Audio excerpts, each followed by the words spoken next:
It's a whole lot of money up in here. If you want you some, look at your neighbor and say, I'm going to get me some. So my name is Terry Edwards. My wife, Tia, she's on the way a little bit later. So y'all get stuck with me. How many people know it's always something going on? We got water damage at the house, getting the bathrooms redone and all that stuff. It's crazy. But I saw this business 6 years ago, and when I found it, I was at a pivotal point in my life. I had just lost my job, making real good money. I had 3 small children. We had moved from North Carolina down to Atlanta, and my wife was 7 months pregnant with number 4, Gus, and I ain't had no job. I don't know about y'all, but a man without a job is not a good thing. I ain't saying women are materialistic, but they like some stuff. Running water, lights. I always say, if you get in an argument with your spouse or your girlfriend or your boyfriend or whatever you do, I ain't judging it. But when you do get in an argument, it works out better if you could do it in a nice restaurant, because at least you know the noise levels won't get too loud. So that's my thing. When I know I done messed up, I'm going out to a real nice restaurant. So you're going to yell, but it ain't going to be that loud. You know what I'm saying? And I started coming to events like this because a lot of times we say this, and it's so true. Big decisions are made at big events. And I said S on the end of that because as we go through this journey, what I found out, Josh, is that the decisions that you make, you have to keep making decisions. That's why we keep coming back, because this business can chew you up and spit you out if you stay isolated by yourself. Coming to these events help me keep my mind right. So I'm going to talk to you guys about a couple of decisions that I've made along the way, because as you're here today, you're probably making some decisions too. The first decision that I made when I found the Alliance was this right here. I made the decision that this was going to work for me. Look at your neighbor and say, this is going to work for me. See, I don't know if y'all are like me, but I have been in a lot of stuff. You know what I'm saying? We done sold lotions, potions, girdles, tea, coffee. I tried to sell myself. That didn't work too good. But I tried a lot of different things. And I felt like this was going to work for me. I didn't care that I had failed at other businesses before. I just felt that this was going to work for me. Why did I feel that this was going to work for me? Over this weekend, you're going to see some people that's winning at a high level. Oprah Winfrey used to have what they call aha moments. You know what I'm saying? Where everybody hit that light go off, they're like, aha. Well, coming to these events, seeing some of the people win at a high level, and when they started talking, I started having oh hell no moments. I was like, oh hell no. If Marcus could do it, I could do it. You got to be freaking kidding me. If Junior Carrillo can do this, I could do this. Like I heard Junior's story, and it was crazy. This dude was like under 21 years old. He can't even buy no liquor. But he got somebody coming, well, in North Carolina, in Florida, y'all probably start at 12. You know, in North Carolina, we're in the buckle of the Bible Belt. You know what I'm saying?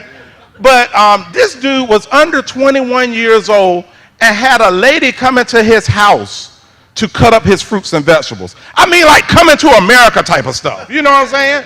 Matter of fact, he came to America from Cuba. And if he can do it, guess what? I can do it too. I mean, like, our system is so simple, y'all. We got people that's filling out forms, requesting help with life insurance. Like, bro, we got Medicare. I know we don't supposed to say zero premium.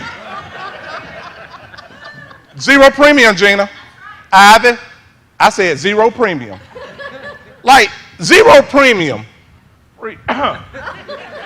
You go out and sign somebody up for something zero premium and get paid like $500. Like, if you can't do that, come on, man. Come on. So at the end of the day, I was like, you know what? This is going to work for me, because I seen too many people doing it and it was working for them. And I knew that they put on their pants one leg at a time, just like I did. It was just a matter of time before I figured this thing out. Now, it didn't take me long to figure it out either. Like my first 30 days, I made over $8,000, like deposits in the bank account. It's a whole lot of money in this mother. Whoa. It's crazy. It's crazy. And now today, like make more money in a week than what I used to make. Like my income in corporate America is a good quarter here, a good 3 months. Like I was making $120,000 a year in corporate America, and that's a good quarter here. Let that sink in. A whole 12 months, January, February, March, April, May, June, July, August, September, October. And can now make what I used to, all that in January, February, and March. Y'all pick the 3 months, it don't matter, it's the same thing. Number 2, the other decision that I made was I can add value and contribute to this team. So many people don't even realize that you already have everything in you that it's going to take to win. You already got it in you. Anybody can be great here. Martin Luther King said anybody can be great because everybody can serve. What talent are you bringing to the table? What can you add? I saw a company, when I found the Alliance, I saw a company that in my eyes was a baby. When you compare it to the great companies, I was like, I can help the Alliance become great. I'm going to bring my flavor to the table, right? The system is already in place, but you is what gives the system flavor. Somebody say, I'm saucy. Tell them, look at your neighbor and say, I'm saucy. I'm just saucy. Bring your own flavor to the table within the system, because we need more people winning at a high level fast. Because guess what? It's brand new people that's getting ready to join your team, and they need to see what winning looks like. And they shouldn't have to look very far. Only thing they have to do is look up. Right, like look up, and they can know that they can win too. I also said they're going to know my name. Sometimes you got to have a little pride about yourself. Pride coming before the fall, I get it. But you got to have some amount of swag about yourself. Because ain't nobody attracted to negative Nancy. Debbie the Downer. Nobody's attracted to that. But I said, they're going to know my name. Not by what I said, but by what I did. Oh, come on now. See, there's a lot of people that's on social media talking the talk, but can they walk the walk? I know without a shadow of a doubt that I can look every person on my team in the eye and let them know that I'm going to outwork them. Period. You might look better than me. You might be smaller than me. You might be prettier than me. But one thing you ain't going to do is you ain't going to outwork me and you ain't going to outserve me. See, when I came to the Greensboro hotspot, I was like, oh, we got to change the culture, baby. So know that you can add some value and you can contribute. Don't come asking what the Alliance can do for you. Come asking what can we do together. Number 3.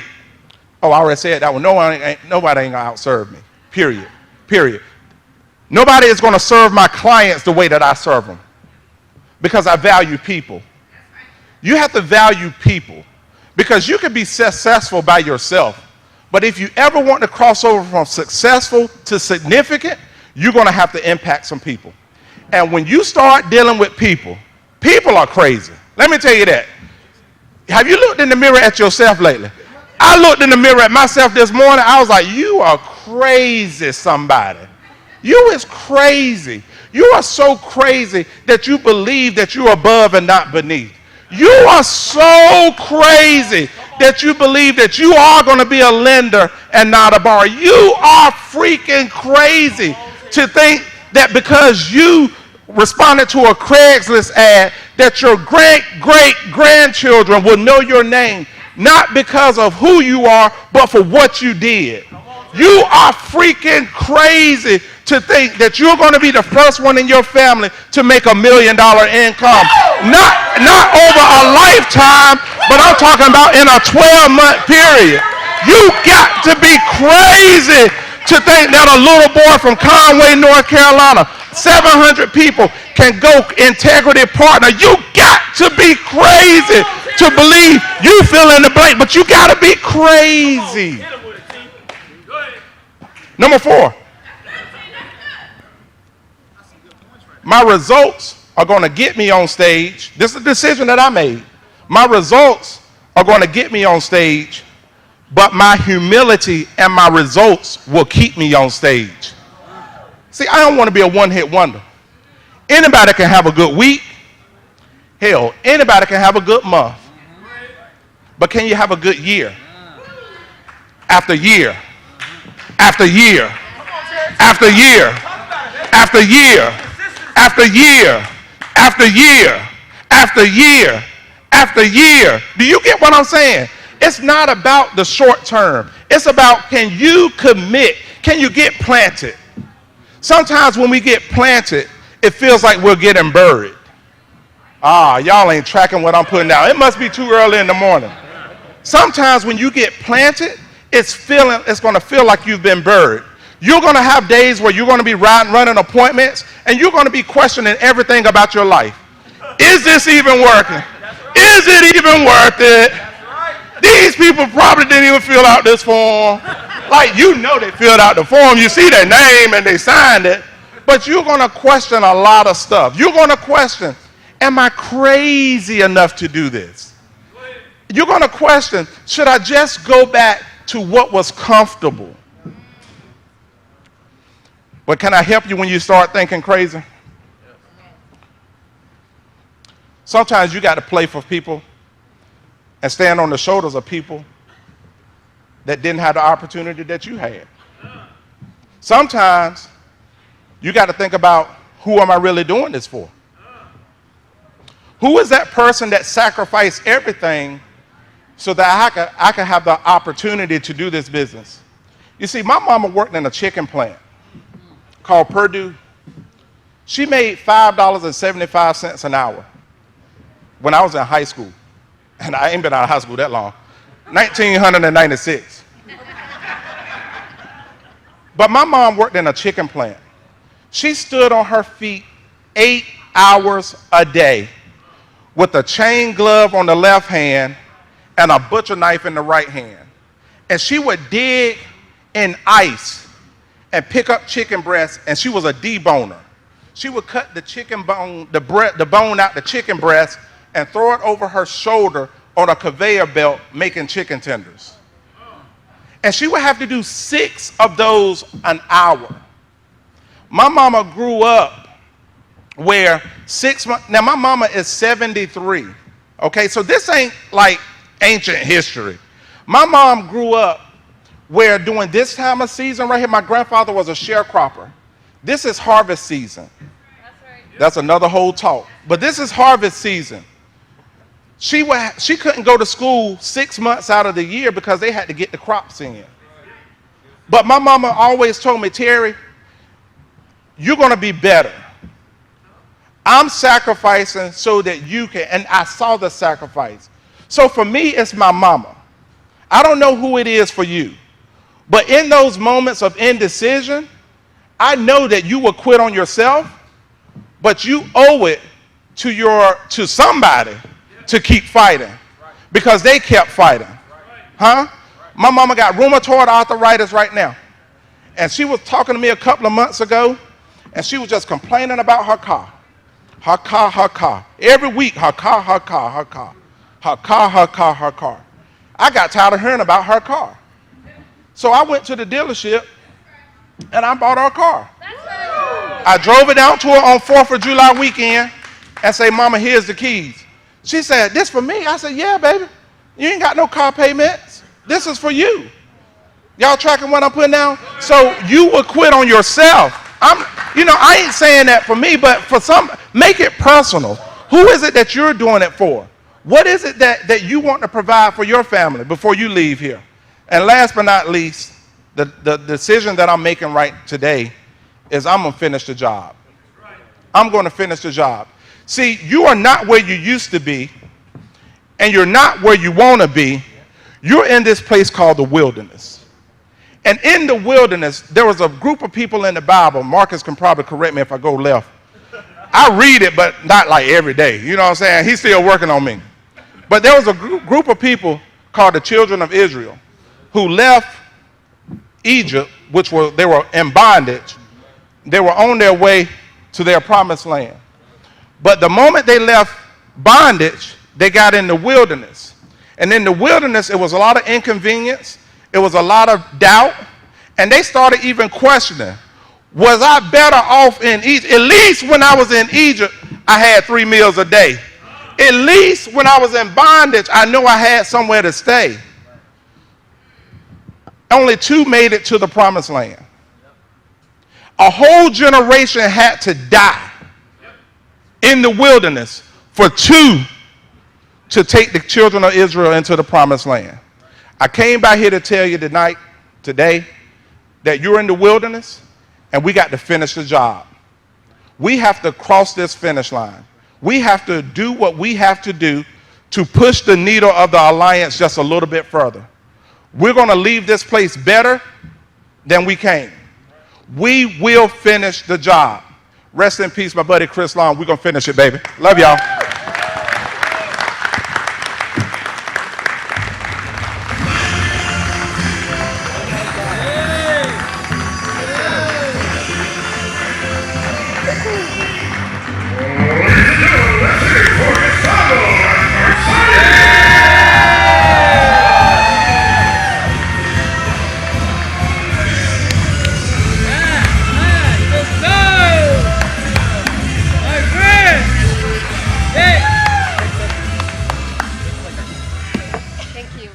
Hello, hello. Oh my God, well, see you. Hola, hola.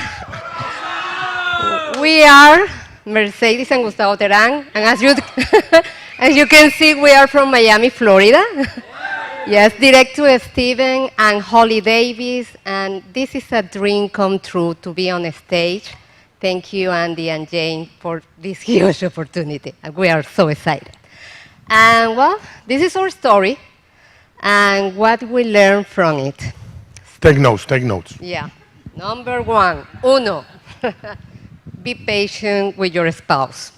You have to. Yeah. And when I met Gustavo, he was involved in the business. And I has been banker for 25 years from my country. She started when she was 10. Kind of. And to be honest, I didn't understand what is the business that he was doing.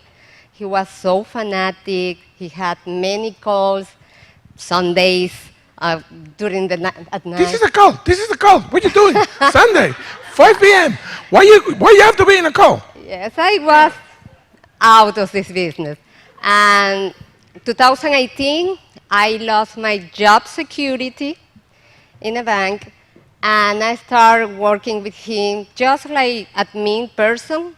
Just support him. He was doing the sales and all this stuff.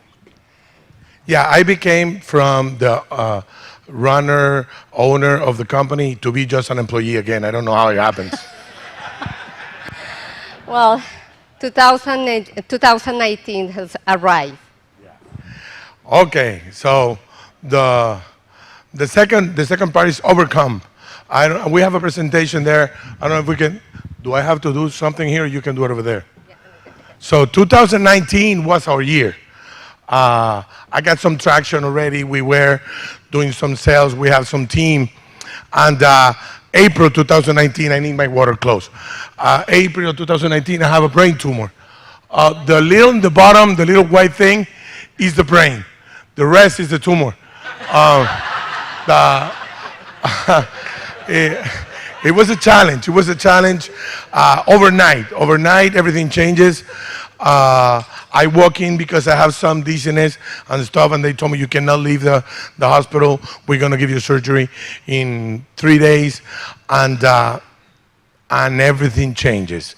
My wife have to run the business and myself and everything. We gotta go to radiotherapies every 3 months. So in the mornings, she gotta take me to therapy, and in the afternoon she go out and see clients.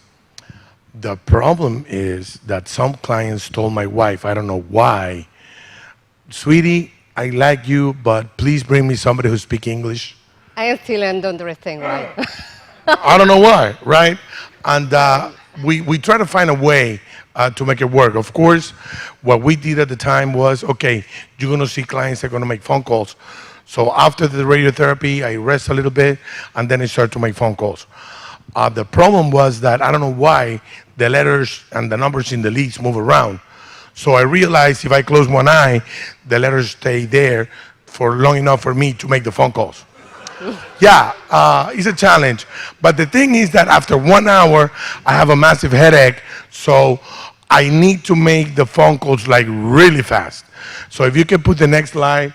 Okay, so let's say I'm calling this lead, and I didn't have much time. Like you're gonna get the best training in how to make phone calls.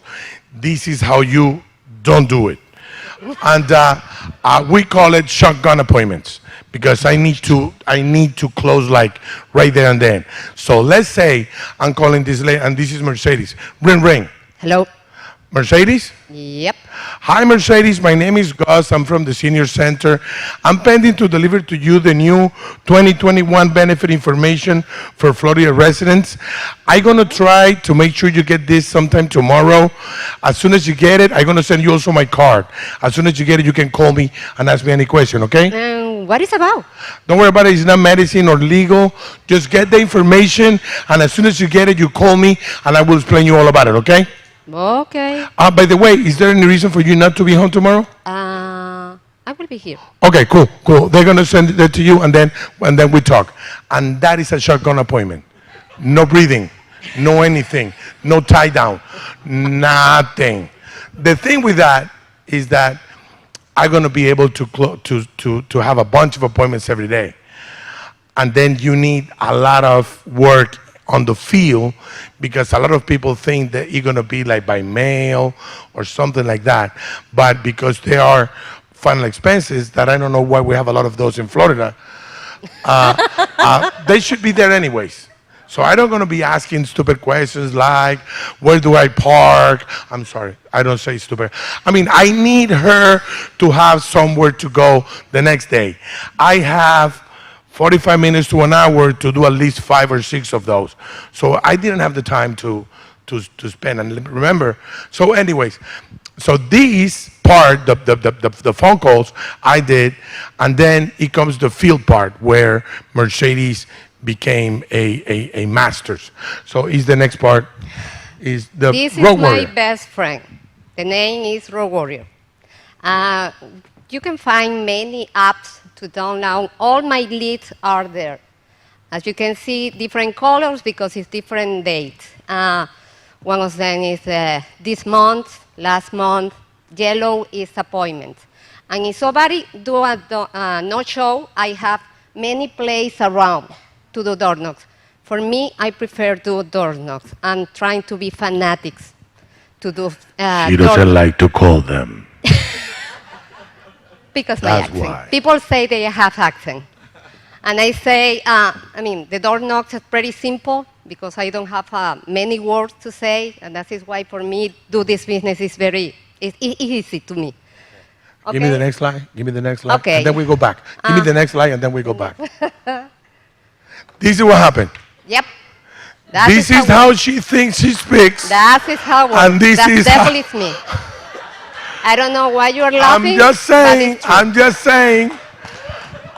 We can go back. We can go back, baby. Anyway. That is my way to do door knocks, okay? Okay.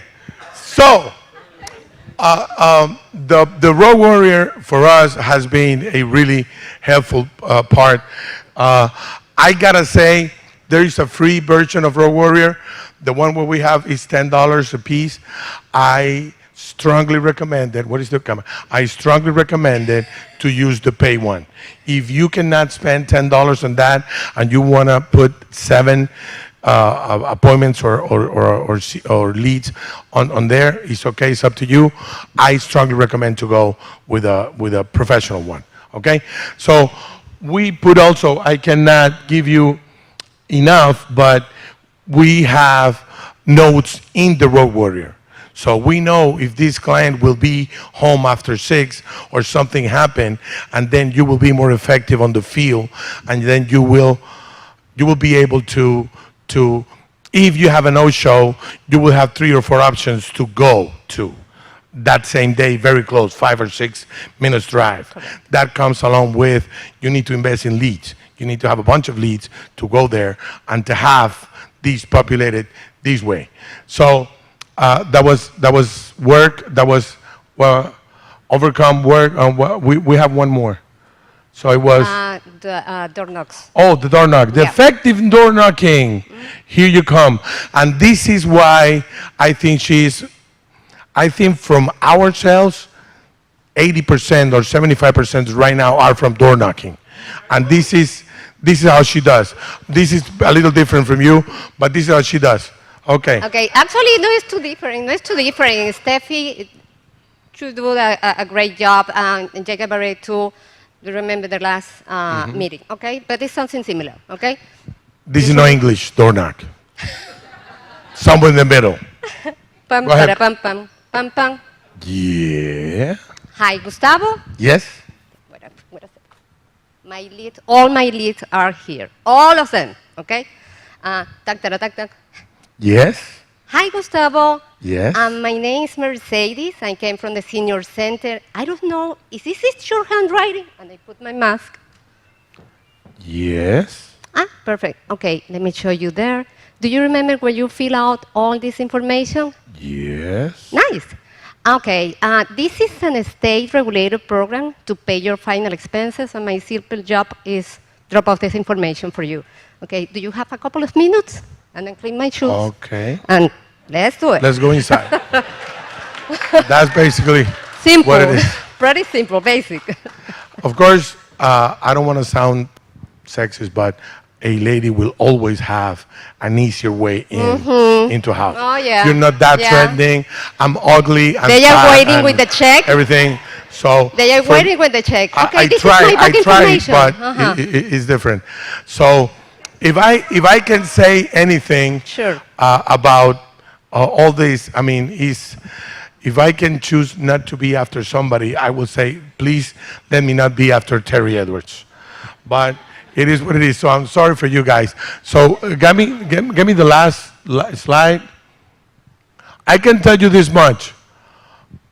No English, no brain at all.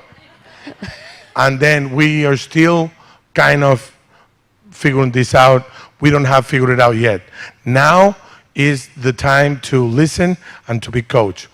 I remember in 2019 was our year to go agency managers. Okay, 2021 is our year to go to agency managers. And This is of the plan. course, That is the plan. I gotta be brutally honest with you guys. I don't have it figured out yet. We don't have figured it out yet. I called Steven. I know if somebody makes value of his overrides, it's Steven with us. We bother him so much.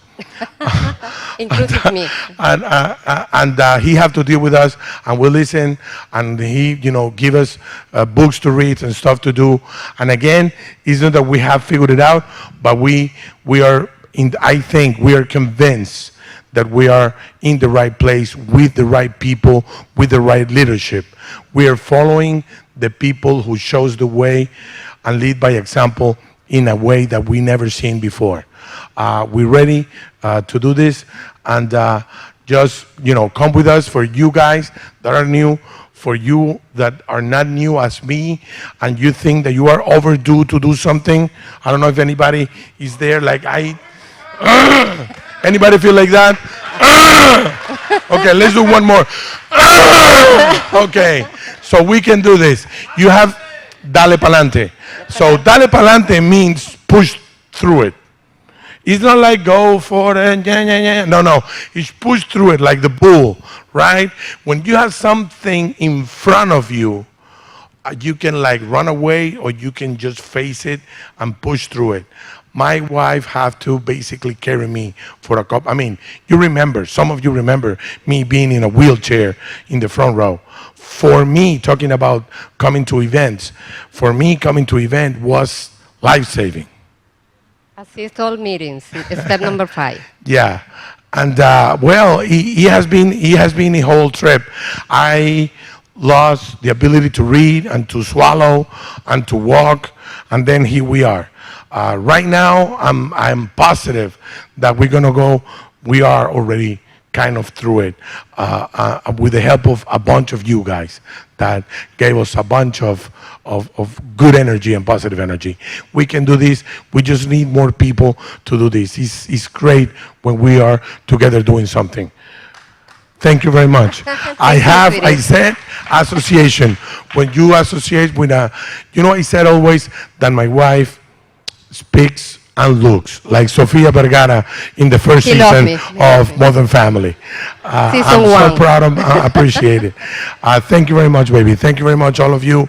We are going to do this great, and please, let's help me. Dale pa'lante.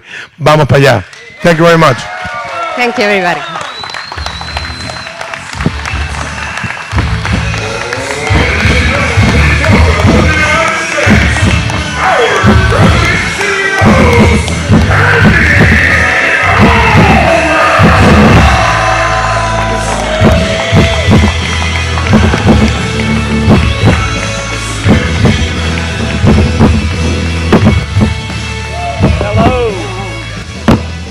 Hello, hello. Welcome to the big city of Burlington. Glad y'all are here. Appreciate y'all being here, and I don't take your time lightly. You guys are incredible.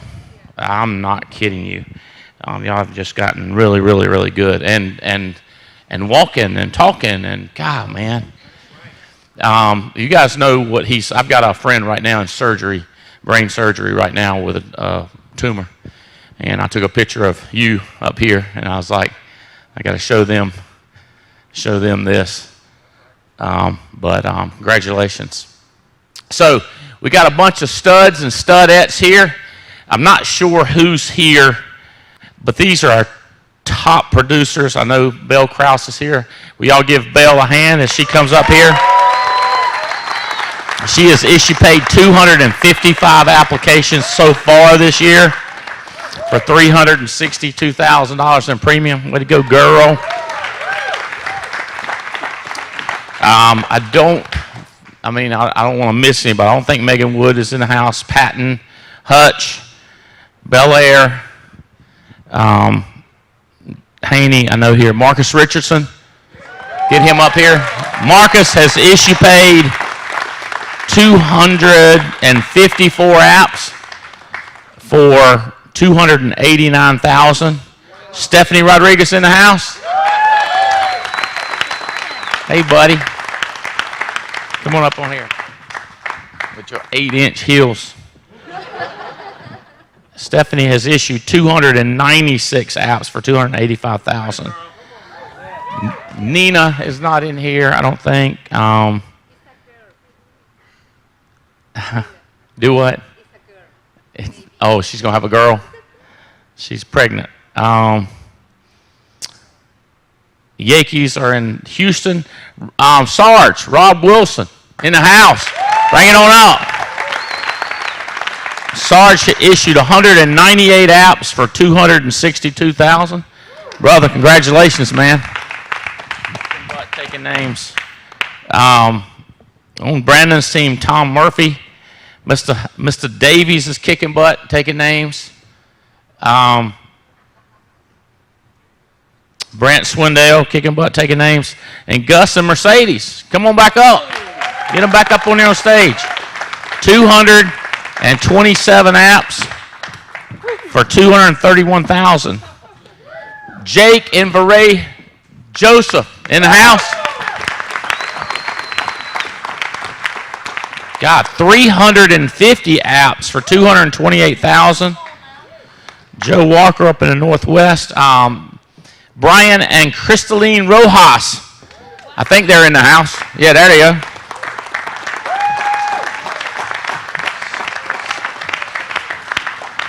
And let's see. I don't want to miss somebody. Dukes is not in the house. Gustin, Katrina, Joseph too.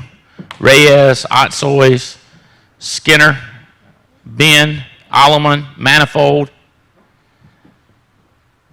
Edwards, Alara, Narashima, Pakalakama, Pami. Edwards in the house. Terry and Tia Edwards.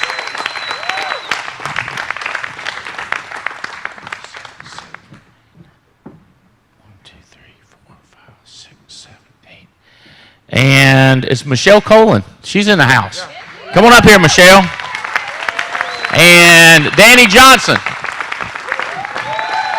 Michelle issued 219 apps for $157,000, and Danny has issued 285 apps for $157,000. I just want to make sure Mimi's not in the house. Tipton, Schultz, no. Mathis, Schmid, Burbage, Patterson. Oh, wait. Junior Korea. Is Junior in here? Yeah. Junior, come on up here. Junior Korea. I'm glad I did that. I would have missed you. Junior is actually, let's see, 228 apps for 172. So, what does that make us? I think I got it at the top 11. 1, 2, 3, 4, 5, 6, 7, 8, 9, 10, 11. So these are the top 11 producers in the country. And I want you to meet them because at break time, anytime, you might get that word that you've been looking for that's life-changing. And so I want to introduce them. Danny Johnson, where you at, bud? Hey, good to see you, buddy. Come on up here. Look at you, looking all cool. Danny's one of my best friends. We go back almost 30 years. Knew him in Amway. His wife had went through cancer. Mine went through cancer, and they're buddies. And Danny's just one of my heroes. This guy's retired 20 years military, and then were you Navy? Air Force. 20 years Air Force, and then gave the state of North Carolina 20 years of his life and retired from that. And you ain't retiring from us, are you, bro? No. This is your retirement, right? But tell them a little bit how, just you're old as me, so you got a long story, but give them some highlights of stuff that's happened and how you doing with us, brother. You tops in the country, man. Oh, Danny Johnson. All right. All right. Oh, y'all look good, by the way, every one of you.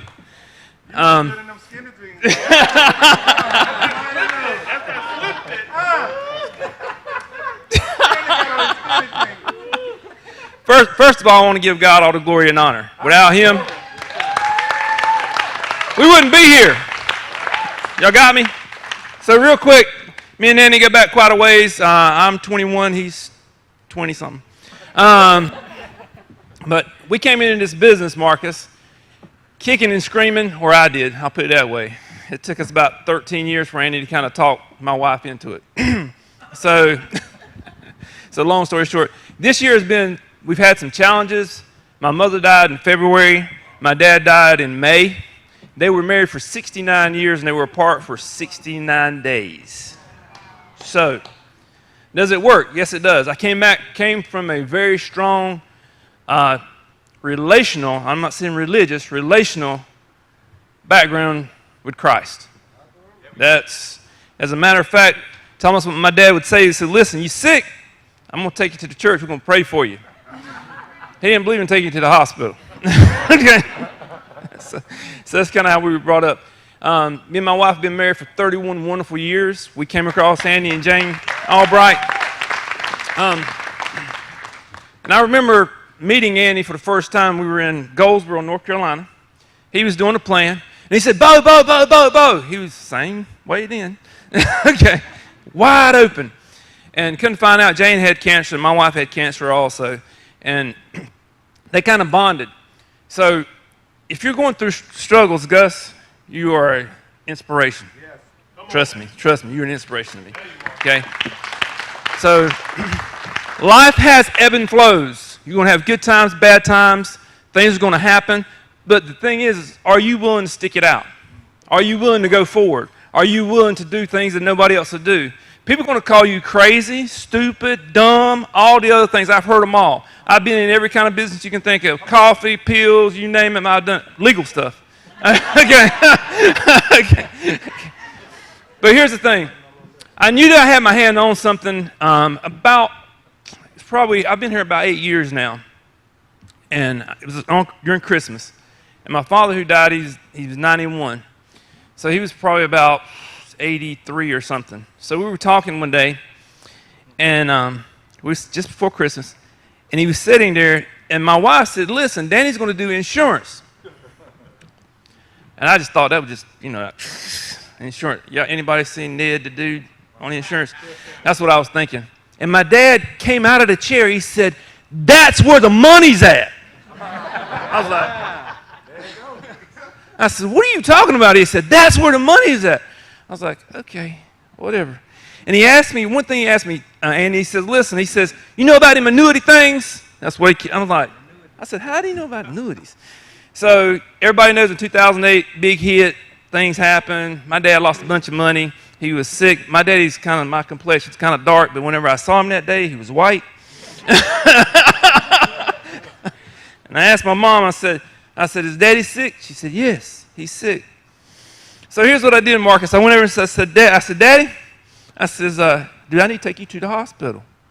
He said, no. I said, you're sick. He says, I'm sick. So I said, Daddy, is everything okay? He says, no. And when I was like, Daddy, I said, but you're turning colors. So he had lost a bunch of money in the stock market. And it hurt him. And I could tell it hurt him. Well, what had happened was he came across some insurance agent and he sold him some annuities and things like that. And things kind of changed for him. And whenever I got in this business, he was my biggest cheerleader. He would always ask me, even before he passed away, he said, are you running business today, boy? I said, yes, sir. And my name was Boy, by the way. Forever. And he would always say, boy, he said, what'd you do today? I said, I sold a couple. He said, you make any money? I said, I made a little bit of money. He said, how much you make? And I'll be like, Daddy, I have to tell you that. He said, yeah. I said, so I would tell him. He said, that is legal, right? I'm like, yeah. And he would always ask about Andy. He said, the guy that brought you in, is he hanging with you? I said, yeah, he's hanging with me. I said, he's pushing me. He's talking to me. He said, well, keep listening to him. I was like, okay. And my wife said, I told you. I said, shut up. But, hey, God's been good to us. You're in the right place at the right time. Get the information. Learn it. These guys here are here to help you. Understand one thing. Opportunity knocks and knocks and knocks. Whether you answer the door is up to you.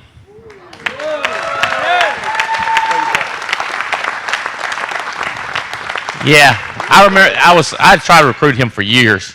And I remember where in the parking lot I was at NC State. I was taking Haley back to college, and I was on the phone recruiting. And I finally just said, get Laurie on the phone, and he said he didn't want to do it. I said, I'm telling you, get Laurie on the phone. And then he did, and then it was history. And that true story. Michelle Colin, come up here, buddy. Proud of you, what all you do, and you still getting up early every day? Tell them about it. Hi guys, I'm Michelle.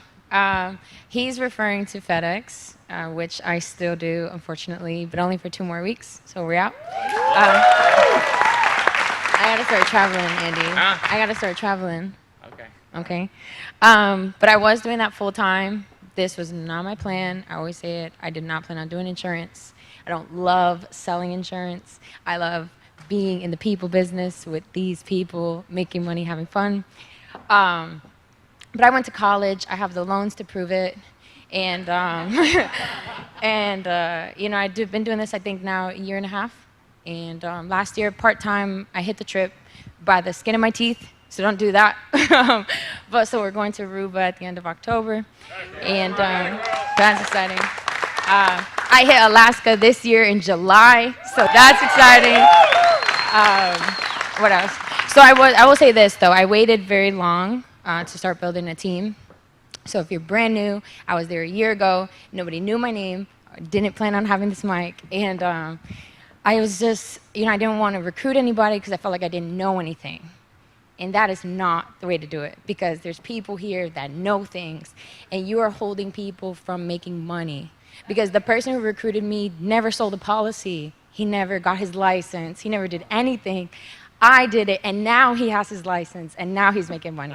So definitely tell your friends, just bring them here, get them around the people, and do it with a team. Because if you want to go fast, you go alone. But if you want to go far, you do it together.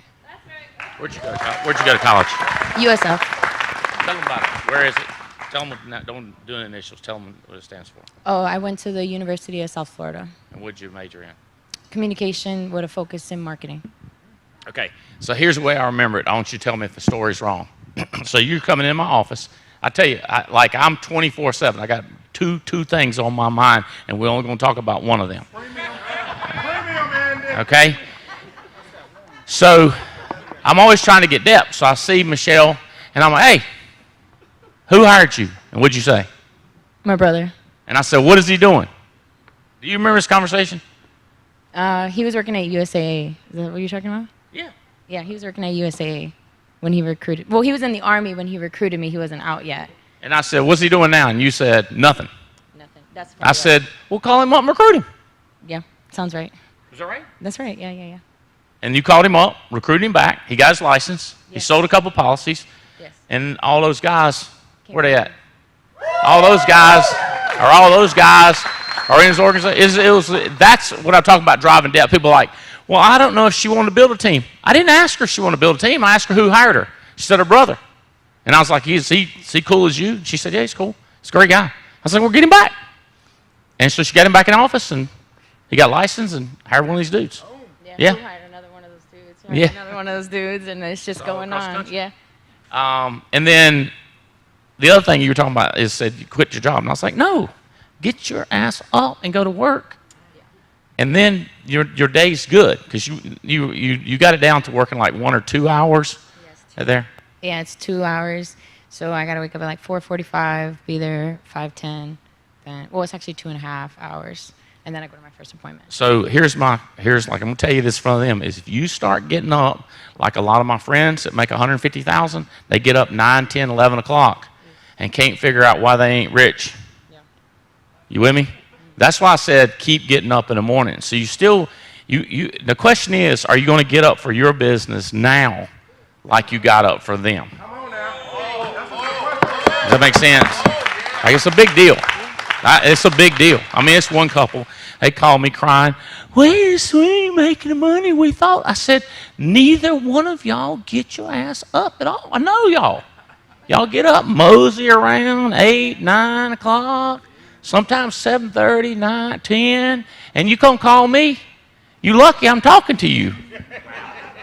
Now, I had good depth in that group. You understand? Had good depth. Once you get good depth, you can say. That's what you can say whatever. Well, you can't, but I do. Proud of you. Congratulations. I'm not kidding you. Keep building it. Proud of you. Okay. Oh, Junior Korea and this beautiful lady. Come on up here. Woo! Glad to see y'all both out and about. Looking good. Tell us about the family. Tell us about the babies and Cuba and whatever else you want to tell us about. Absolutely. Hey, my name is Junior Korea. This is my wife, Giovanna. I want to do this. Can we just stand up and can we just give it up for Andy Albright, please?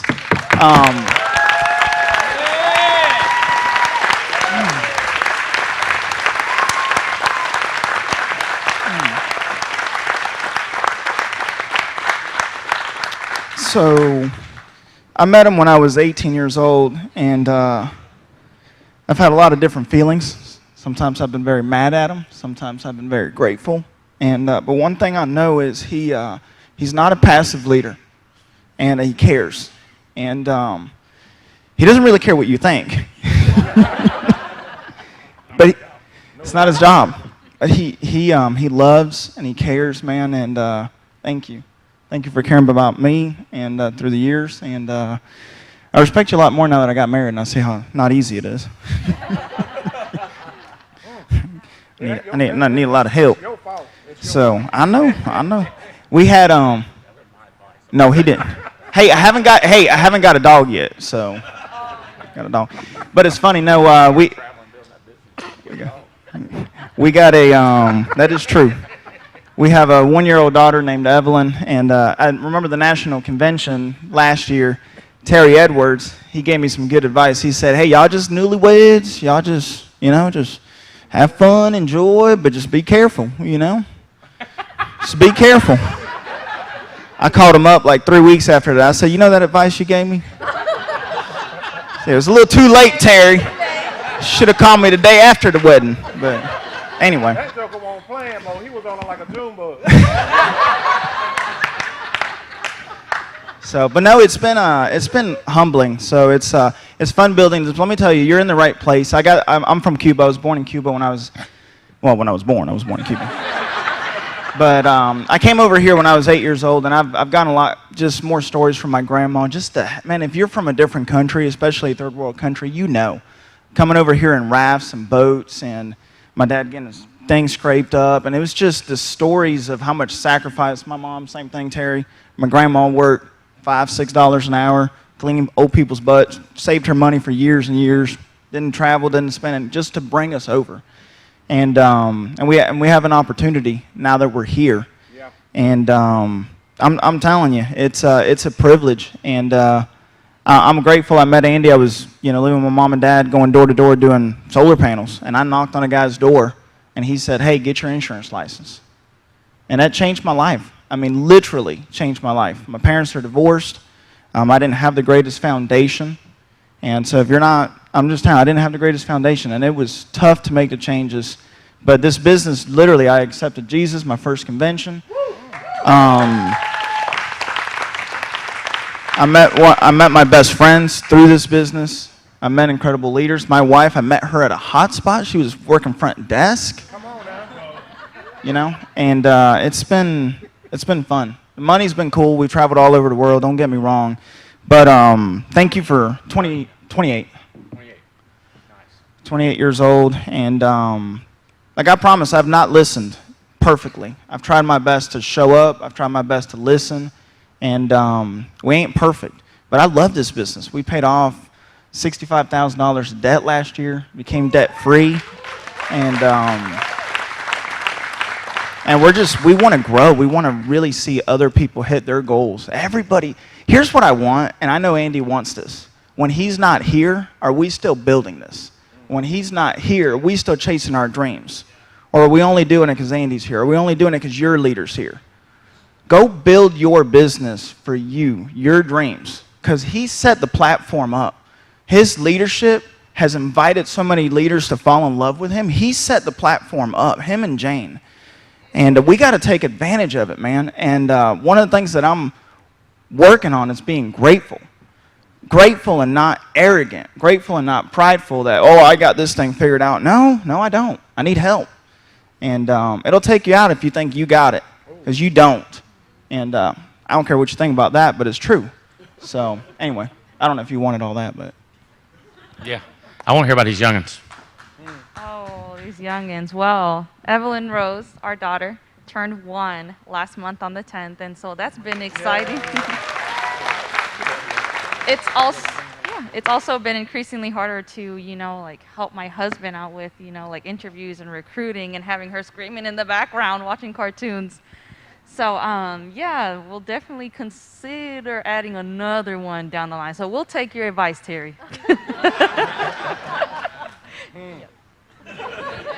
Good job. Good job. Proud of y'all. Thank you, buddy. Terry Edwards, come up here, boss man. I heard you lit them up this morning, man. You got the whole thing rocking, buddy. What's up, man? You got one more thing to tell them? I always got something to say. You should always have something to say, too, because it's always somebody that need to hear something. I'm just a nobody trying to tell everybody about somebody. So, man, I love this business. I got started with it, and Jason Mathis put an ad on Craigslist. I think it paid off pretty good for him. Yeah. $25, bro. Yeah. Man, well, I tell you. So I fell in love with the people fast. So I always say if I was a girl, I wouldn't be a good girl because I would be easy. Because, I don't know, say something good to me. Make me feel good, and I'll give you anything you want. Y'all tracking what I'm putting down? So what I'm telling you is I was looking for somebody to tell me that you can do it. I was looking for somebody to tell me it's okay to go all in. I was looking for somebody who was going to say, it don't matter what them fools did with your job, you got a safe place to land here. I was looking to be wooed. I was looking to be got. I drunk the Kool-Aid, right? I fell in love with Andy. I was like, the first meeting I came to in Burlington, Jason's like, you need to drive up there to Burlington and meet Andy. I was like, man, there ain't nothing in Burlington, man. I'm from North Carolina. Well, anyway, but I was obedient. I did it. I came up here, went to a TWC in the studio over there, and Andy came in the room. That joker had on this red blazer, these black pants, and these white, red, and black shoes. He had that watch glistening. I was like, dang, boy, he got it going on. And I was just like, and I sat there and I listened to him. I was like, this joker talk like one of my uncles. He just is crazy. He talked just plain. I was talking to an agent the other day. He was using all these big words. I was like, bro, what does that mean? Like I don't know what that means, them words, bro. Like, you know how some people try to talk all above you, make themselves, you know, I was just like, bro, what does that mean, right?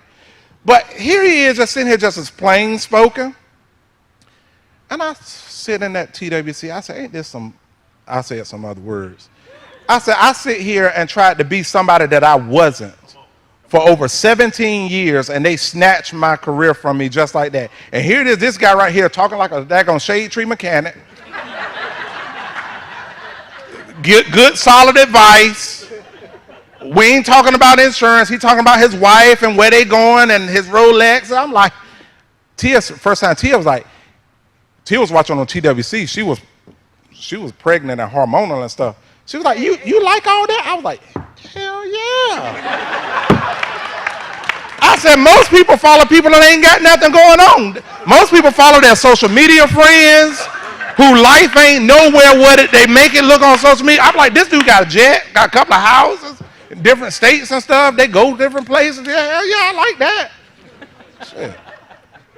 And so, that joker had some money. Like, my tub went out this week. My boy, he 13, 200 pounds. I don't know what he was doing in the bathroom. You know, they get 13, they start taking these long showers. I'm like, get out of there, boy. He was taking one of his long showers, right? He was taking a long shower. And he was taking a long shower. And I was about to jump on that. We do a team call on Monday nights. And I just heard this water. I was like, Tia, go in the bathroom. Like, go downstairs. It's water. I hear water. And it shouldn't be coming from downstairs. The daggone water pouring out the ceiling. So the tub, I don't know what he was in there doing, but he done shook the drain loose, water coming everywhere. But back in the day, Andy, I would piss a fit. I would blame him for it because I ain't had the money to take care of it. Because I was living check to check. That's right. But I was like, now, 6 years later, and it ain't always been like this. It ain't always been like this. 6 years later, I was like, ain't that little money won't solve. I got, you know, I'm like, ain't no need to get mad at him. So anyway, Andy called me the other day. I was taking my son to a football camp at A&T, and he invited me to go to walk on some fire. Like, yeah, man, I'm black, bro. We don't do stuff.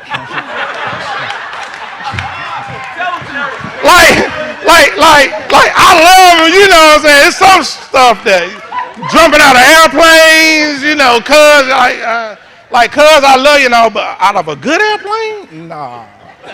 So anyway, so that's the first thing that came to my mind. I'm like, bro, I ain't trying to walk on no fireproof nothing to nobody. Shit, the way these feet set up, boy. But he told me the price of the ticket, right? And I was like, it ain't the money. I can go. But the problem is, you know, annual enrollment or whatever. He's like, ain't no problem, bro. And he said this right. He was like, it ain't always been like that, have it, Terry? I was like, no, man. It ain't, man. This business, I love it. Like Junior said, you're going to have some hate moments, but you got to finish. I'm at a point in my life now, Andy, I just want to finish. I'm 43 years old. Me and Tia was laying in the bed last night. She said, Terry, you realize you already done lived half your life? I said, yep. I said, but I got to finish the second half.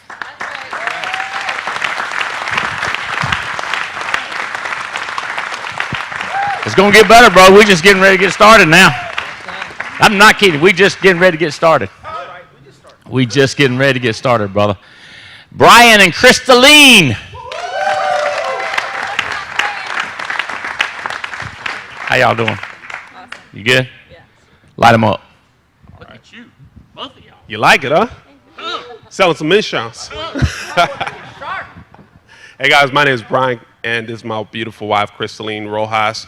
We've been with the Alliance now for 4 years, and it's been such a blessing, man. We came in here to try to make $500, and what we found was a family and a group of people that I know are not perfect, but they go out there and choose every single day to do the do. You know, we all go through things, and I admire these guys because I know them personally. I know some of their stories, and they decide to just stay in the circle. They decide, they choose every single day to get up and fight. And I'm honored to be part of that group right there, man. Seriously. So I'm telling you, if you just go out there and decide to do, like all I wanted when I first started this business was to get out of that rat race. All I wanted was to get out of that 9 to 5. I saw my future 40 years sitting in that cubicle selling Medicare supplements for Aetna. And the guy sitting next to me was just almost like me, except he was bald. And I saw myself in that guy, and I'm like, but I can't end up like you, bro. Like, I just couldn't. Huh? He had been there 13 years, and he was happy. And I was miserable. And I saw him, and I'm like, how can you be happy?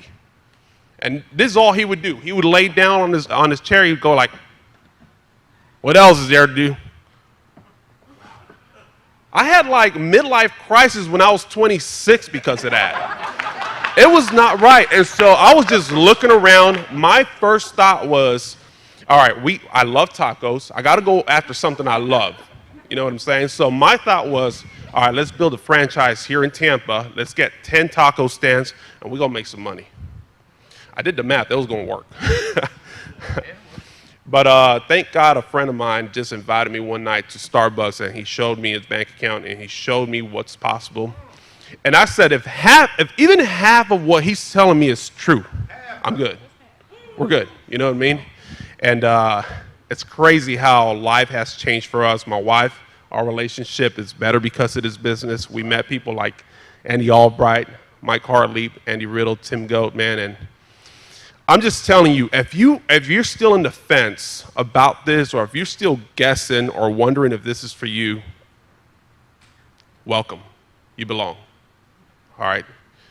It don't matter where you come from, who you are, who your mama is, what color you are, Hispanic, black, brown, it doesn't matter. What matters is what you decide to do. What you decide to do every second, every minute, every day, man. And so I welcome you. Be part of this team. We want you here. We need your story here with us, okay? So we love you guys. I know you wrote a bunch of business the last couple of weeks, but tell us a little bit about your art. What do you do? Well, I'm a muralist. I paint on walls. I also paint on canvas, and occasionally I paint on sneakers. That's enough. I love y'all. You check out our art, seriously. This is incredible. She wrote a bunch of business. Jake and Varay Joseph in the house. Youngins. With Youngins. With Youngins. How's it going, y'all? Man, I love being here. Burlington, North Carolina. I was telling Ray we were driving up. Said, if we didn't find the Alliance, there's no way we ever would have driven through this town. And I'm glad we did, because it's fun being here. We were at a Rio Rancho, New Mexico, and we're just fired up to be here. Man, we were sitting there with the live band yesterday, and I looked at Ray and I said, I think we can say this has worked. I've been free from my job for, 2 years now? And haven't had to look back, and we've been loving it because her brother does the same thing, making movie sets in Albuquerque, and that was our source of income. And he had put a text on this group chat we had, and he was talking about they were blessed, that was providing for his family. At the same time, he didn't get to see his kids, and he didn't get to see his wife, and he was working through the weeks, and it was like, you've got this money coming in. It's like, what is it if you can't spend time with your family? And it's given us the freedom, man, and I love it. We get to spend time with our little ones, and it's just that freedom and having it, and it's just been so much fun for the two of us, being able to do it together, be a better father, a better husband, and I'm just fired up for what it's bringing for us, and it's crazy. We weren't looking for anything, and we ended up finding Jerry Gonzalez. We already knew her, and Joseph Dukes, and Mike and Noel Leventovich, and Andy Albright, and everyone else here, and God, man, it's hard not to win when you're around these people. It's really hard not to win when you're around these people. So, if she wants to. I'm Beret. So I'll just tell you guys about our family. We've got 2 little girls. They're 5 and 8. So just super grateful for Jara just introducing us to this. Kind of like Brian, I wasn't looking to really build a business, anything, but she told me, you can make $500 writing an app. So I was fired up. In my head, I was like, man, I can take the girls to the movies with that. Just do some cool things. And Jake was working full time, and I was going to school. So for me, it was a way of, I could bring something to the table financially for the family. So I'm just super grateful to be here. We're excited. We've come a long way from where we are, but there's so much more in us. This opportunity is just amazing, and just being with the people. I know that this is just the beginning for us. So it's a stepping stone to partner, that's for sure. That's what we see. So we're sitting here. There's an in couch, a couch, and a little kitchen, a little a little table to put your coffee and food on, and we're looking out over Dallas Cowboys field, right? See if you can put them there, like what it was like, just a minute, what we felt and things. I remember what we said back and forth. So I'm a Dallas Cowboys fan, so first of all, that was awesome. But no, it was just amazing. So it was in Dallas, Texas. It was at the we really were honored. We got invited to go see the Integrity headquarters. And so the Dallas Cowboys, there was a practice stadium, and I believe it was, what was the suite, whose suite was it? Jerry Jones. Okay, Jerry Jones, yeah. So it was Jerry Jones's suite, and we got invited, Andy and a select group. So we were sitting in there, and I love to eat. The chocolate cake was amazing. There was these people walking around with glasses of wine, and as soon as I walked in, I was like, oh, I'll take one of those, So that was super cool. I remember I was sitting with Andy, Megan, and Brandon Beal, and it was just amazing because to me, just being in a place like that, it was unimaginable because I never thought that I'd have the opportunity to be sitting with a millionaire. Megan Wood, just, what she does is amazing. So for me to be able to sit with her one-on-one, and then Brandon Beal, him and Ashley have really been, for Jake and I, somebody that we look up to in the business. So, to me, that's just a blessing.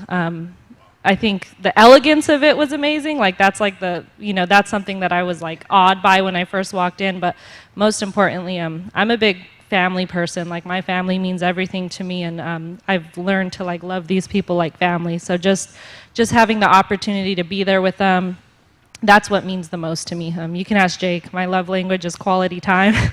So I just love being around people that I care about, and I know that they truly care about me. So that was cool.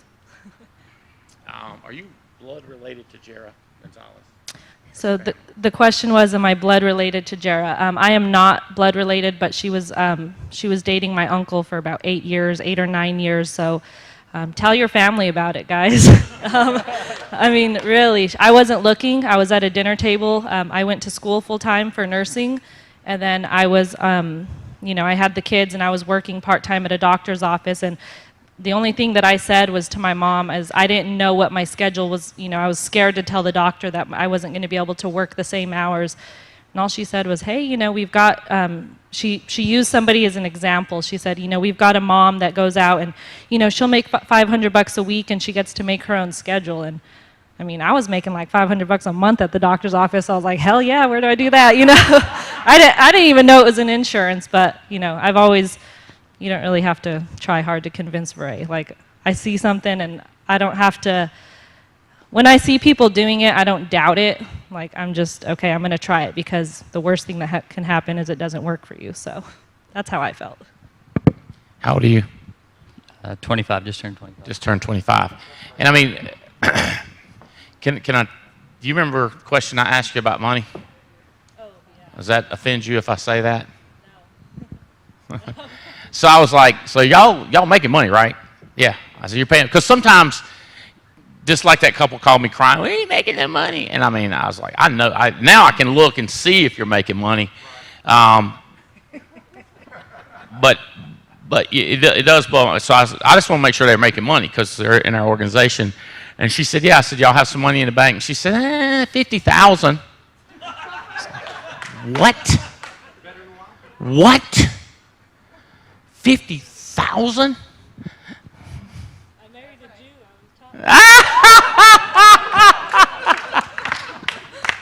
I said, I married a Jew, you know, we're taught to save.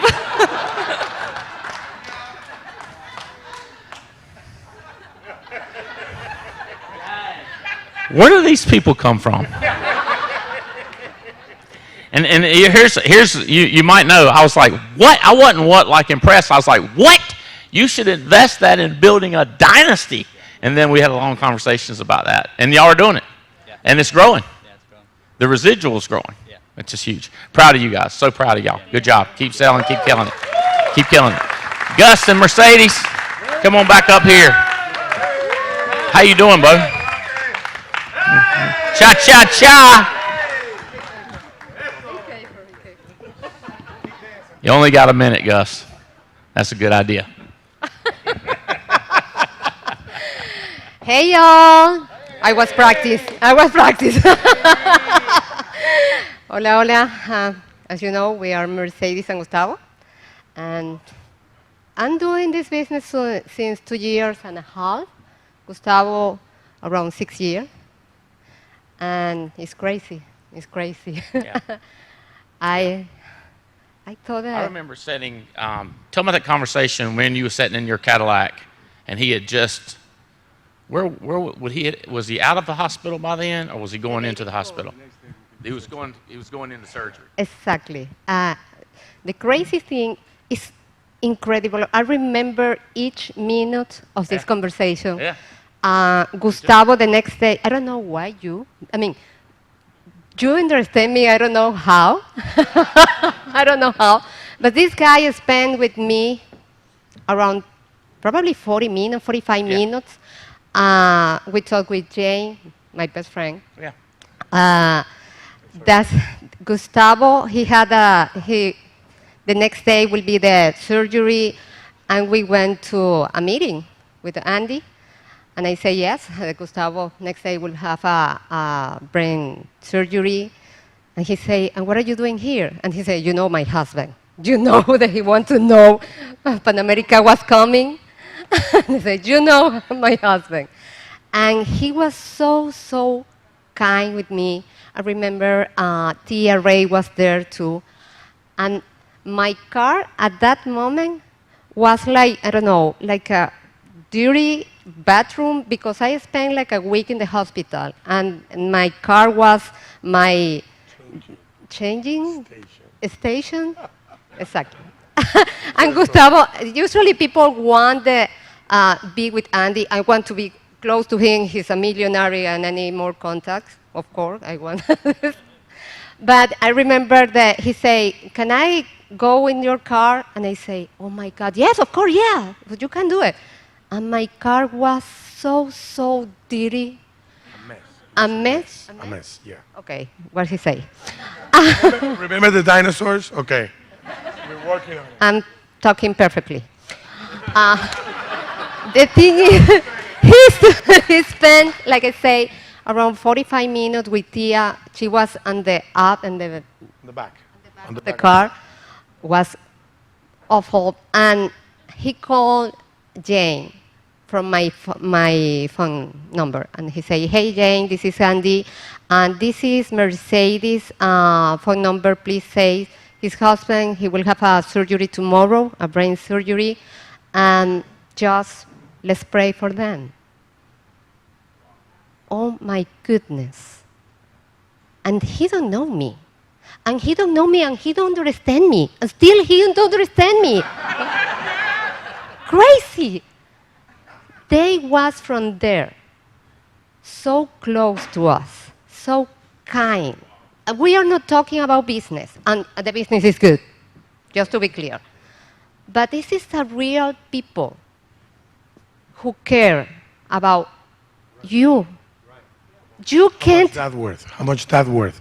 How much override? How much commission level? I mean, when people ask for that, I say, bro, thank you very much. I'm with my family. I can. This is a family business.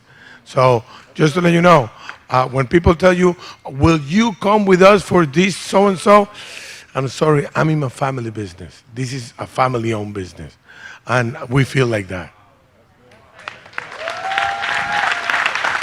Proud of y'all. Love y'all. And Gus and his team has translated the Circle of You into Spanish now. So we'll have those printed and available soon. So, okay. Love y'all so much. Proud of y'all. Sarge Wilson. There you go. Look at him, bud.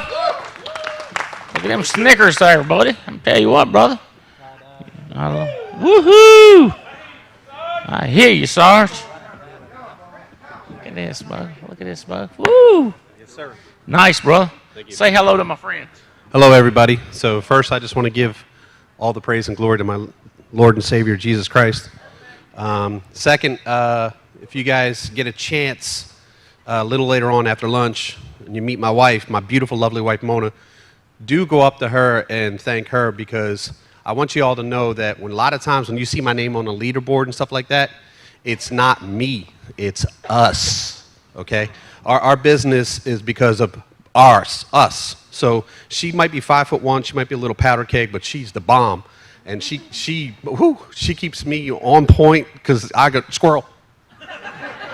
But, so real quick, war story, real quick. So when I was in Iraq in 2005, I was only in country like maybe a couple months. It's like on my 30th mission. At that time, I was not the machine gunner on top of the Humvee. I was a driver. And we were going down the highway, MSR Tampa. And as we were going down the highway, my NCOIC gets on the radio, my sergeant in charge, and he's like, hey, we're pulling over here. We're going to pull security. We found a IED up ahead, and EOD is going to come out and do a controlled det. So for all you non-military people, what that means is that we were driving along, we found a bomb. We're going to pull over, pull security. Bomb disposal is going to come out, and they're going to blow it up. So I'm like, bet, I got you. So we pull over, I stop, and I get out of my vehicle, I do my 525, make sure everything's secure. And my sergeant in charge, my NCOIC, gets over the radio. He was like, hey, Wilson, meet me halfway. I was like, all right. So he's about 75 yards away in the vehicle. It's a wide open desert. So we go walking up halfway, and we're talking. Now, this sergeant, he was on his second combat tour. He was a part of the 90s Operation Desert Storm, Desert Shield. And he was a grizzled vet. So we're talking. I can't even remember what the conversation was. We're talking, and all of a sudden I hear and I see like dust kick up on the ground. And I look at him, I'm like stunned, like I don't know what that is. And all of a sudden I see him take a drag of a cigarette. Ooh, the F is firing at us, and flick a cigarette. I was like, oh my God. Oh crap. And I ran back to my vehicle real quick, and I got behind the door, and I was hiding. And I'm like all standing there, and he's like looking at me, and he goes, hey, yo, you scared? And he's like, ain't nothing to be scared. He said, just follow what I tell you to do. You'll be all right. So the lesson there is, listen, if you're new here today, just listen to these veterans up here. Don't be scared. Don't be afraid. You're going to get some pot shots at your so-called friends that are going to probably want to tell you some things about us, right? That's the shot that'll skip off the ground. But don't listen to them. Just follow these veterans here, these leaders, and they'll get you where you need to be.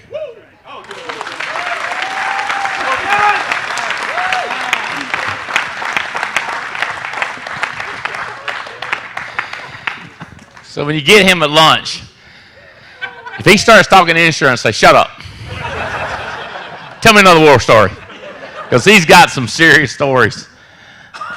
What I tell people, I say, you seen in the Army, in them movies, when they got a tank and they got these guys walking behind it? He's the one that was walking out front of it. He was making a way for the tank. And I believe it. Stephanie, badass Rodriguez. That's right. That's right. Hey guys. Yes, I'm taller than everyone today. It's so cool to be here. So cool to be in number seven, I think. I can't even explain it. It's been quite the journey, but the one thing that I think that I did right is always communicate. Maybe not enough, but I'm always in contact with Big Mike, Albright, Riddle, Tim Goad. You know, this is something you do together. You don't do it alone. If you do it alone, it's going to take a long, long, long time. You want me to say something special? Talking about Mike and Mikey and the other little boy. Angelo, Yeah. that you call Antonio. Yeah. I got two wonderful little boys. Angelo is 12 and Mikey is about to be 4 in a few days. Yesterday was my Mike's birthday. So we got Big Mike, my Mike, little Mike, and a lot of other Mikes in the company. That's how we differentiate. I think, you know, when I came into it like everybody else, I was just thinking I was going to make some extra money. And then when I came to my first convention, it was Family Reunion 2019. When I got back, I told Mike, I was like, these people are crazy. Like, you should have seen them. There was all these people, and I was telling him all these stories. But I was lucky because he just supported me. He didn't even know what I was doing, but he told me to just go and do it.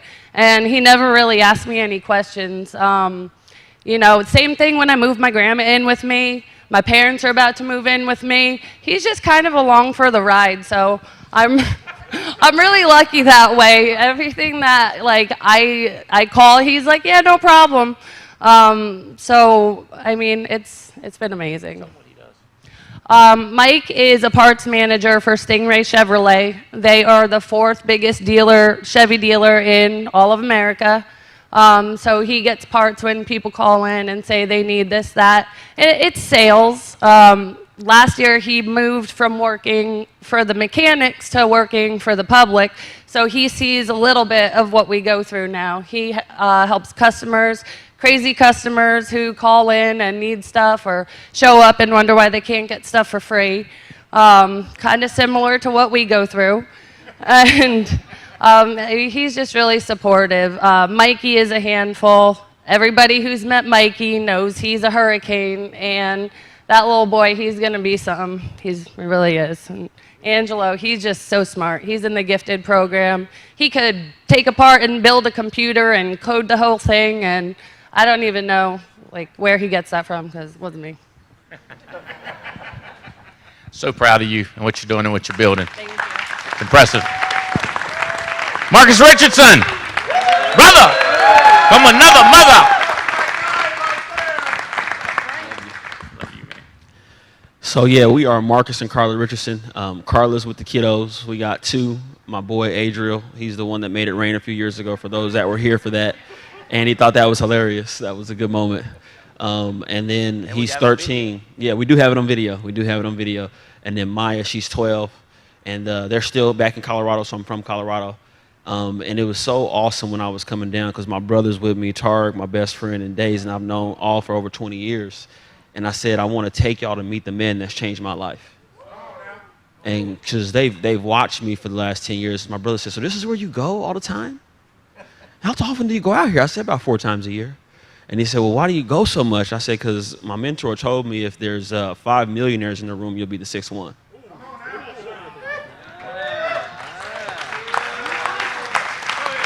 And then I told my wife, I said, babe, I appreciate that you allow me to go as much as you do so I can build this for us. And she said, I like when you go because you hang out with Andy and you come back different. you think different, you see things different, and we make more money every time you come back. And that's just me wanting to tell you I appreciate you. That's how I say it, but I don't just say it in words, but I want to show it. I think the best way that a person can show gratitude is through your actions. Because you can tell me you love me all day long, but what are you doing for me?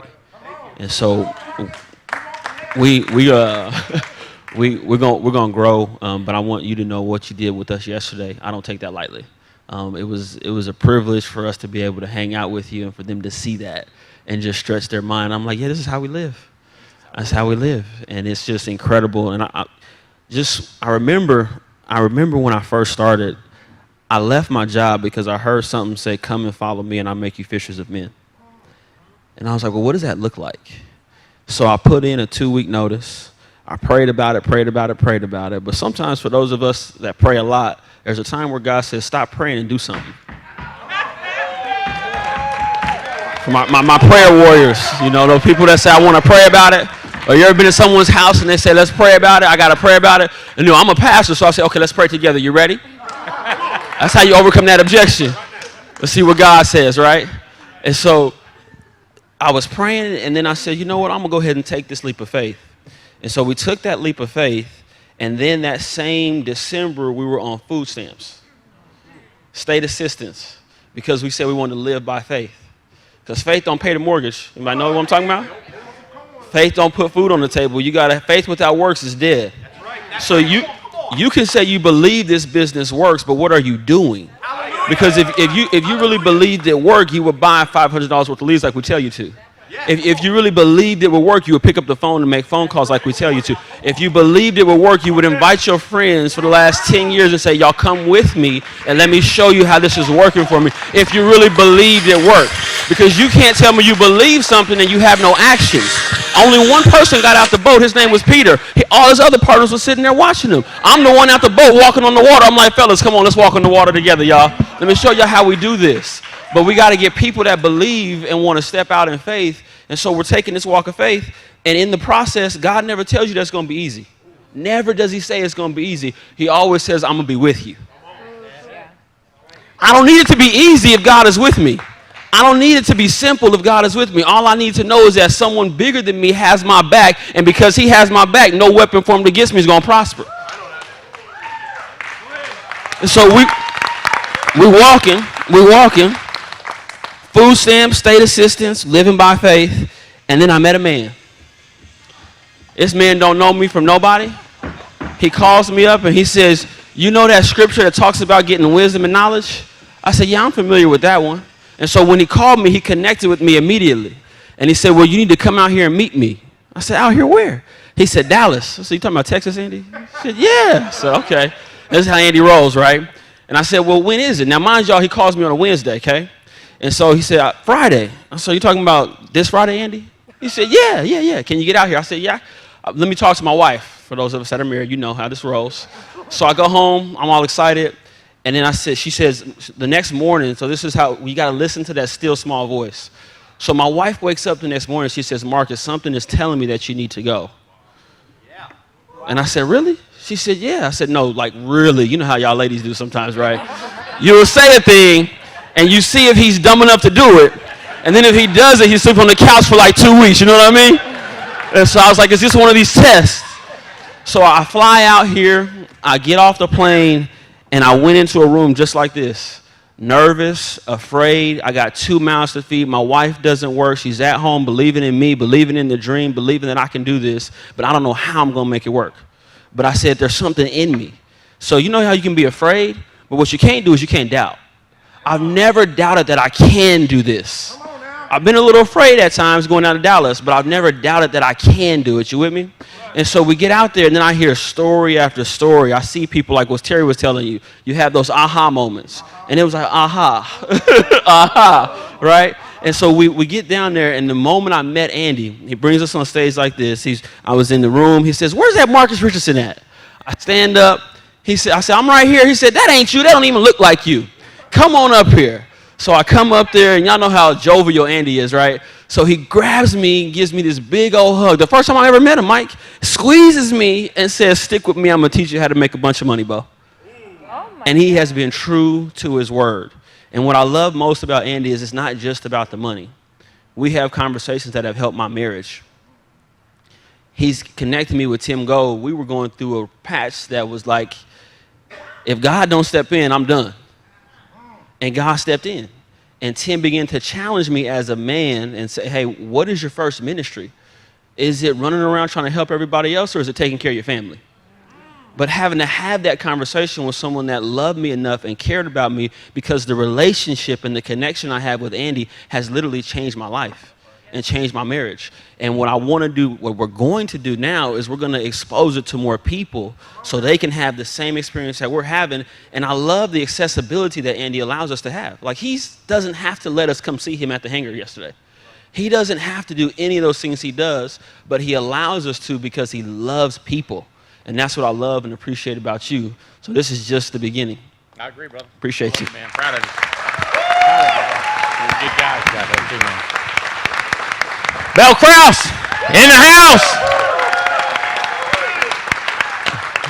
You understood what he was saying, didn't you? What Sarge was saying. Congratulations, kicking butt, taking names. So proud of you and Jake. You guys are building it, making it happen, setting an incredible example. Just trying to fight for that freedom that you have revealed to us. I tell people that this business, who's seen The Matrix? Way back, this business is like The Matrix. It's like you don't know you're asleep. You don't know the true reality until someone speaks it into you. And Andy, you spoke that into us. And it was in that moment, like when it hit me.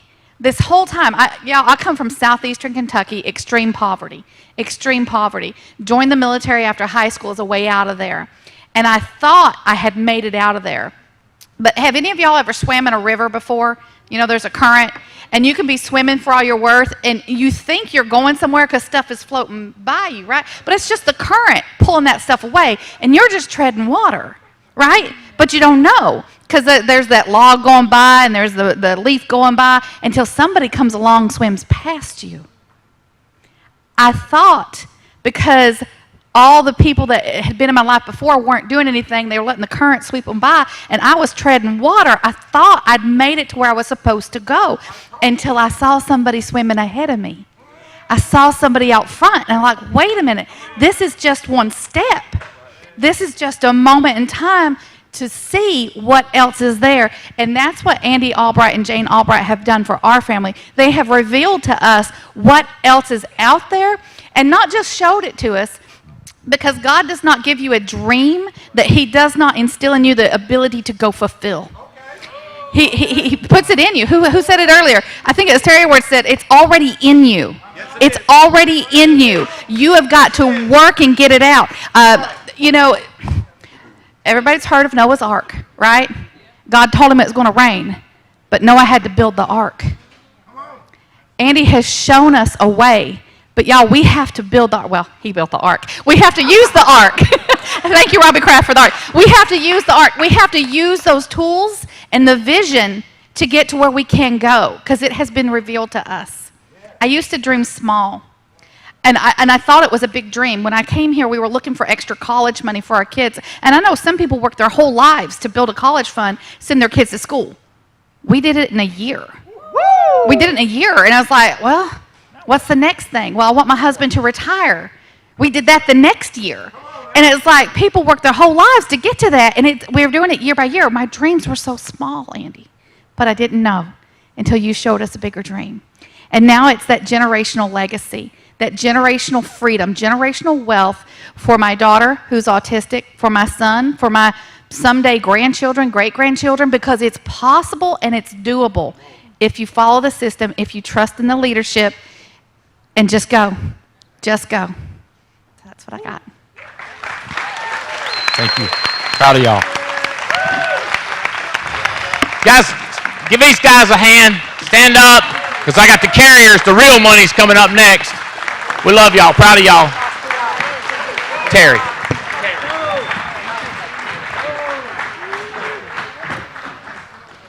I got one right here. I didn't know this was back here. You guys do have an order that they're coming up to you? All right, y'all want to come on up, carriers, the money people, the real heroes in this group. Is there? From top to bottom. Elliot's first. Oh my gosh. Come on up here, Elliot.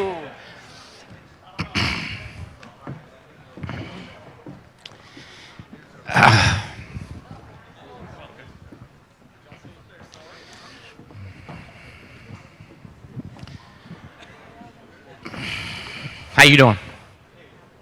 Fired up.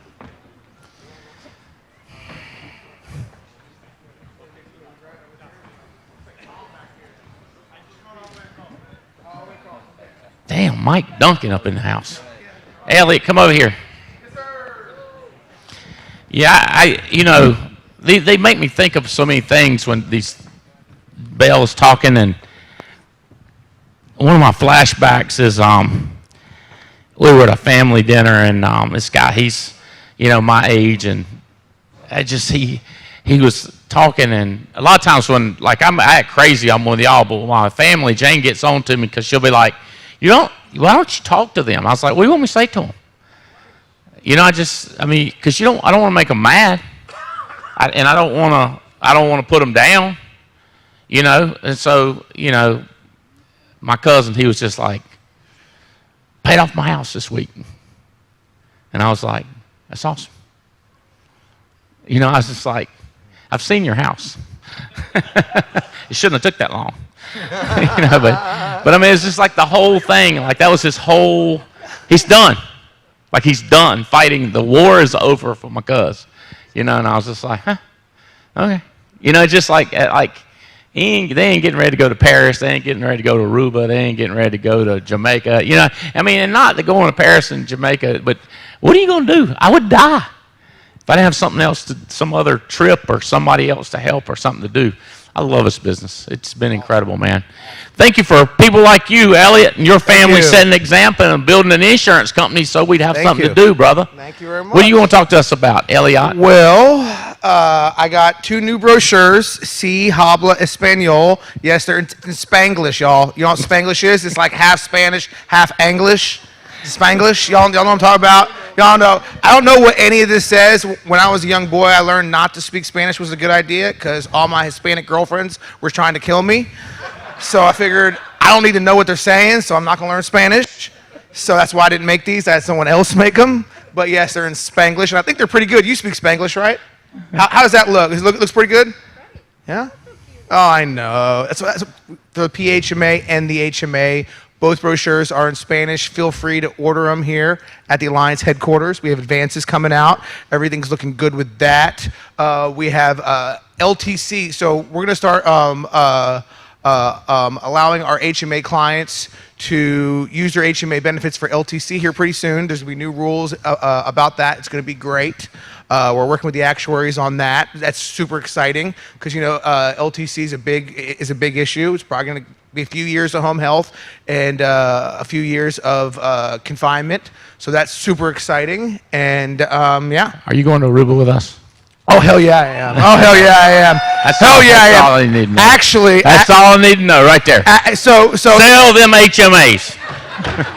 He's going to Aruba with us. Yes, and so I have a 1-year-old baby, and Halloween's big, and so I moved in a Halloween neighborhood. Is anybody going to watch you like a handler, or are you on your own? Oh, I'm on my own. Mom's not coming. So my mom was like, I can come. Be the best I'm like, Aruba no, you trip can't. ever. No, you can't.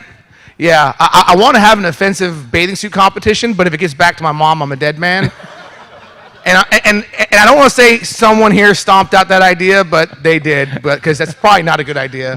Half my ideas are good, the other half just don't listen to me. I heard you had to get to the airport. You going to hang out with Diane? Yes, sir. Give her a big hug. Yes, sir. I will. Give her a big hug. All right, bud. All right. I love you, bud. I love you too. I got all the something else? brochures over there. I'm running low on jokes, but when something comes to me, I'll use it next time. You just made me think of 6. All right, buddy. Thank you very much. I love you, brother. I'm so glad you're here. Now you got to run. All right, Kelly. Kelly in the house. How you doing, buddy? Hi there. Good to see you. How are you? Yeah, great. Fired up. I Excited? am. Always. What you got for us today? So, hi, how are you? I'm Kelly Rayburn. I'm with Medico. What up? What up? I love it. I love being back here. I was here just about 3 weeks ago with Gina.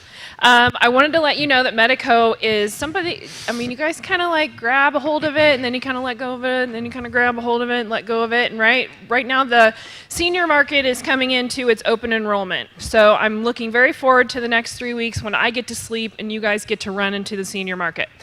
Just to kind of let you know what we are doing at Medico right now is we are new and improving everything that we have. We just launched our new Medicare supplement. For those of you that don't know about a Medicare supplement, it's the senior market open network, open provider for your clients to be able to go to any doctors that they want after they turn 65, right? Because the government says you got to have some insurance. We're going to provide you a little bit.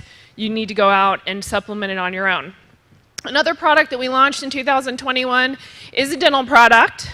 So those two things pair nicely together because for those of you that have left corporate America and have joined in forces with the Alliance and become independently wealthy on your own, you know that you need to have health insurance and dental, right? Right? Those two combinations went together with your employer. They happen to be your agent. Now you're your own agent. You still need to have those pieces. So we're offering a dental plan as well. In 2022, I'm launching 3 additional products that are coming out. When I say I'm new and improved, I got 3 more behind it, so stay tuned for those. One is going to be the refresh of the hospital indemnity that you guys have known and loved for the last 3 years that we've been part of your product offering on the shelf. It's going to come with an inflation rider, so it's going to be awesome. It's going to give you guys some extra money in your pocket.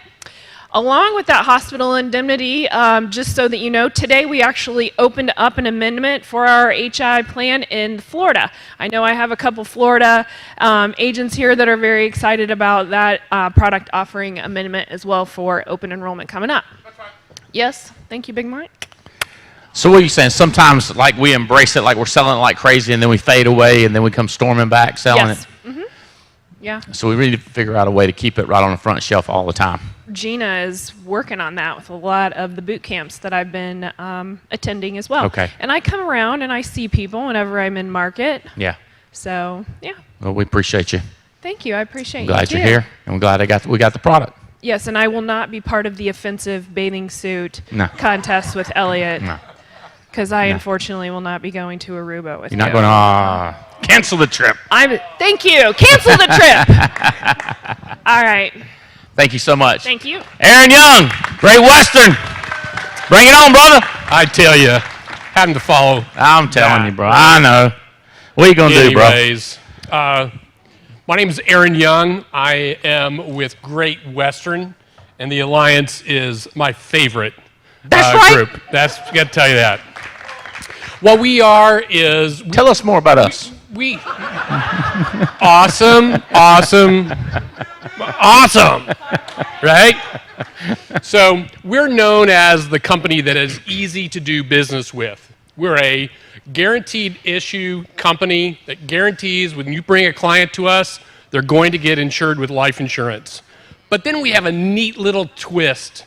We don't think that every person has to go to a graded death benefit product if they're not in perfect health. So basically, if you answer 4 little questions for us, we're going to give them 25% more life insurance. We're going to give them first aid coverage and accelerated death benefits, okay? So you bring people to Great Western and we will get them insured. So we make it easy to do business with us because we're paperless. We have voice signature. We take all forms of payment, including credit card, express card, anything with a debit or a Visa or MasterCard on it.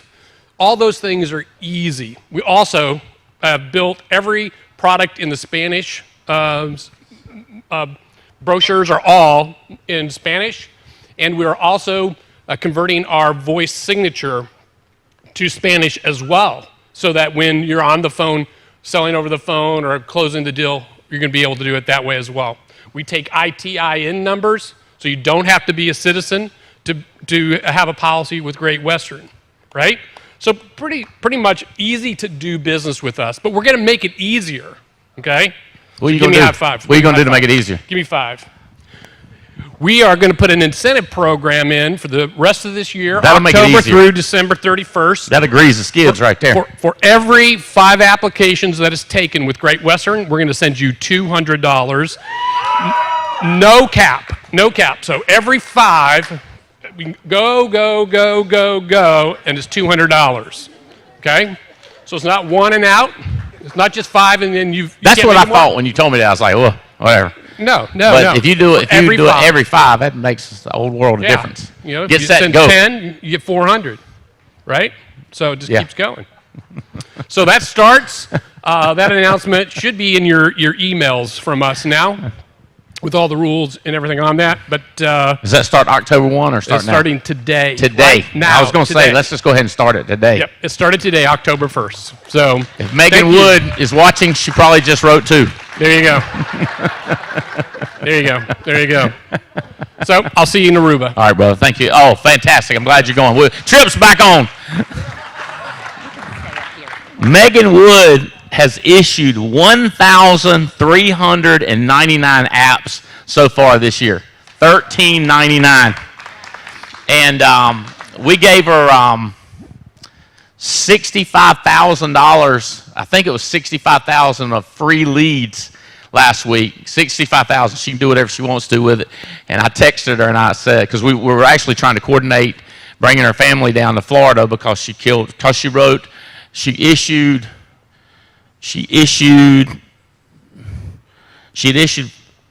what was it, over 1 million? Some crazy number. We did it because she'd issued over 1,000 apps. We said, we want to fly your family down to Florida. And I texted her and I said, what are you going to do with that $60,000 worth of leads? And she came back, she said, October is going to be crazy. I was like, what? Every month has been crazy for you, but yeah, all the carriers love her. Medicare is coming in hot. Gina Hawks and Ivy Wilson, are y'all in the house? Thought I saw y'all back there. Good to see you. Good to see you. Ready, get set, go, right? October Ready. 1? 15th. October 15th. Oh, it's don't start 15th? Oh, everybody relax. Yeah. You see these bags? It's already started for me. Just getting everybody ready. Yeah. So exciting. Okay. And Kelly Rayburn, Hospital Indemnity is going to pick up with AEP because they pair it with the Medicare Advantage plan, so do not worry. Yep. Who all is ready Medicare-wise? You got your A hip, the B hip, the C hip, D hip. Yeah. Stand up if you're ready to roll with Medicare so we know who y'all are. Yay! Good stuff. Good job. All right. Woohoo! Good. Nobody tell y'all to sit back down. She's talking to y'all. Y'all stand up. Be good for you. Stay standing. No, I'm just kidding. So, yeah, we're excited. So you should be able, when you go to the quoting tool, to choose 2021 or 2022 plans today. Today's the release date, but you can't roll until the 15th. So bear with me. If y'all try to book on my calendar, my calendar is staying booked, but that's okay. You know, just text me and I'll fit you in somewhere. I won't sleep. I'll help you guys. You know, get your questions answered and help you with your enrollments and all that. I'm super excited. I think Terry Edwards is the most excited for this AEP. He is fired up about it. Yep. So, that's right. I'm so excited because he is so excited. So, yeah, I'm excited. Yeah, so we're here to help you, and anything that we can do, it is going to be an amazing AEP. Not only that, I can help you with IULs. Many of you, we've had a lot of IUL conversations between yesterday and today, and some of those, Kevin and I already have lunch plans to talk about IULs, but whatever I can help you with, any of the products, Medicare, IULs, we're here to help, and just super excited about the growth that we're seeing, and we know this is just the beginning because it's just crazy. Everything that Andy has put in place with this system for you guys to be able to succeed out there, it's there. You just have to grab hold of it, and you just have to do it. So we're just super excited to be here, to meet any of you that I've not met. So come up, introduce yourself, and let me know how I can help you. Is there still time to get ready? Like if somebody needs to get through AHIP or get licensed? Yeah, I was talking to one of the agents last night. So yes, if you've not gotten your AHIP yet, if you're like, I'm not sure, I don't know, maybe I've got it. You don't. You don't accidentally do AHIP. As like you know, Mercedes, once you've done AHIP. So yes, there is time. If you've not started your AHIP, there's not time to be ready by the 15th, but AEP goes until December 7th. But the Medicare opportunity does not end December 7th. There are 10,000 people a day turning 65. So whenever they send you, you're ready to sell. We got plenty of people that need your help, that want your help. And like Terry said, 0 premium for them, about $500 for you. I don't know about you, but that fires me up. Get your AHIP. Are we mailing Medicare leads at all now? Are we ongoing? So some people are getting those? Yes. Is there anybody in here that gets those Medicare leads? Stephanie gets them. Are you running them every week? Have you called them? Yes, I've called them. Are you booking appointments with them? Yes. Do you do final expense leads and mortgage protection leads also? Yes. Do you find that the Medicare leads are more responsive, easier to talk to? It depends if they're within the 7-month block.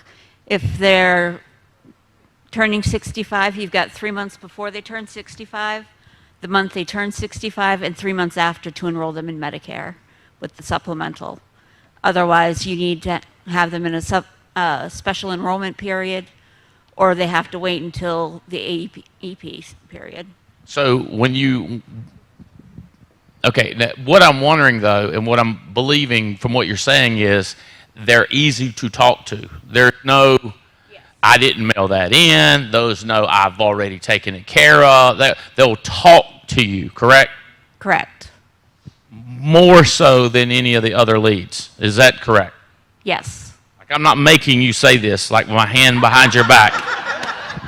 No, you're not holding a gun to my head. There's no puppets going on. And To me, those leads are unbelievable.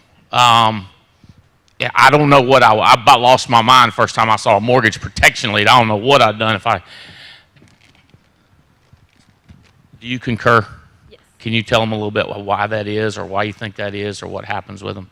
Yeah, they're awesome. I mean, as soon as you tell them that they can get money back on their Social Security check, they're like, come on over. Easy to sell. A lot of them are in the S&P period, which means that you can enroll them at any point in time, and you get $500 and no premium for them. All right. How often are you getting a life insurance sale also, like out of 10? Probably 2 out of 10. 2 out of 10, you'll get another life. How about you? Are you getting life sales too? yes, I am at a different appointment because we can't talk to them about life insurance at the same appointment. Is it fairly easy in the house to set another appointment with them? Yes, it is. Because why, you think? Because if you've helped them with their Medicare, they already trust you. I keep hearing stories like this, like it's bizarre. And so I have no idea how big of a boom this is going to be for us, but I appreciate it. Y'all can grab a seat. Thank y'all. Thank y'all so much. Appreciate y'all. I know it's a lot of work. Pass it on to Jeremy. Hey, I remember sitting in the parking lot where we were around beside the hotel in your Cadillac. I don't remember being dirty, but I remember talking to you about the surgery. I remember this. We were going out to see the Great Barrier Reef in, is that off the coast of Australia? Is that right? So we're off the coast of Australia going out Great Barrier, and I'm up there with a guy who's, at the time, I don't know about now, but at the time he was a hell of a lot richer than me. And I was at the front of the boat talking to him, Tim North. And I was chatting with him, and he said, I'm telling you, you ought to do this Medicare thing. And I was like, all right. And that's when we came back and said, all right, let's start figuring it out. Now, we wouldn't be able to do it if we hadn't got the ARC in order, but that was where we started it, and we were terrible at it because we didn't have the ARC. We didn't have a comp system. We didn't have the multi-tier payout. So the combination now of Medicare and the ARC system, we got it going on. And we can get people out of debt. This is Jeremy Slater with Empowering America, and we can get rid of people's debt. That's what they tell me. You know, I'm actually going to back up one step and then bring this full circle just because it's a special day today. My daughter's birthday today, so hey, Kylie. What's her name? Kylie. Yep, Kylie. Kylie. How you spell it? Kylee. Okay, cool. Kylie. Cool name. So I'm sitting in the back here and we're talking brain surgery. And you've got a friend with brain surgery. My daughter's actually had 2 brain surgeries in her life. Today's her birthday, and I also lost her 2 years ago. Ah. And so to bring that full circle on who Empowering America is, that after that loss, it's a true reality that we all face, that we never know. And the importance of what every single person in this room does to serve the families that you sit in front of is so important. After that, I went out in the field and wrote 160 apps in 60 days. However, what broke my heart was the no's. I can't afford that. I can't afford it because I'm servicing this high interest debt. And so I got very clear that I wanted to be part of the solution in that for every agent in the country. So Empowering America, we take care of that debt. We find the premium dollars for you out in the field for whatever product you actually sell. We're just another tool in your toolbox. We average about $600 to $700 for every family that we actually help. So for example, if somebody's got $40,000 in credit card debt, we're going to take that balance and cut it to $18,000 on day one.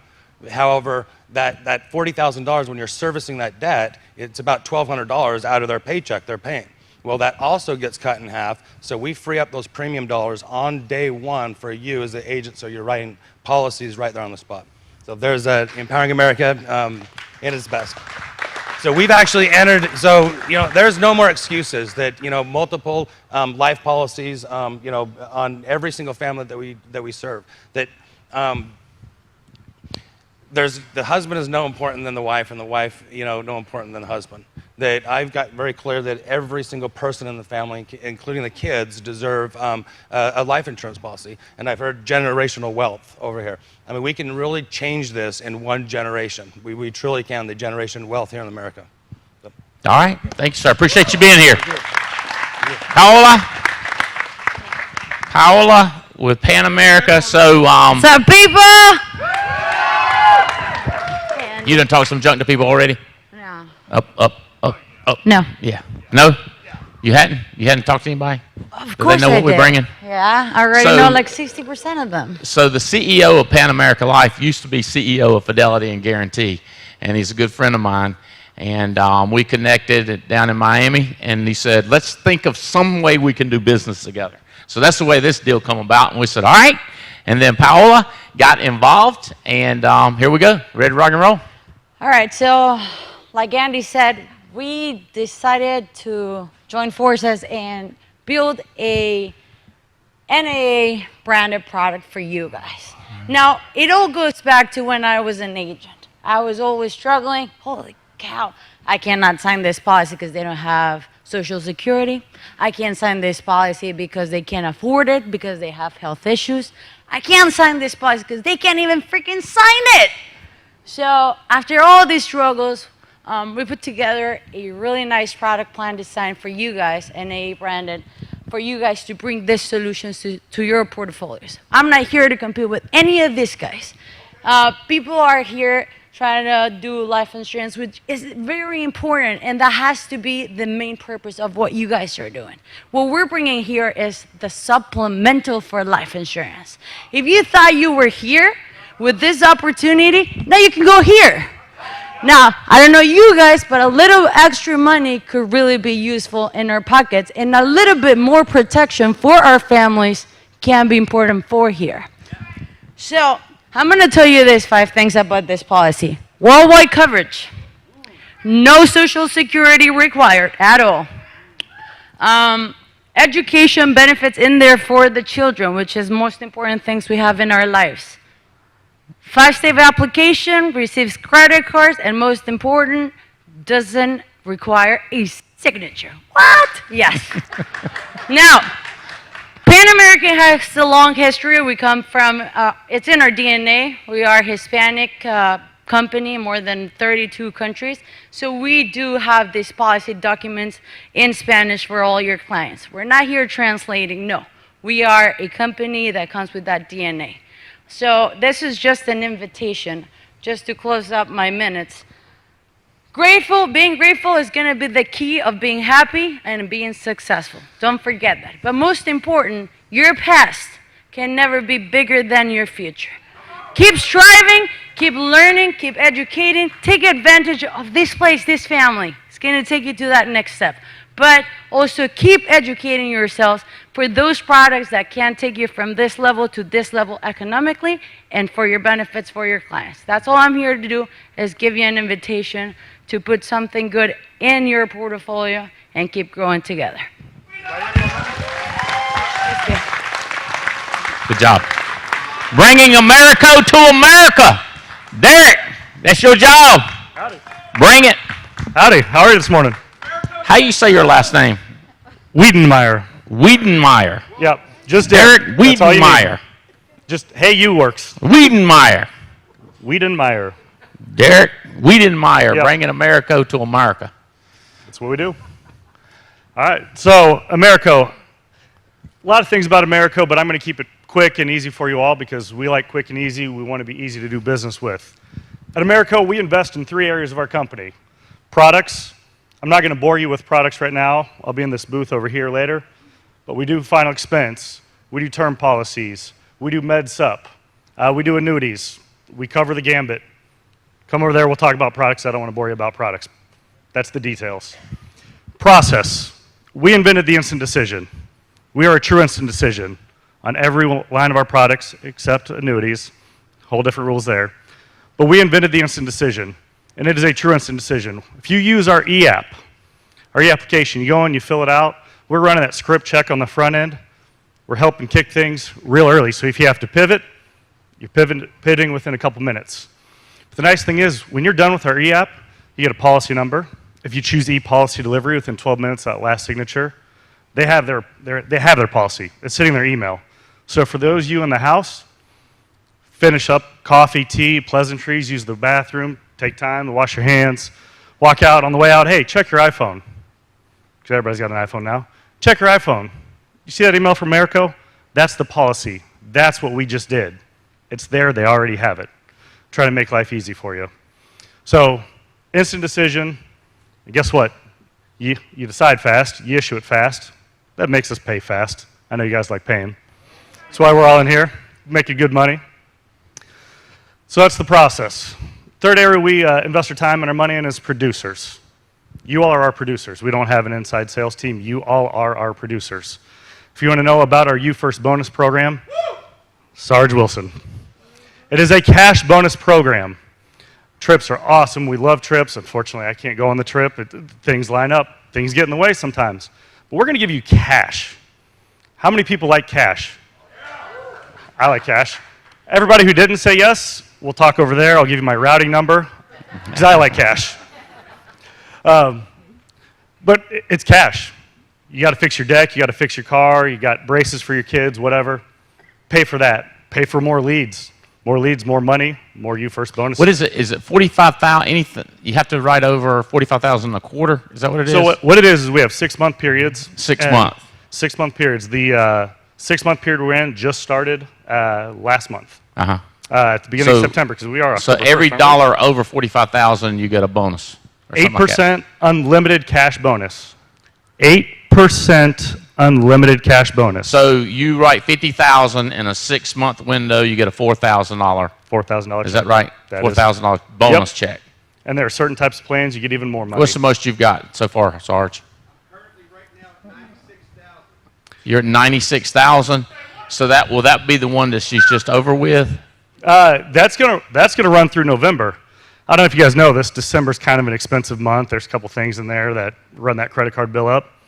So he's got 2 more months. He's closing in on an $8,000 bonus check. 4/6 of the way through it. 2/3. Nice. I'm not a math guy. He might come into $15,000 cash right before the holidays, on top of what we already pay him, on top of all the money he makes selling all these other policies. I think Danny Johnson's daddy was right. There's money in this insurance thing. Somewhere, somebody making some money somehow. They're all out there. They're not up here on the stage with me. I know this. Well, you are. But it's all out Yeah. there. You are making it. We're helping you make All it. right, brother. Glad you got you, man. Hey. Look forward to getting to know Glad you. to be here. I look forward to it. Wiedenmeyer. Wiedenmeyer. This is my second event out here. I love it. I It's love having you, a lot of man. fun. Appreciate you, buddy. I look forward to it. Bam! In the house. Good morning. Bam! Yes, sir. Y'all moving money, baby? Yes, sir. Is money moving? I like money movement. Money is moving. Good morning. I'm Chris Norris with Burlington Alliance Capital Management. That is. Bam! That's right. Bam! So, yes, money is moving. We're breaking records every month. Yeah. Yeah. These guys are breaking records. Give yourselves a hand. So I know everybody that stood up doing AHIP, now I got to be careful. I'll make sure the compliance ladies are making sure. You can't do it on the first appointment, but everybody that's selling Medicare. Oh, my gosh. I ain't even thought about that. Right. Who has all the money? The old people. Right. If you're not selling Medicare, if you didn't do AHIP, you should. Because I'm telling you who has the money. On the second appointment, you should go back and see these people. Because I promise you, you're gaining their trust because you're selling their Medicare product. You should be asking for it. There's a roll some money. world of opportunity within that. So you guys that got your AHIP, you were smart. Terry, I know you said you were easy. Those old ladies are going to love you. I'm just telling you. Oh, hey, oh, hey, oh, hey, hey, hey, hey, hey, hey, hey, hey. Hey, I know. But yeah, I'm just telling you, guys, there's an opportunity. But yes, we're breaking records. Money's moving. We moved in the last week, just so you guys know, there was $5 million that moved out of BAM into annuities. Guys, that's y'all's money. Yeah. So I know that's what moved. It's a week. flow, baby. It's a flow. I mean, it is Pour flowing. it into BAM, and then we'll roll it into IULs, roll it into annuities. Yeah, It's you're moving the money from the people that bankers, investment people, get it into BAM. Now BAM loves you. Those bankers, investment people, they hate you. And so the money's sitting there, your client is consulting with people that hate you. And they're secretly telling the client how big of a crook you are. You move the money to BAM, now you got Amber and Chris who are in favor of you moving it into great products. Yeah, This is not complicated. Yeah, and it's going to annuities, it's going to IULs, it's going to... And everybody's scared to death about the stock market. Yeah. Get it to Chris. Get it to BAM. Yeah, absolutely. So, guys, thank you for everything that you do. Thank you, Andy. We appreciate it. Appreciate it, man. Good job. Good stuff on all that. Thank you. Ben Holmes, seemed like I just saw you, brother. We had a blast. You did just see me, yeah. We were out in Florida. I actually saw a couple of familiar faces here. We had a contest for this summer that we did. We were out in Treasure Island, had a good time. Had a blast. Yeah, and he invited us to his house, and we had some drinks on the beach, nice sunset picture, so that was pretty cool. So. Yeah. Y'all still got plenty of money? We got plenty of money. You know what's new to me that y'all are taking athletes, right? Yeah, we're starting to now. So tell them the rule that what we're doing now as far as accepting athletes, but the big IUL policies. Yeah. They used to be like, hell no. They used to say no. And now they're taking them. We got a new chief underwriter. Good job. That was a good decision. Nah, so we do IULs. IULs is all we do, and we're very, very good at it. We have the top illustrated IUL in the market right now at the highest caps and a proprietary index that can only offer through FNG. We partner with Barclays, who obviously is a massive bank over in London. So we have a really cool proprietary index. Actually, in 2019, it won Index of the Year. So it's it's almost a 30% return on a fixed product, which is unheard of. So But the deal with the athletes? So it's up to what's the face amount that they'll take and not really.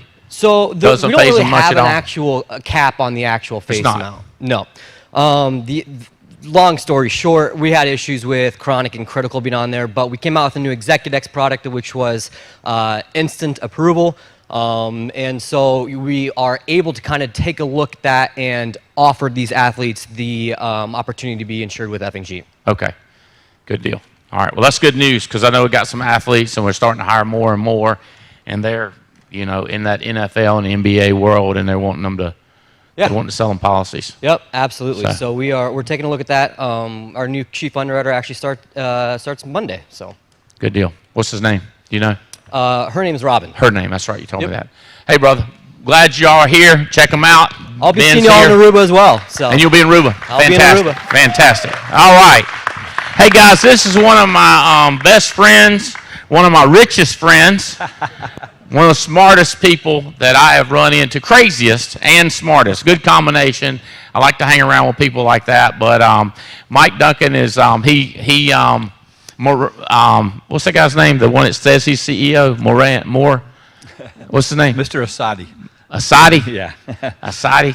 No. Mayron Asadi. Mayron. Okay. Mayron He knows him by first name. Mayron, yeah, I didn't know his last name. Mayron asks Mike before he does anything. I'm just telling y'all, the CEO checks with Mike before he does anything. And appreciate that. Mike's got a brilliant business mind, and he no doubt is one of the top executives in the country in insurance. And he's just common sense smart about it. And we got a bunch of, and I got a bunch of policies with you. You sure do. You're my leading Real big policies, carrier. premium Yeah. finance policies, Yeah. for sure. Well, we're talking about National Life. I've met a lot of you guys. I'm inspired to be here. I'm sitting at the back of the room, and everybody. I come to a lot of these meetings, and a lot of people say they're family. But when you see you guys up here with your husband and wife, there's nobody like you guys. I promise you. I go to a lot of these meetings, and I see people say we're a family. But until you see you guys on stage, it really inspires me to come back here. And I'm just so happy to see everybody kind of get back together again. So thank you for allowing me to come up here and see you guys. I love to speak, but just seeing everybody together is an inspiration. And I think that's very important that we kind of continue to get back together. I can't get my people back in the office. So seeing you guys together, appreciative. But, so much to talk about, very little time. But as I was thinking about what to talk about today I just came from a VP meeting, and one of the things that we really talked about was placement rate. Now, you guys, the most valuable thing you have as an agent, and you think about this a second, what's the most valuable thing you have as an agent? Your time.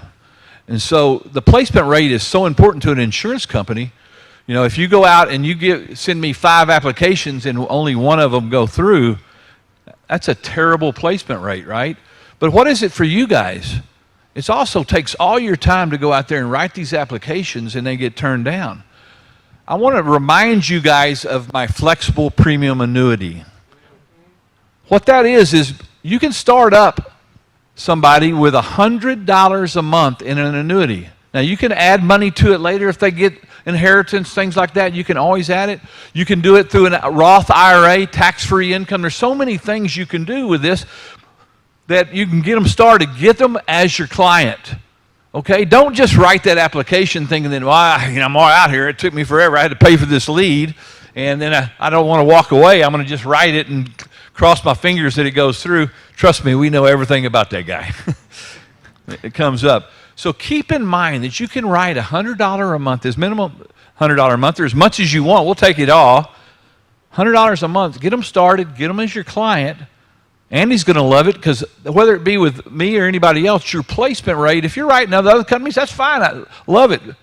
But if you can't get them insured, just write the application for an annuity. That's a guaranteed issue. And get them started. Get them as your client. What I always say is, hey, we're going to start you off with this $100 a month or whatever money you found. If it's $300 a month, $1,000 a month, we're going to get you started, get you as a client. We're going to get you healthy. And then we're going to come back and give you the full plan. So get them as your client. So don't ever forget about that type of stuff when you're out there sitting down with your clients instead of just writing it.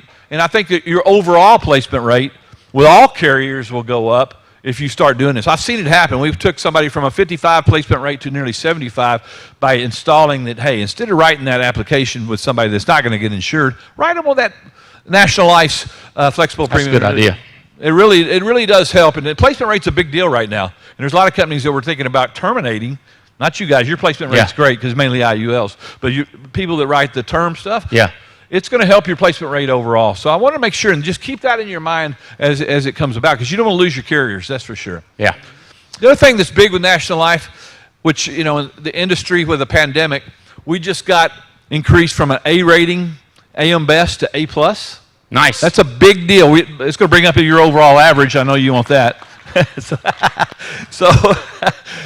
Yeah, that's with National Life, we're continuing to grow. We're in the top 10 insurance companies in the United States, coming from a little company in Montpelier to Vermont to where we're at today.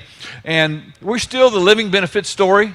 I want to give a shout out to both Gina and Chris. They've done a great job of pushing my IULs and my premium finance stuff is still big. A lot of carriers have come out of the premium finance. I'm not going to get deep into the premium finance world, but Andy knows all about it with some of the big cases that we've done with him. But it's a big deal. And a lot of carriers, Allianz and some of the other carriers have pulled out. We're still there. We got plenty of premium left. So if you run into the big cases, get these guys to help you. You can make average commission is not that a lot, maybe $200,000 in average commission on a one case. So if you run into somebody that's a $5 million net worth, be sure and talk to my partners here because they know all about it. They'll help you. And it's important that you kind of run into that. So, but most important thing is we continue to grow with you guys. We keep seeing premium on both the annuity side. Our living benefits story is still the best out there. You got the old insurance or the new insurance is what I always say. Yep. You run into somebody with a policy, say, I already have insurance. Do you have the old or do you have the new? Do you have, if you get sick, if you need to go to long-term care, if you're in an accident, you can get money from your life policy. It makes the sell a lot easier. I always say that, is that with the IUL sell, you're going to need it one way or another because the cash value is so good. The easiest sell in the world is, and if you don't need anything, if you don't, go into long-term care, if you don't have an accident, you don't get cancer, heart attack, stroke, I'll give you all your money back tax-free. How's that sound? That's the easiest sell in the world. You want to spend $50 or you want to spend $300 and I'll give you all your money back if you don't need it. That's an easy sell, guys. And that's, whether it's my IUL or anybody else's, I promote the fact that everybody should eventually have an IUL. You guys are selling term, I love it. Go back to them because they're going to need those living benefits. So, going back to those guys after you've had them a few years and make another sell, convert them over into a permanent policy, that's the best thing you do. If you got 1,000 clients over the next 5 years and you go back to them, you got set leads for the rest of your life. So, but most important thing again is thank you guys. We're continuing to grow with you. Appreciate your business more than you know. I mean, I love coming up here and just seeing everybody, and thank you for being Andy. here, brother. And Mosley's still good. Jim Mosley's still good. good. No, Mosley's still good. He let me come this time. All right, buddy. Thank you for being here. Appreciate it. You betcha. All right, guys. Thank y'all very much. Appreciate all you carriers being here. We are not the one. And all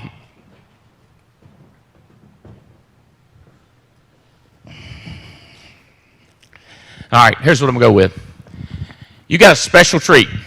In from Orlando, Florida, my pastor, a lot of guys' best friend and pastor, and I'm so thrilled to get him up here on their stage. If you would stand and welcome Tim Goad.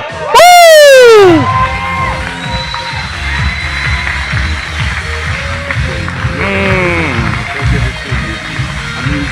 All right. Thank you so much, man. You can be seated. How are you? How are you? Good. Thank you so much, Andy.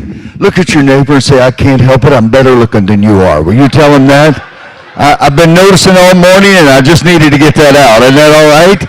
Yeah. Man, I'm so glad to be here. I love coming here. It feels like home. And I love this man right here. That's all right. Thank you very much. It's good. That's $1,000 right there. Thank you. It's so good to hear all of these speakers this morning and to feel your heartbeat. And man, I just want to look at you for a second because I am absolutely in front of the most incredible people in the world this morning. And you're world changers.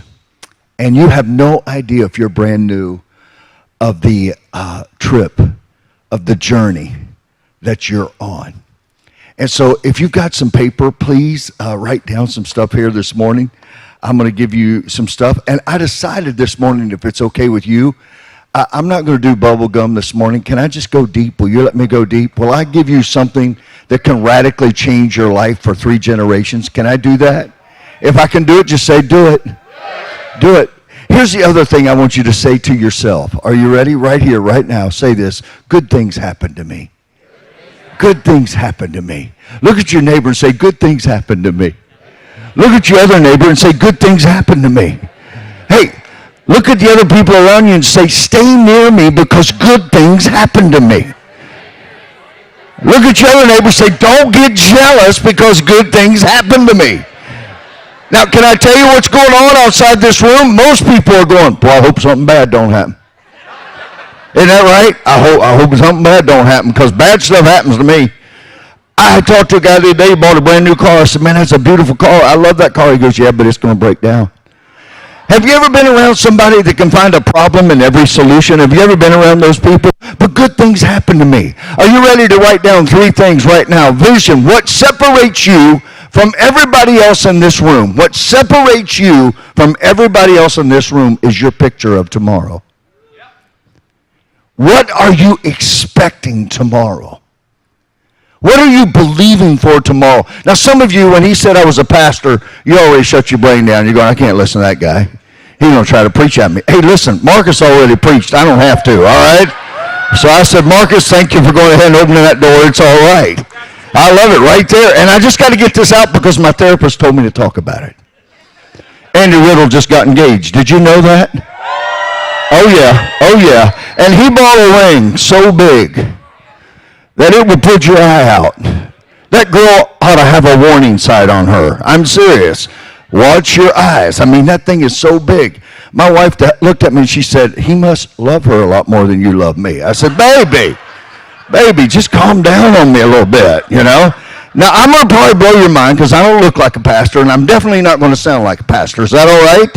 Because can I tell you, I coach about 2,000 pastors, but I don't really like pastors. Now, that may mess you up, right? But sometimes they just act too good. They're a little too, anyhow, I'll get off of that. My therapist told me to talk about it. Let me tell you the 3 things that vision will do for you real quick. Number 1, it will keep you focused. Focused. You ever have trouble with focus? Have you ever had trouble on focusing on the wrong thing? Have you ever been mad at somebody because you thought it was this way, and later out you had a conversation, it wasn't that way at all, and yet you wasted weeks and days because you were focused on the wrong thing? Oh, let me ask you a question. Anybody in the room ever been misunderstood? If you're married, you have been misunderstood. I can tell you that right now. I just got to walk in the room some days, and I'm misunderstood. You know what I'm talking about? How many of you know in marriage, fights don't happen over words near as much as they happen over tones and attitudes?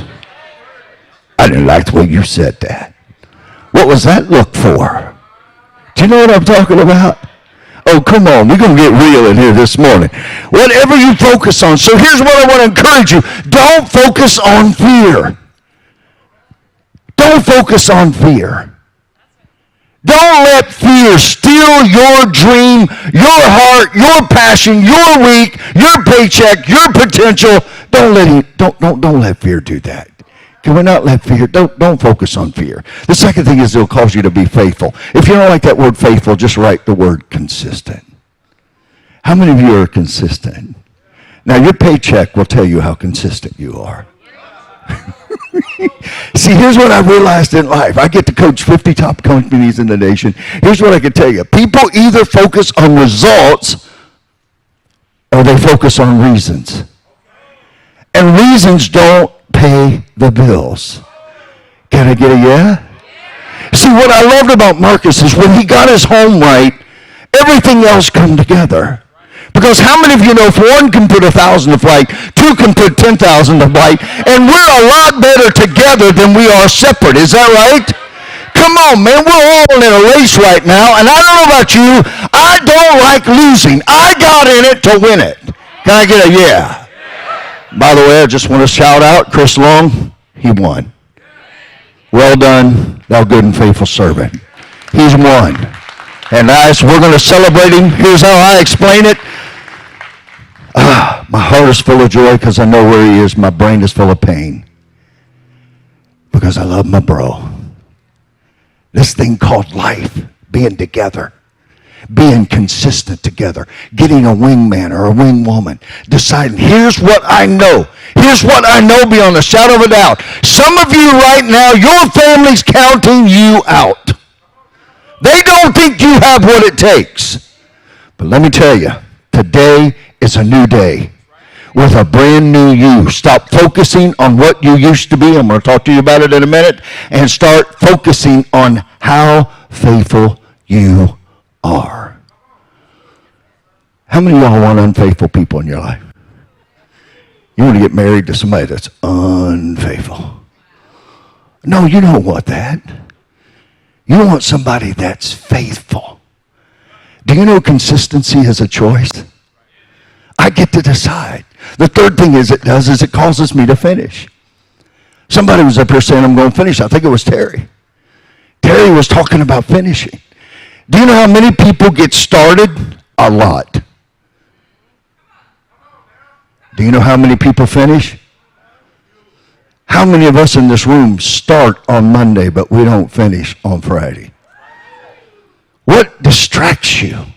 What takes you out of the action? Why are you still making $100,000 when you should be making $1 million? I'm not beating up on you. Here's what I can tell you as your friend. My name's PT. I love you. You're a bad steward. But what's causing us not to do what we can do is that we need to get our minds right. We've got to get our identity right, and we've got to get our discipline right. Are you okay with that? Is that all right? Don't get mad at me. And Andy ain't saying this, I am. So don't take it out on him. I love my buddy, man. He's faithful. He's consistent.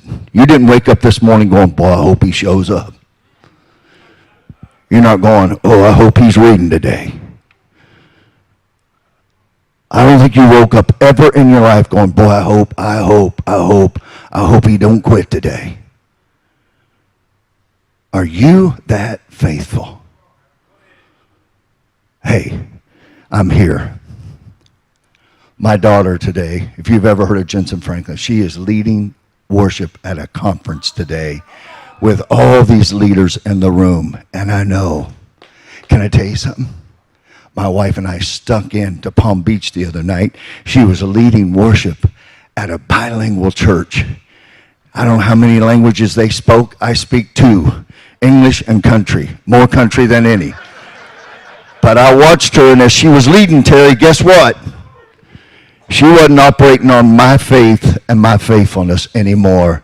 She took the stand and said, now it's me. I want to talk to the giant that's inside of you. I want to talk to the person inside of you that you know you are. You know you were made for greatness. And you know deep inside that you have not been living to your full potential. You know that. You don't need me. I'm not trying to say you're a bad person. Get over that. And let's start fighting. You know that fight that's in you? You know that fight that's inside of you that says, just tell me it can't be done. I want you to.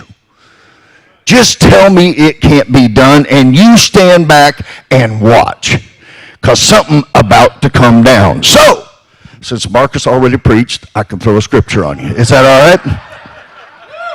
By the way, just so all of y'all know, and I don't mean to offend anybody, but I told Marcus and his brother back there in the back when I hugged him, I said, I gotta warn you, I'm a black man trapped in a white man's body. I just want to get that out.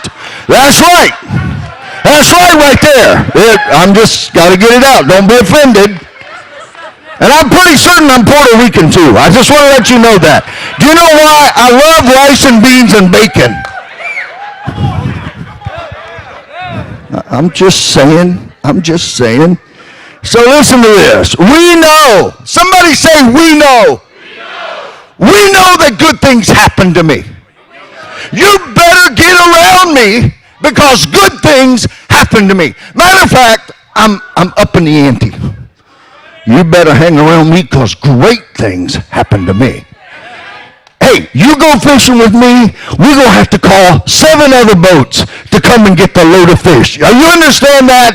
I'm operating in abundance, not in lack. I don't know about you. You make a decision this weekend. You got in the alliance not to go, well, I hope I can make $100.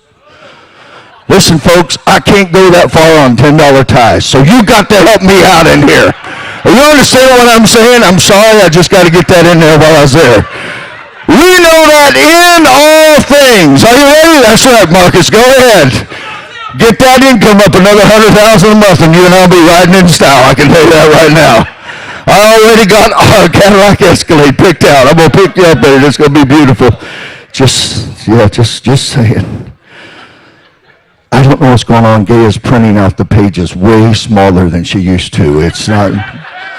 We know that in all things. Notice I didn't say be thankful in everything. I'm not thankful for disease. I'm not thankful for abuse. But here's what I can tell you. He says, we know in all things, God works for good to those who love him. You love God. You may be a Baptist. You may be a Pentecostal. You may be a Catholic. I don't know what your religion is, but you love God, right? I didn't ask what denomination you were or what abomination you were.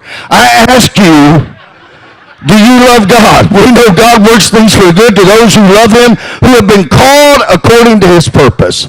You have got a calling. Don't you ever tell me you're a piece of junk. You got a calling on your life right now. You ready? Get in the game. Don't you waste one more minute. Don't you waste one more second letting this world take you apart. What's keeping us from it? I got to give you an hour and 2 minutes. Are you ready? Here it comes. I'm going to talk 900 miles an hour right now. Are you ready? Here it comes at you. Do you know what keeps us from it? Because we don't know it. And what we know that we're so sure of is keeping me from knowing what I need to know. What you know about you, what you say about you. Well, I'm shy. Well, you don't know. I understand. Don't get mad at me. I love you. I can do this, Sarge. Here's what I can tell you. I'm just kidding. I love my buddy over here so much.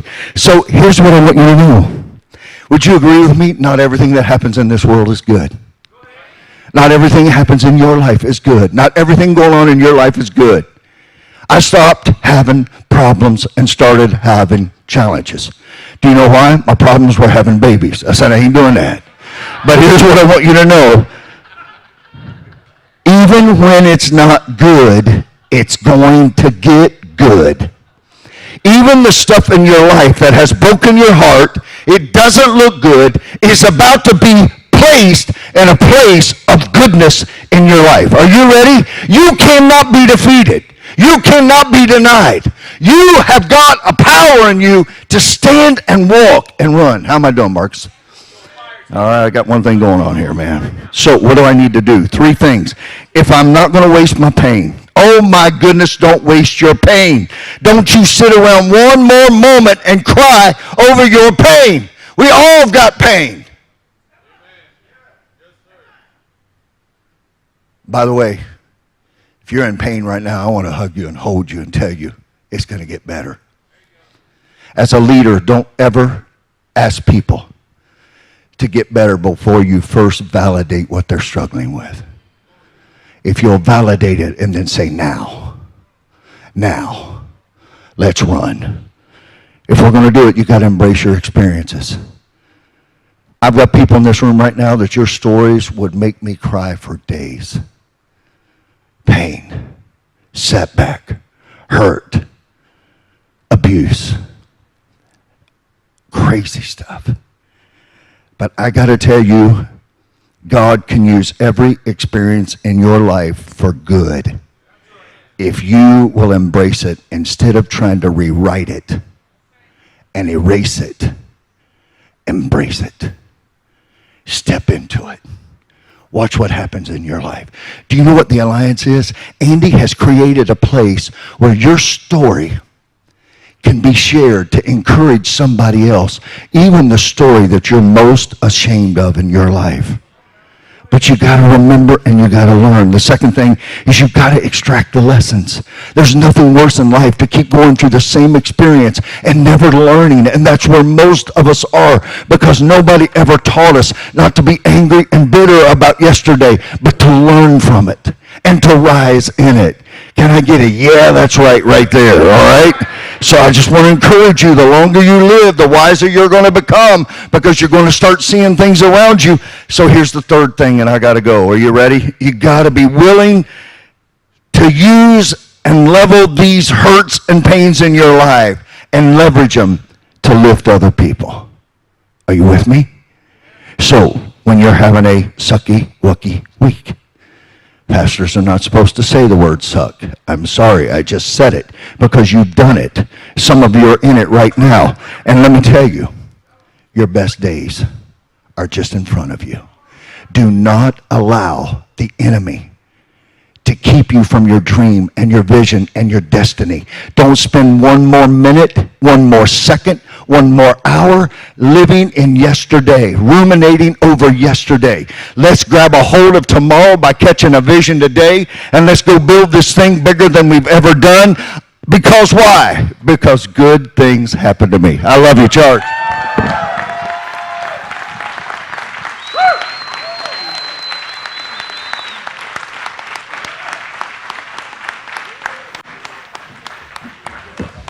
All right. Quick announcement. District manager and above. I'm going to call your name. Don't you worry. I know who you are.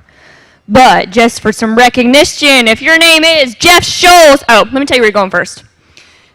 When I call your name, you're going to stand up and you go to Andy's office.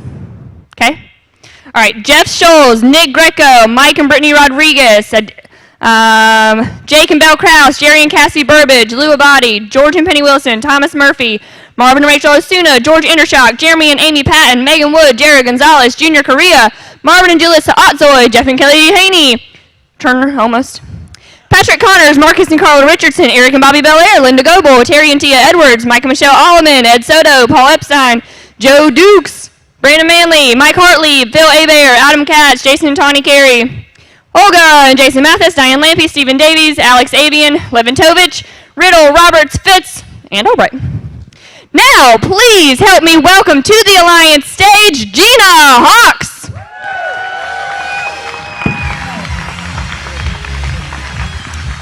Do you want this table?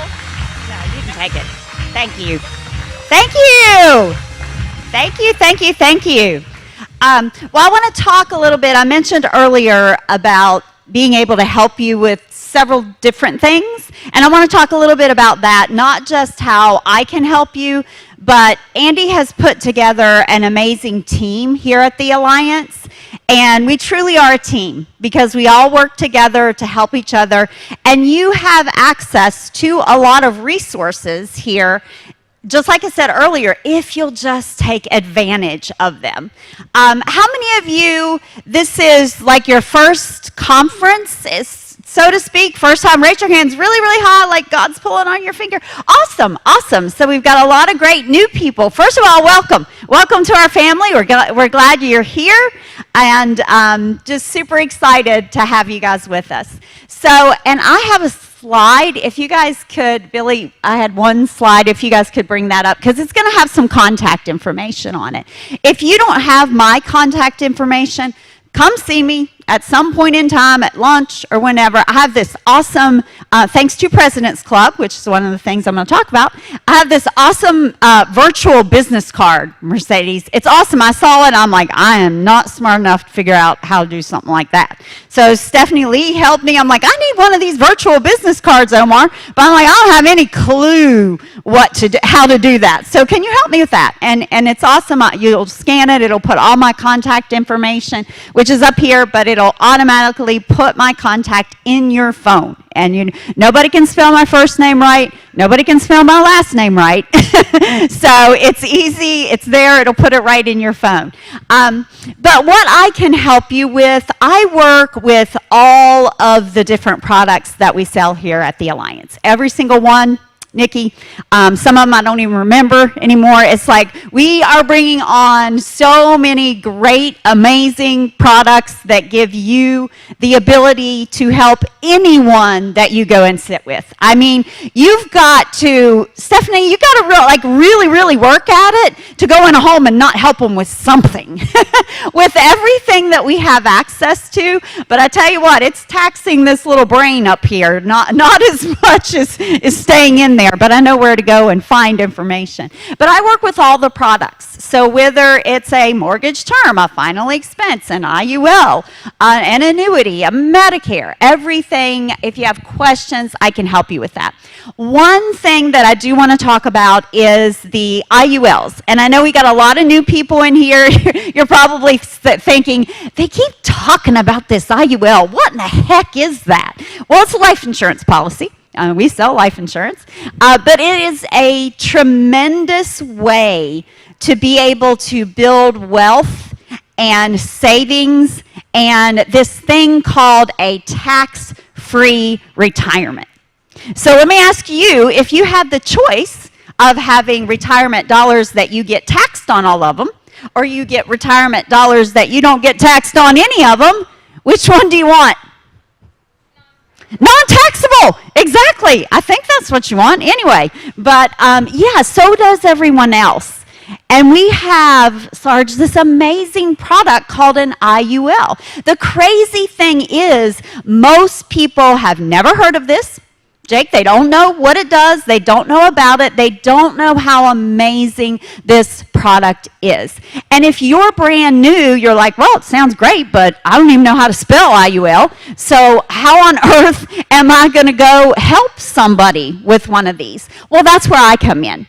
Because you have the ability to book an appointment on my calendar, which is that ginahawks.simplybook.me. That's my calendar link. So you can go there, and let's say you're at a mortgage protection appointment, and you've got someone that's young, healthy, saving for retirement. That's who you're looking for an IUL, young, healthy, saving for retirement.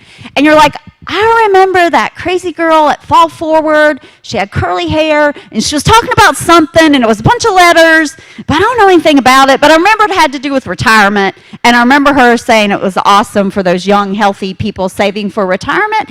That's all you got to know. And you can say, hey, by the way, we have this amazing tax-free retirement program. I'd like to bring one of our specialists in with us to talk about this and see if we can help you with that. That's all you got to know. You just got to know you have a partner. You have a partner, that would be me, a partner that helps you help people with tax-free retirement. Now, let me get on her calendar. She's crazy busy, and if you look at my calendar, yeah, it's going to be a little bit before you can get an appointment, like a week. Not a super long time, but I travel a lot. But the thing is, the clients need to know I'm busy as well, because that shows urgency of, oh my gosh, she's busy, but we've got half an hour, this right here that she's available. So you find a time that you're available, the client's available, and I'm available, and you book it on my calendar. And what I'll do is I'll set up a Zoom for the three of us. You can be there physically with the client. We can do it 3 separate places, doesn't matter. And I will help you to, I'm going to explain the concept to the client, Dan. I'm not going to tell them in the beginning it's life insurance. Now, trust me, they know by the end of the appointment they're buying life insurance. But nobody wants to buy life insurance to save for retirement, because that's a foreign concept to them. So I show them all the benefits: tax-free retirement, no risk in the market, safe, good growth, liquidity, all these things that they're looking for. I get them hooked on what it is that I have. Then we tell them it's life insurance. I run an illustration. I explain that illustration to them. I get them to the point of saying, this sounds great, what do I do next? And I'm like, that's where Gus comes in. Gus is going to help you out. And I get them to the point of ready to fill out an application. You get to fill out the application because you get all the commissions.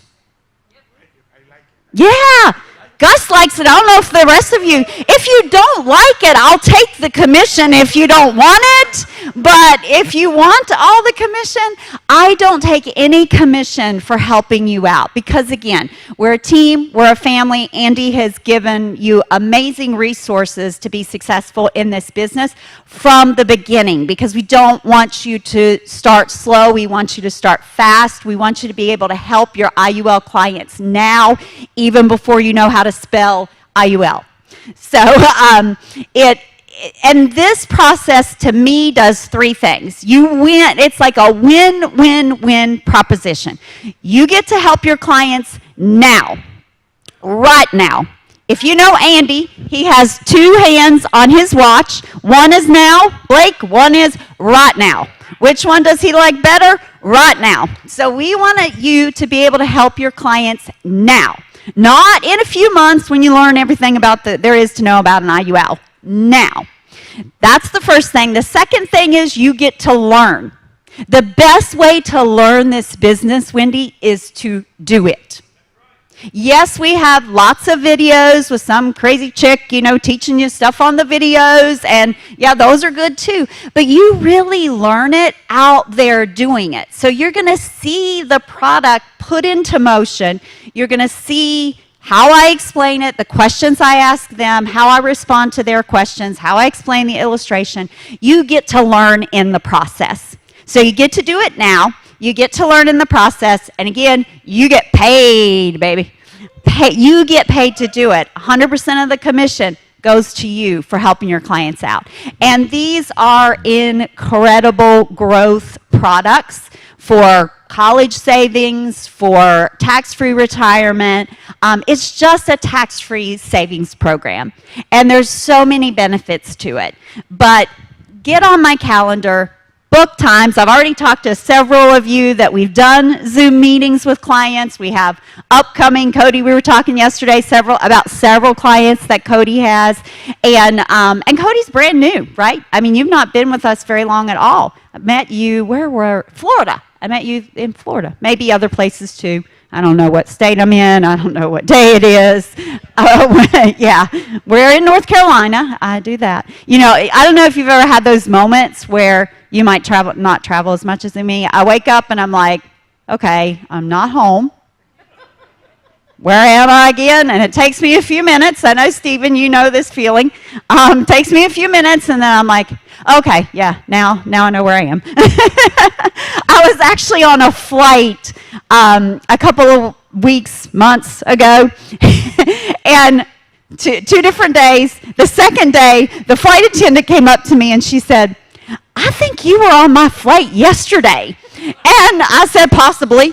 And she said, where did you come from? And, was it Tampa? And I said, yep. And she said, yes, you were on my flight. She's like, you fly as much as we do. And I'm like, yeah, pretty much. So that's bad when the flight attendants start recognizing you on multiple different flights in different states. But it's all right. But yeah, I'm here to help you, and the IULs are one of the things that I specialize in. What makes me special? Nothing. Absolutely nothing. I'm not all that smart. Mercedes, oh my gosh, I got to tell you, I speak one language, English, and I don't speak that one well. And this young lady, she's like, I don't speak good English. Oh my gosh, she speaks two languages very well. I can barely speak one. She is awesome. And Gus, with that little brain, is still much larger than mine. So I am not that smart. I've just done it a long time. So that's all it is.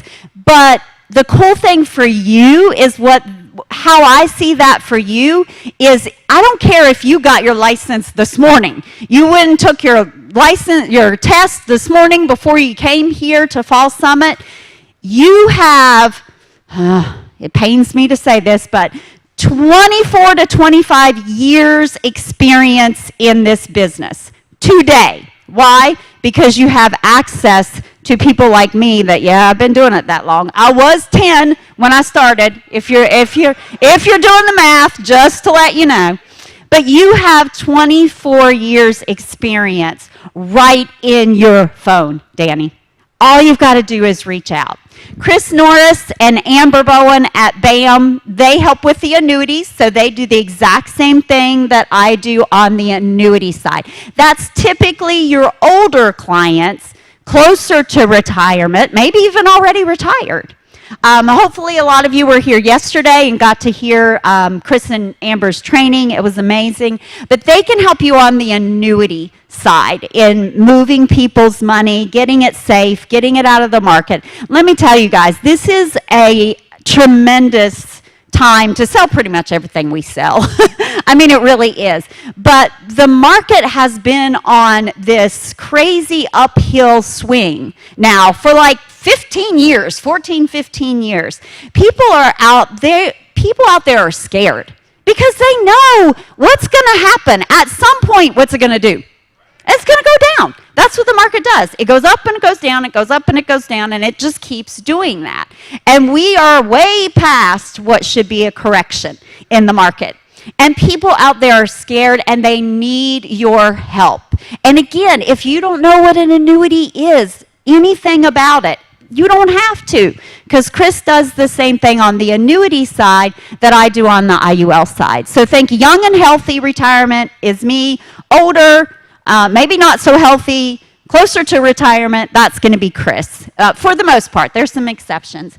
President's Club and the lead performance team, you're going to get to hear from them. I'm not going to steal all of their thunder, but you're going to get to hear from them. But what I can tell you is if you take advantage of these resources that Andy has given you, it is going to propel your business. It's only going to help you. The President's Club, everything that they do, there's so many benefits, Tim, of President's Club. I mean, I don't even know them all. They're going to tell you about that. The lead performance team, if you have any questions about leads, they can answer them. Like people ask me about leads. I'm like, call the lead performance team. I don't know about leads, but they are experts in helping you. So again, we have this thing at the Alliance that we call the Alliance Advantage. And it is. It's the team, it's the culture, it's the resources that Andy Albright has put together. But it's no advantage to you if you don't take advantage of it. So take advantage of the resources that you have. It's going to grow your business. It's going to propel your business. It's going to help you so much. And we are here to help you. We love helping you. I love meeting all the new faces. I met a lot of you yesterday. Want to meet more of you today. But we love meeting you again. We welcome you to the team. And please, please reach out to us because we are here to help you. Thank you very much.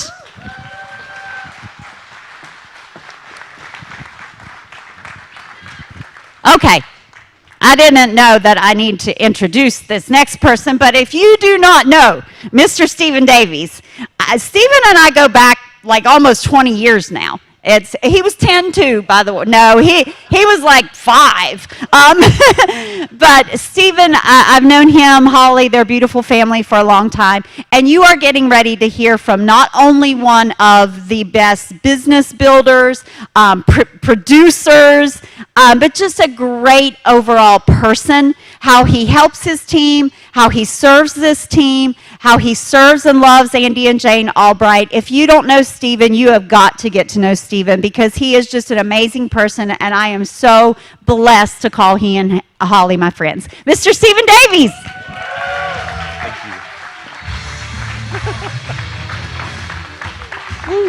Thank you, thank you. Billy, will I be able to use this to draw on? Okay, cool. That right there? Down at the bottom?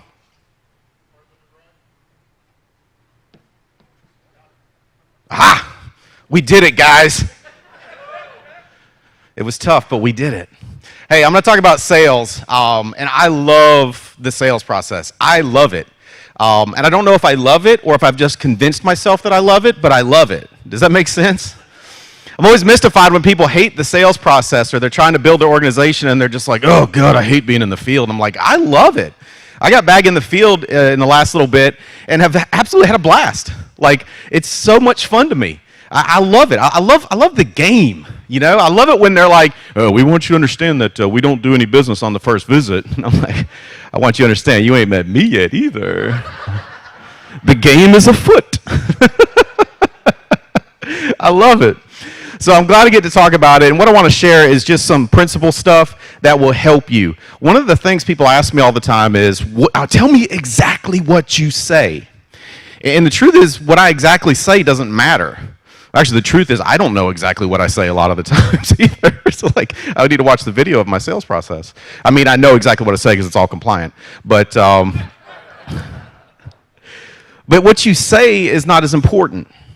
Here's what you're trying to get done. And this is what all the great salespeople we have do. They create a feeling. So if you focus on anything in your sales process, focus on creating a feeling. Don't worry about exactly what you say.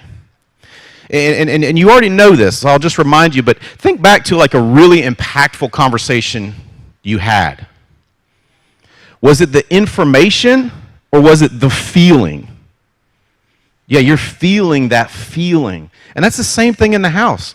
You're just trying to create a feeling. So when you go in, have that as your focus. Because if you worry about exactly what you're going to say, you're going to be awkward and weird. Does that make sense? Whereas if you just go in and I'm going to create a feeling in here, well then you're going to be successful. And you're going to have a lot of fun, and it's not draining. When people say the field, I'm just worn out, it's because they're not creating feelings. They're worried about what they're saying, and they're worried about paperwork. Does that make sense? All that other stuff is just a byproduct. So the first thing I'll tell you about selling is you've got to prepare your heart. Every time before I go into a sales appointment, I think about how different my life would have been had we lost one of my parents growing up. My life would have been radically different. Why? We didn't have enough life insurance. I mean, here's what would have happened. My remaining parent and my siblings, we would have ended up moving in with my grandmother in her 2-bedroom apartment, which God love Laverne Sparling. I miss her dearly. But eccentric does not begin to describe her journey on this earth. We used to call her apartment the Wicker Forest because it was all wicker furniture and fake ficus trees. Sometimes people say, how many fake ficus trees did your grandmother have? And I was like, I'll tell you exactly how many. You know how if you have too much of one thing, the government starts keeping an eye on you? That's exactly how many fake ficus trees my grandmother had. She had plastic pink flamingos in amongst the trees, you know, in their natural environment. This is where I would have grown up. So if you think I'm a little odd now, let's walk in that parallel universe and see what that looks like. So prepare your heart. If you lost a parent growing up, you know. If you didn't, mentally get there. That way your heart's in the right place. And here's what it does. It helps put what's most important in clear focus. Not that I got to make this sale, not that I hope I get my paperwork right, not that I hope this product gets issued, but this family needs to be better off when I leave. Now, one thing it'll allow you to do is be bold. I'm going to talk about that in a little bit. When your heart is prepared, you will be bold in the house. So if you look back on some of your appointments and go, yeah, I really kind of wussy-footed around and didn't really get to it, it's simply because the heart wasn't prepared. Does that make sense? So if you prepare your heart going forward, you'll be bold. You'll be very bold. All right, the 3 C's of connection. You can't convince someone that you haven't connected with. This is very important, whether you're talking with your children. I have an 18-year-old now, which is just a weird turn of phrase to say. So we've been having more like man conversations. Does that make sense? Well, and man joking around too. It's a weird dynamic. It's like, I guess so we're like buddies now. Like, I'm not technically in charge anymore. You know, it's like I lost my job, but I'm hanging out with the guy. But anytime I'm having one of those man conversations, I'm very cognizant that I have to make sure we connect before we walk into this, the serious part of this conversation. Does that make sense? Same deal with Holly, same deal with every sale. You've got to connect before you convince. So what are the 3 C's of connection? Number 1, commend. Find a genuine compliment. Not the salesy stuff of, I also am a fan of NASCAR collector plates. I'm not. That would be fake. Does that make sense? Something you can genuinely commend them on. The shortest distance between two people is a sincere compliment. And you already know this because you've been ticked off at somebody unbeknownst to the somebody. I mean, you were good and mad, and they know what they did. You know, one of those things you got going on. And then you run into them, and they say something nice to you, and what immediately happens to all this angst and rage that you've had inside of you? Like, aw, I remember why I liked you, because you like me. Sincere compliment. The second one is commonality. We got to find something we have in common. One of the sales I made last week, the lady was born in May. And I think my sister was born in May. So I was like, oh my God, my sister was born in May. And she's like, oh, wow. This is how dumb we are as humans. And I felt closer to her. I was like, we got so much in common. I'm pretty sure my sister was born in May. You were born in May. Did we just become best friends? Yep. You've had this happen before. You ever been out of the country and you meet other Americans? Yeah, you're like, oh my God, you're from America. Next thing you know, you're having drinks with these people. You don't know them. They could be serial killers body shopping in a foreign country. But all of a sudden, you're best friends, right? You're like, they're going, we don't have one of them in our basement. We should, and you're going, these guys are awesome. Simply because you're both born in the same place. It's how we work as human beings. It's crazy. So that commonality is big. And then the third C of connection, and then what I'm trying to do is check these boxes at some point. They don't have to all be in the same order, but I'm checking the boxes. The third one is comedy. We've got to share a laugh. Like some of you guys don't know me. This is the first time you're meeting me, but we all feel better because we laugh together. We all feel closer because we laugh together. And you say, well, I'm just not a funny person. That's not true. Everybody's funny. Some people think they're funny. All men think they're funny, and all women think they can decorate. That's a... But not everybody has an accurate assessment. Here's the biggest thing I can tell you about sharing a laugh with someone. We go back to prepare your heart. When the focus isn't on you, it's easier to share a laugh. Does that make sense? People that are funny are comfortable in their own skin. And so if you struggle with that, it's just a symptom that you're not comfortable in your own skin, and that's okay. We'll get you there. But once you're comfortable in your own skin, you'll come out and be funny. And if I raise some questions about maybe, am I actually funny? Ask someone that you love and say, hey, what are some things I joke around about that make people uncomfortable? Andy Albright told me a long time ago, he said, just because they're laughing doesn't mean they thought it was funny. And that like messed my world up for like 6 months. I didn't sleep. I was like, what? No, but those 3 C's of connection, once you get that connection, you'll start to feel it. You'll feel the connection. You'll feel, we're on the same page. That's big on closing the appointment. Number 2, I don't know if this is 2 or 3. Use words people want to be known as and link them to actions you need them to take. So all through my sales process, I'm using words like loyalty, like love, like honor, like character. And these are all driven at people of those qualities get life insurance on their family. All throughout my appointment, you'll see me peppering those words in. Character, honor, loyalty, commitment, love. And it's all driving towards what do people like that do? They take care of their loved ones. Now that goes very closely with the next thing I'll tell you that you can utilize as a tool. Commend in advance for things you need people to do. Commend in advance. When I'm sitting with a couple, I'll go, ma'am, you got one of the good ones. You won't believe it. But some of these husbands out here, they ain't right in the head. Yeah, they think they're going to live forever. And guess what they leave her with? Nothing. That's crazy, right? Yeah, everybody knows they need more life insurance. Nobody believes it at their core like a widow. So I'm commending in advance. You got one of the good ones. Trust me, if I'm meeting with a couple, one of two things is going to happen that night after I leave. Either he's going to be the king of the castle or he's going to be on the couch. There is no in between. Yeah, I've been on some appointments like, bro, I'm setting you up. Play along. It's just like, man, this guy's dumb. It's weird when people are dumb and mean. You know what I'm saying? Like, I just don't get it. Like, pick one because that dual thing's killing us. But one of two things going to happen because I'm going to commend him in advance so much. If I'm meeting with a single older person that's trying to get final expense, I'm going to commend them in advance so much.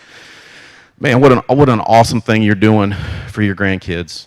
You know, what an awesome thing. I have gotten those calls from grandkids wondering if there was anything in place. And you know what? The panic and the fear and all that I hear in their voice, your grandkids will never feel that. I respect the heck out of what you're doing. Commend in advance for things you need people to do. All right, number 4, be present and be nowhere else. I know it's tough in the beginning. You don't understand, Stephen, I'm broke. I understand. There were nights in the beginning when I was driving home from my appointments going, hope they didn't change the locks today. How do people end up homeless? Well, they changed the locks. I mean, there was nights I was driving home like that. Hope they didn't change the locks today. I get it. But what you've got to do is put that in a box and put it in your trunk and don't take it out till you get home. I promise you're allowed to worry about it all you want when you get home. But you've got to put it in a box in the trunk and not bring it out. Be present. And again, that's why prepare the heart. Let me tell you something. The feeling of being heard is so rare in today's world that you could charge admission just for that feeling. Why do you think people are so angry and spouting off on social media all the time? They don't feel heard. Does that make sense? When you let a client feel heard, y'all going to be tight. They're going to trust you because you heard them. All right, number 5, be cool.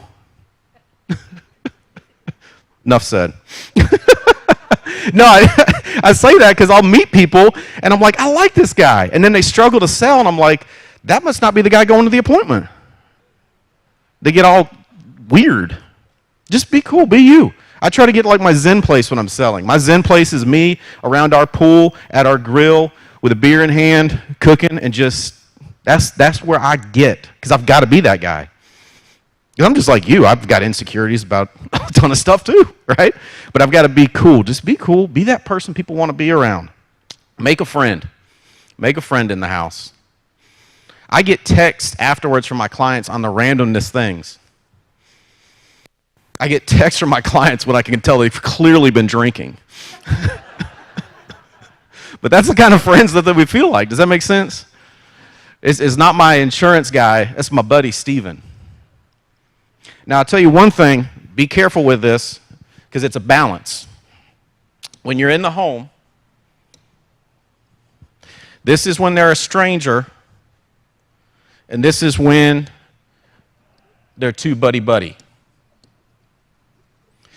When you go too far this way, this is what you're going to hear. Well, this is what the agent will tell you when you say how to go. Oh, the appointment went great. I was there for 3 hours. They fed me dinner. It went awesome. Were you able to get a sale? Yeah, no, but the third Tuesday of next month. Here's what happened. They lost the professional friction it takes to make something happen. Does that make sense? Like you listen to your doctor because he doesn't walk in the room and slap you on the butt. Like, what's up, rock star? How you doing? Let's look at your blood work, see what's going on. A good doctor is friendly and you feel close, but there's still that professional friction. You've got to keep that. Number 6, have fun. Have fun. Just remember this.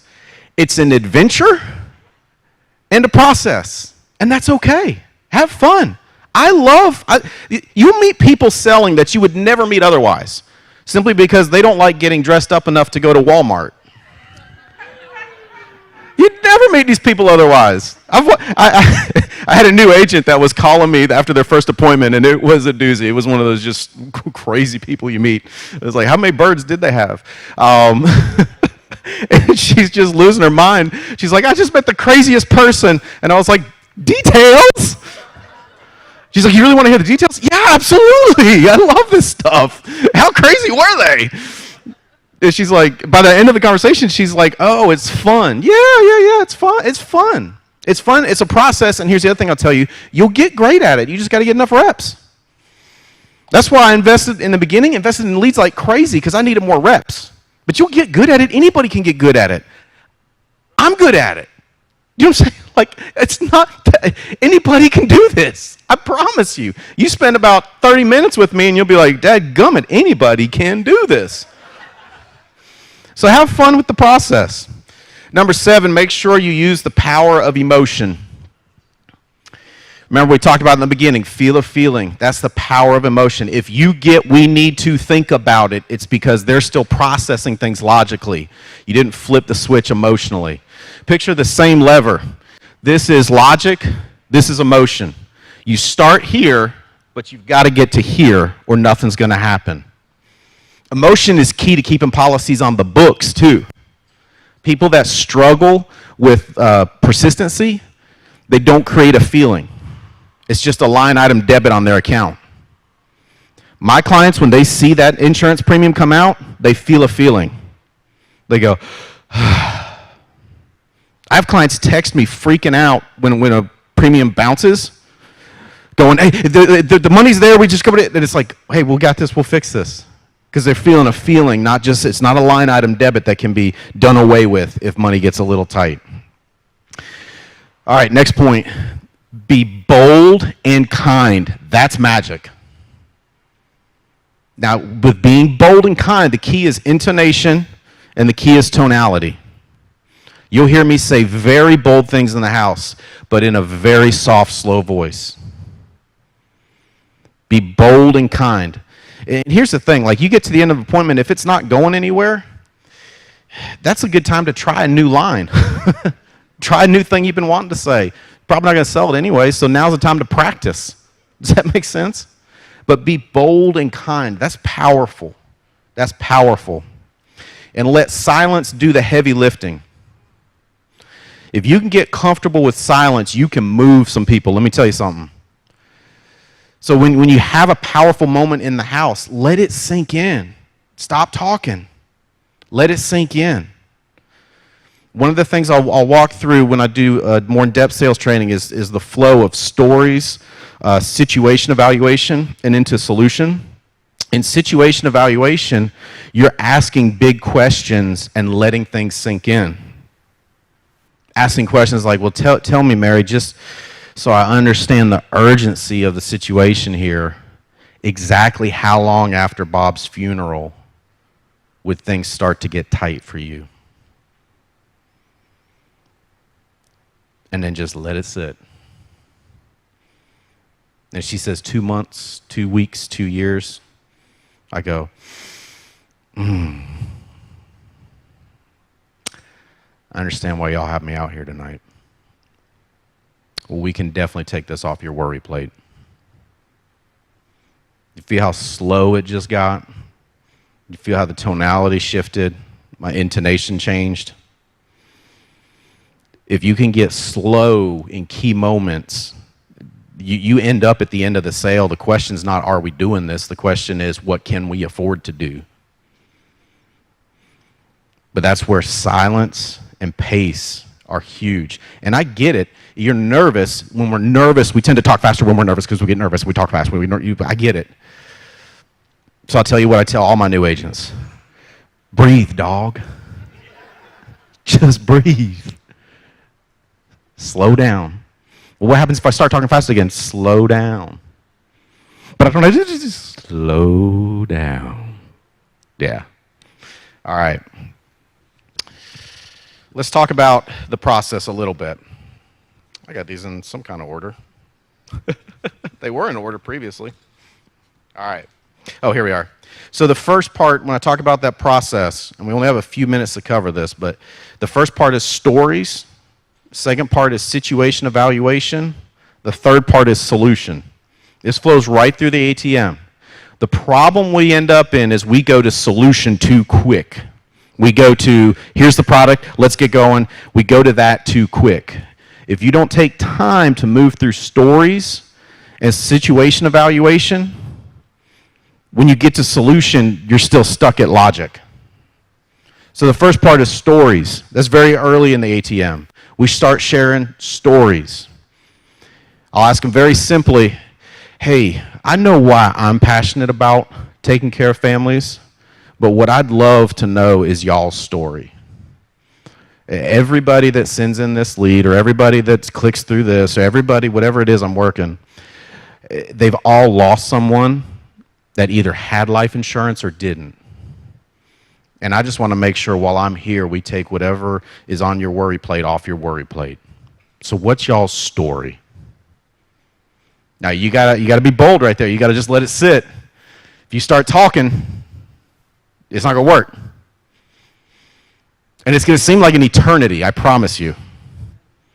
There's 3 things that seem like eternity: pre-licensing, that moment, and spending any time with my mother-in-law. If you ever see me doing pre-licensing at my in-laws' house, you will know that my time on earth is short. And I'm just trying to make what I got left seem like forever.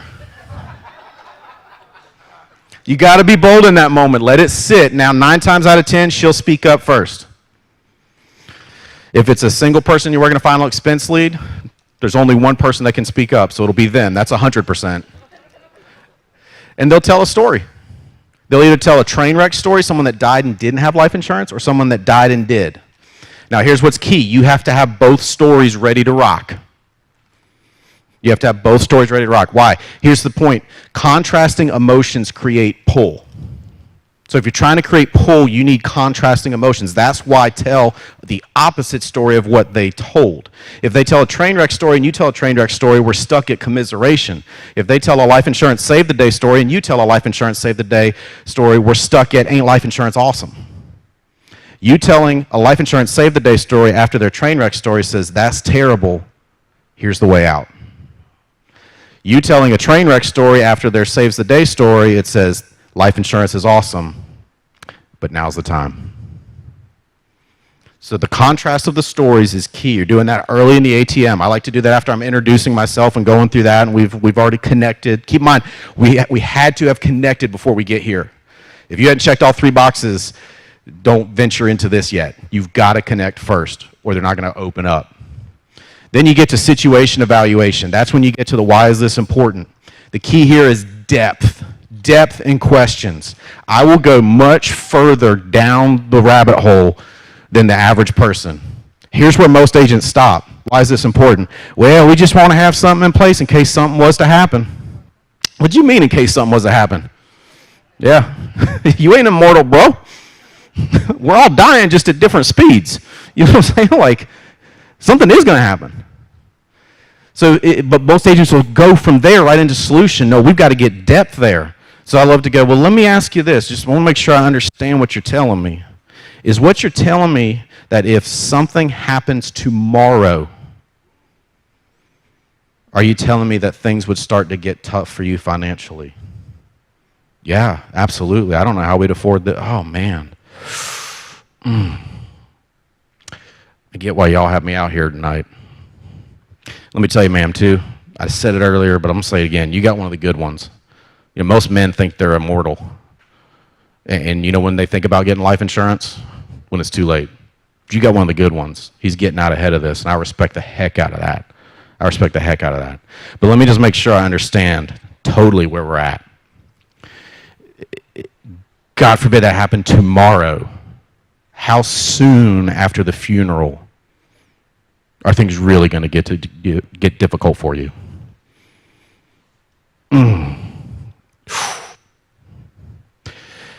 I get it. Okay. Well, let's get this off your worry plate. Now we're moving into solution.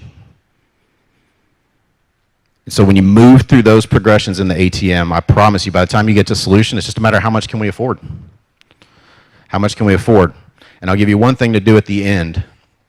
This will keep the policies on the books, because Andy wanted me to talk about that too. At the end of the appointment, whether it's e-app or paper app, doesn't matter, same process. I'll go, hey, I just want to tell y'all, first of all, I know I've said it before earlier in the evening, but I respect the heck out of what y'all are doing for each other and for those children. I respect the heck out of that. Looking after our loved ones after we're gone, it's the highest form of loyalty we can show. I respect the heck out of what you're doing. In fact, I respect it so much that I'm willing to say this. I'm glad that what's important tonight is important tonight, but if it's ever not going to be important, to make sure each other are taken care of and those kids are taken care of, I'd rather not send this application in. But if what's important tonight is going to be important from here on out, I'm happy to take this and go to work for your family. 99 times out of 100, they go, it's absolutely important. Every once in a while, you'll get them looking at each other, and here's what that means. That means they just overcommitted budget-wise. So then you go, hey, guys, I get that. I think we might have overcommitted budget-wise. Is that what we're feeling, a little pressure? Okay, my job is to take stuff off your worry plate, not add to it. Let's find something that's better in the budget for y'all. That's how you keep policies on the books. Guys, I hope I shared some stuff that helped you. For anybody that's brand new and doesn't know me, I'd love to meet you. The Alliance, Andy Albright, has changed my life, and I'm just glad I get a chance to chat with you a little bit. Now, let's please give our attention to one of the incredible tools Gina mentioned, President's Club.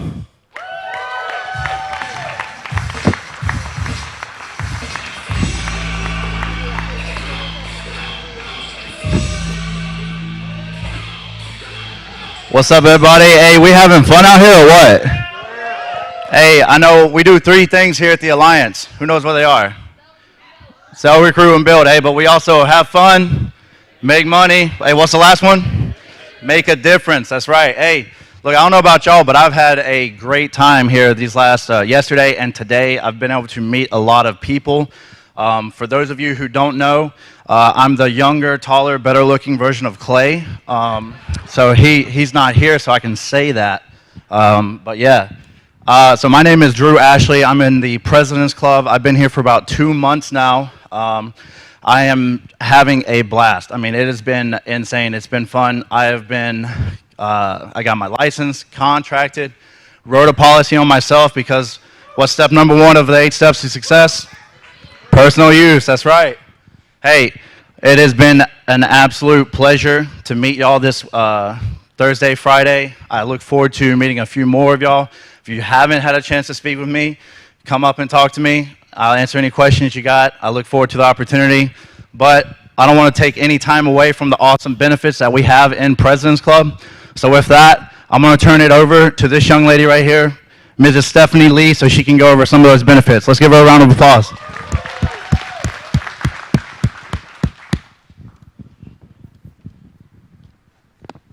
Can you hear me now? Okay. Cool. So like you said, my name is Stephanie Lee, and I am here in President's Club.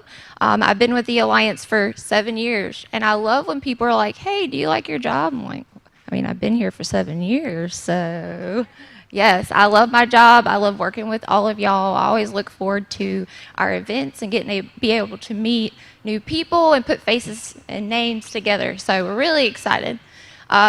People are like, what is President's Club? What do you do? And sometimes I'll be talking about, well, you get a website, we have WebPres and all this stuff. And their eyes kind of glaze over a little bit. And I'm like, okay. So the best way I can think to tell you what President's Club is. So who knows what Amazon is? Anybody? Okay. So you've got Amazon, but then you have Amazon Prime, okay? So what do you get with Amazon Prime? You got free shipping. One time I was buying something and it said I didn't owe anything because I had like a gift card or something. I was like, I don't even know where this gift card came from. So the best way is think about it like Amazon Prime. So you pay a monthly thing for Amazon Prime, same for President's Club. So it is $99 a month, but you get all kinds of benefits with it. So sorry, you don't get free shipping, but you do get weekly calls. We do weekly calls with people like Belle Krause, Terry Edwards, and those are just President's Club exclusive. So you are special. You get to watch these calls that not everybody have access to. So that's your free shipping. You get Terry Edwards, Belle Krause, and all kinds of people like that. Let's see. All right, so you get websites. We have web pres, prescription cards. We actually pay you to be in President's Club. Does people like free stuff? I know I like free stuff. So the more you you sell every month, if you're doing at least $20,000 a month, your President's Club membership is free. I like free stuff. We also like to listen to you guys when it comes to new things and things that you want. So at Spring Summit, we actually introduced its PCTC, so President's Club Training Camp. So this is going to help you if you have a new agent and they don't really know what they're doing. They're contracted, they're ready to go, and they're like, can you help me? And you're like, this is going to help them get right from the beginning to what they need in the home and all that, getting them prepared. We also have 2 new benefits I'm really excited to announce.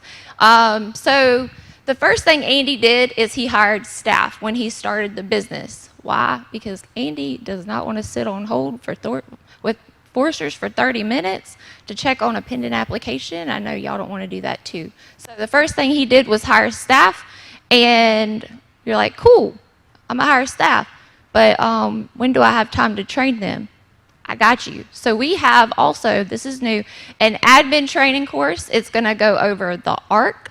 It's going to go over calling the carriers. It's going to go pretty much anything an admin needs to do. That way they get going fast, just like we have it for our agents. They get going fast, and you don't have to worry about having to sit down and take time out of your day. You're like, okay, well, what does an admin do? Well, they call pending. They make sure that your apps get pushed through.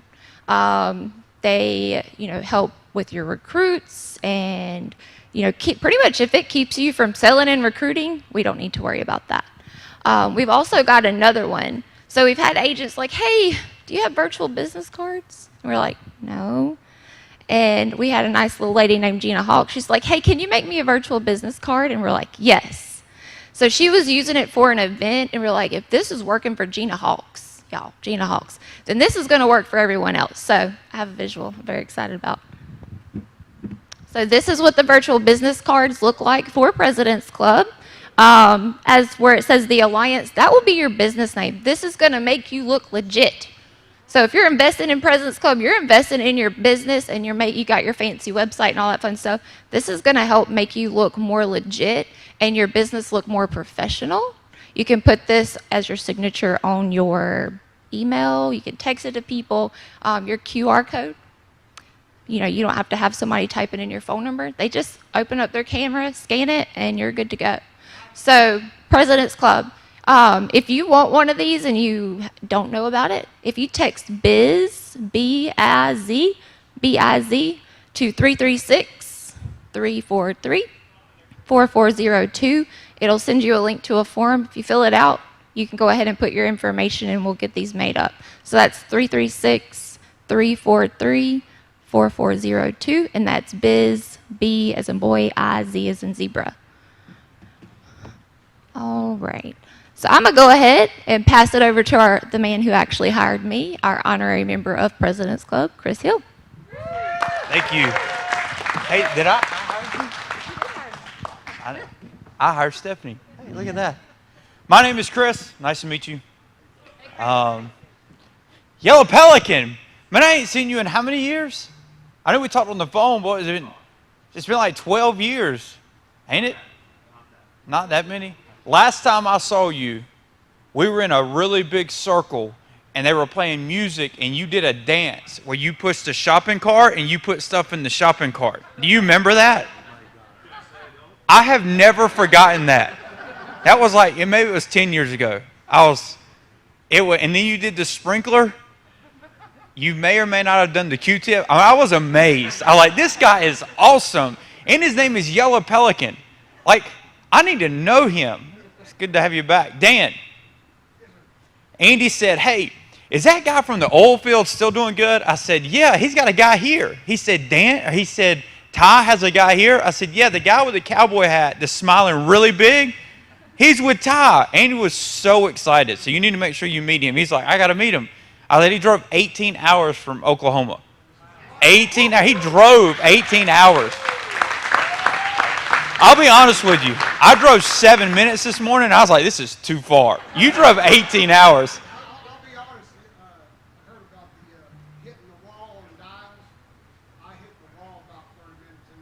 Oh, really? Well, hey, good thing you kept on going. So I'm supposed to talk about President's Club. Here's the first thing you need to know. They're killing it right now.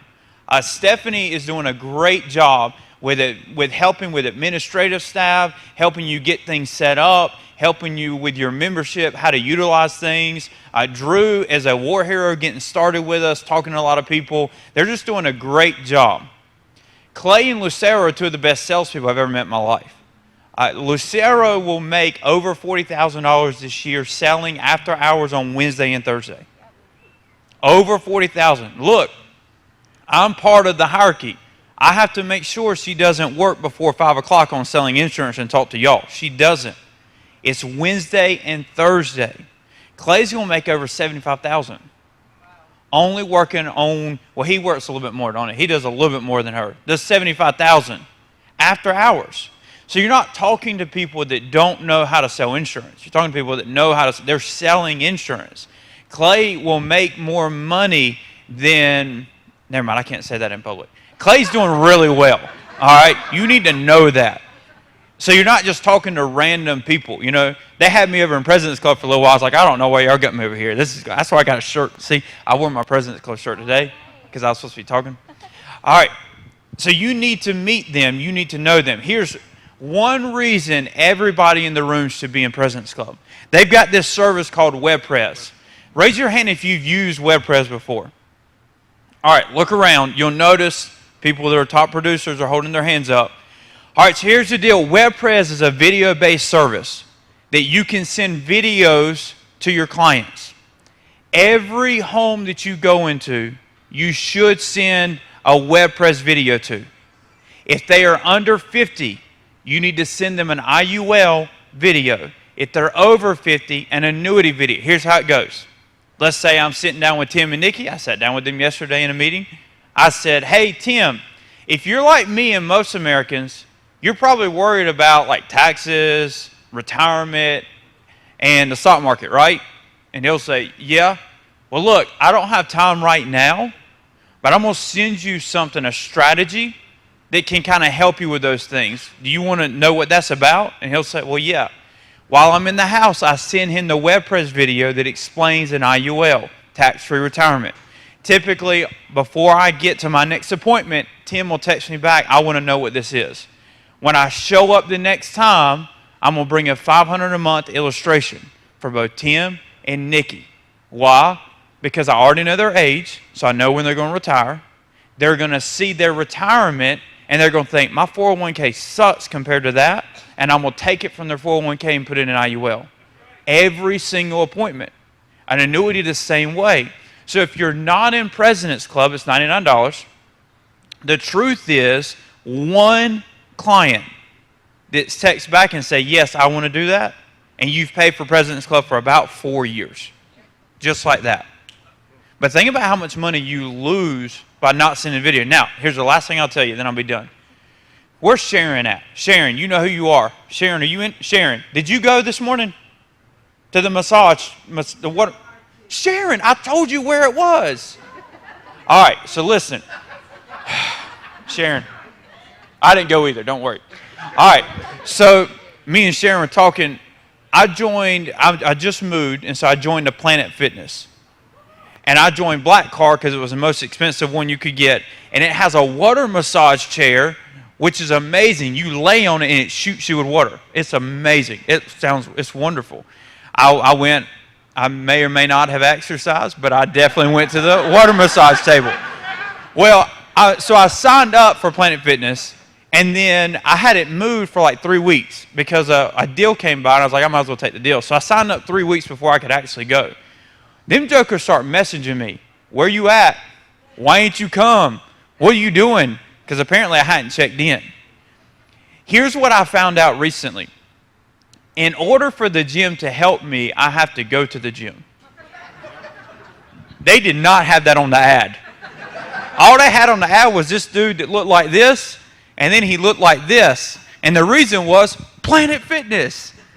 They didn't show the in-between part where he went and where he actually got on the machine. Because I went in there, I got on the treadmill for like 2 minutes. I was like, there's that massage chair. So I hit the massage chair and I went home. And they got me a biscuit. I was like, this is a lot better than. Well, here's what a lot of people do with PC. They see it, and they're like, oh, that's awesome. Then they sign up, and then a month, they're like, man, I ain't done nothing. And then they drop out. We would rather you just not sign up. We don't want your money. We could care less. Like, seriously, I do not need you signing in the President's Club if you're going to do that. Like, I'm not a gym membership trying to get memberships. We're trying to increase the premium so we got the resources. So if you're interested in going from your premium being low to your premium being high, President's Club can help you with it. If you're not interested in changing your premium and you're cool with it being over here on the sad side, then please don't sign up. We do not want your money, and we do not need to be calling you, chasing down where you at, what you doing. You know, we could get massage chairs. Maybe they should. No. So we did have massages last time, but that's PC. You should meet Drew and Stephanie, Clay, and Lucera. You should text them, call them, meet them. They are great, big helps to you. All right, I get the privilege of bringing up our next speaker. I get this privilege of bringing up our next speaker. It's been a crazy day, guys. So here's what you need to know. I sold an annuity. I was so amazed. It was a really weird experience because I called Chris and Amber and I said, hey, I got a client that called me and they've got like $30,000. And Chris was like, okay. Like, no, Chris, I don't know what to do. Please help me. And he said, oh, okay. So he said, well, call him. I said, all right, I called him and I conferenced him in. And Chris, I'm bringing him up, guys. And so, Chris, all right, welcome to the stage, Chris and Amber. No introduction. I tried.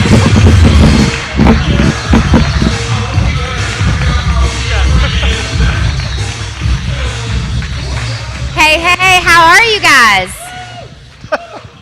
I come up here all the time and do that, and I always get a woo. That's it. How are you guys? Good deal. That's awesome. Are y'all not sweating? It is so hot in here. Hot. Woo! After us, it's time to get pizza, so just bear with us for about a good 10 minutes, and we'll get you some good stuff, and then we'll feed you guys, okay?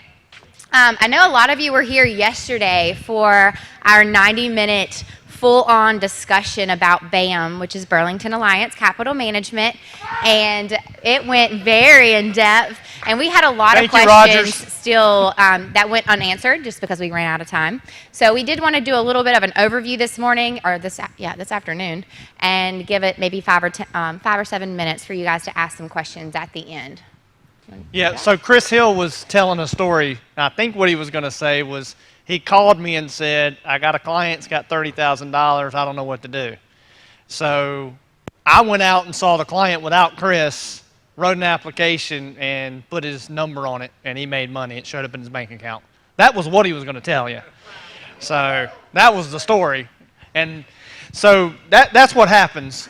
You know, what we're here to do is help you guys make more money. That's what it's all about, right? Everybody likes making more money.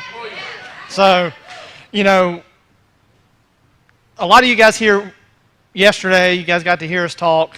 You know, if you guys are brand new, you know, it can be overwhelming. You know, when you walk in here and you hear everybody talk about, you know, writing insurance for the first time, trying to write annuities, you know, it's like drinking from a fire hose. That's kind of what it's like. Don't be afraid. You know, that's the nice thing. Go out there. You're going to make mistakes.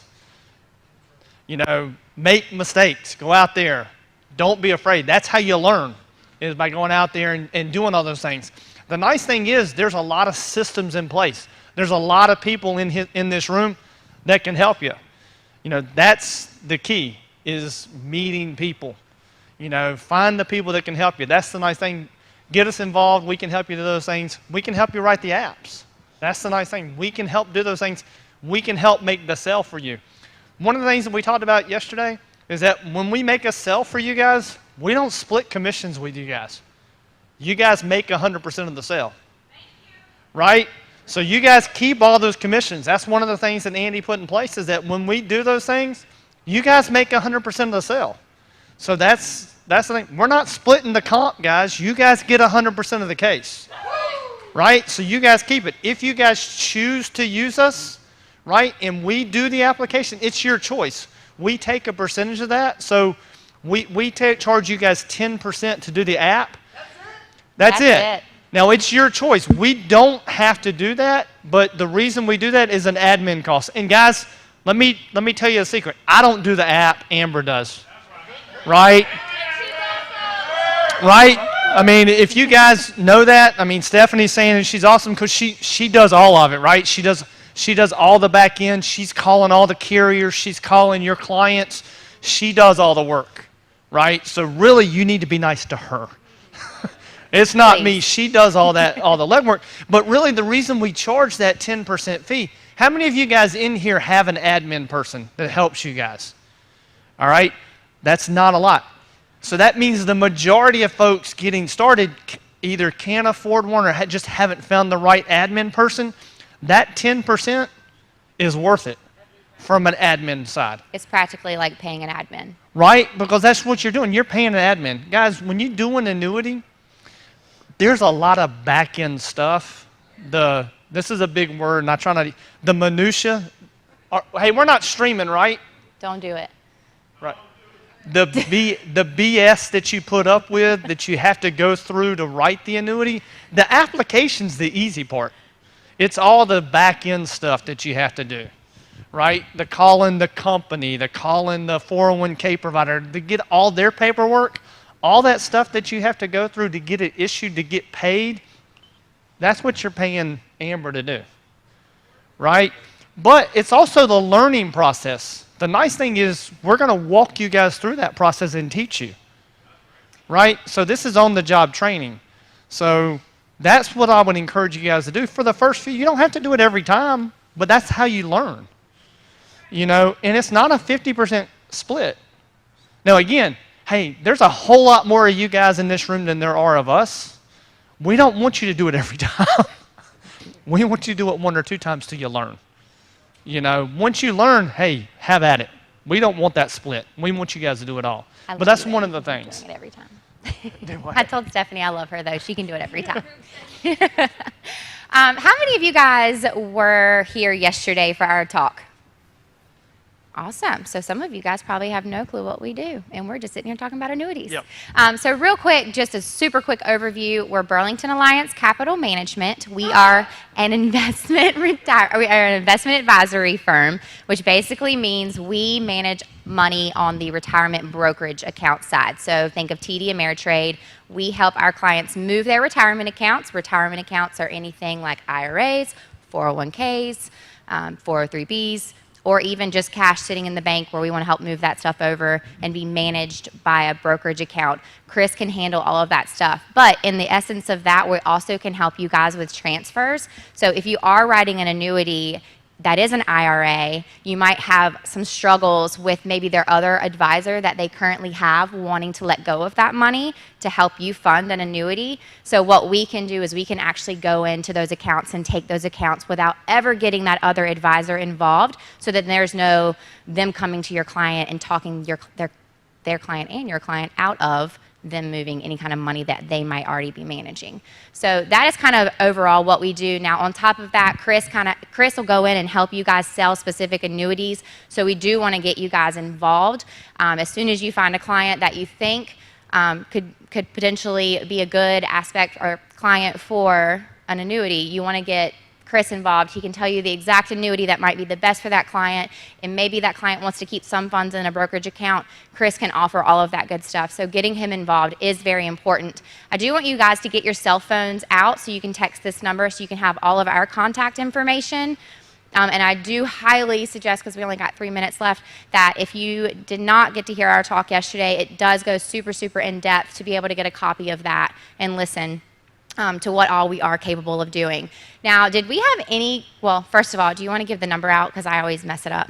I mess up the 4 digits. So if you will text this number, it's 336-660-2782. If you text BAM, B-A-M, to 336-660-2782. And so when you text that number, you're going to get everything from Chris's Simply Book Me link. So when you're in the home selling a client an insurance policy, a whole life, or whatever you went out to see that client for, and you find out that they do have retirement accounts or they do have other brokerage accounts, you just need to talk to them and tell them that you have a partner who would love to maybe look at their accounts and kind of review and see if they are getting the best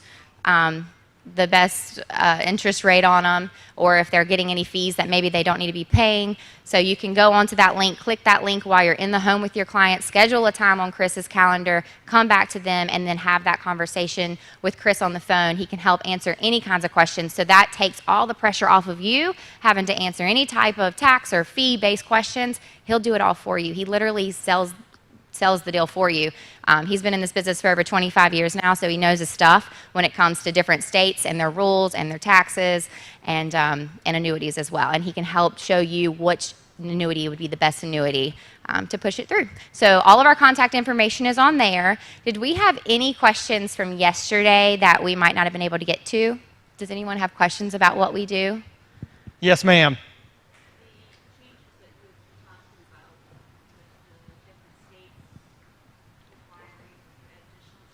Right. Correct.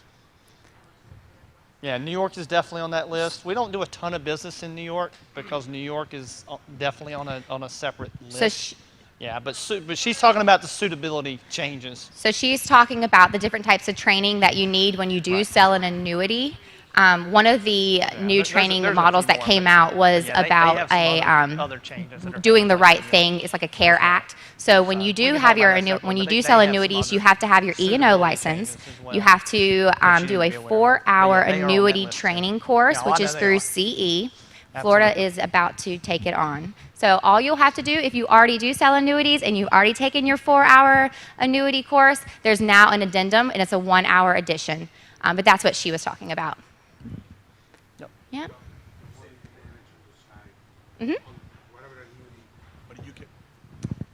The money that you can manage, like the client have $100,000, he can only pull in an annuity 60. What you can do with the 40? What can we do? Sure. So what Gustavo is asking is, from an annuity standpoint or from a suitability standpoint, you can't put all of a client's money into an annuity, right? Because there's penalties and surrender charges. They have to have it in there for a certain amount of time.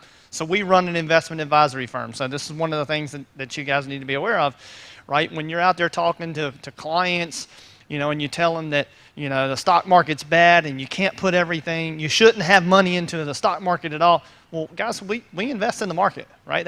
We run an investment advisory firm, so be really careful how you pitch that to your clients, because we invest in the market. That's what we do. But we're a very conservative firm, right? We believe in safety. Those are the things that we preach.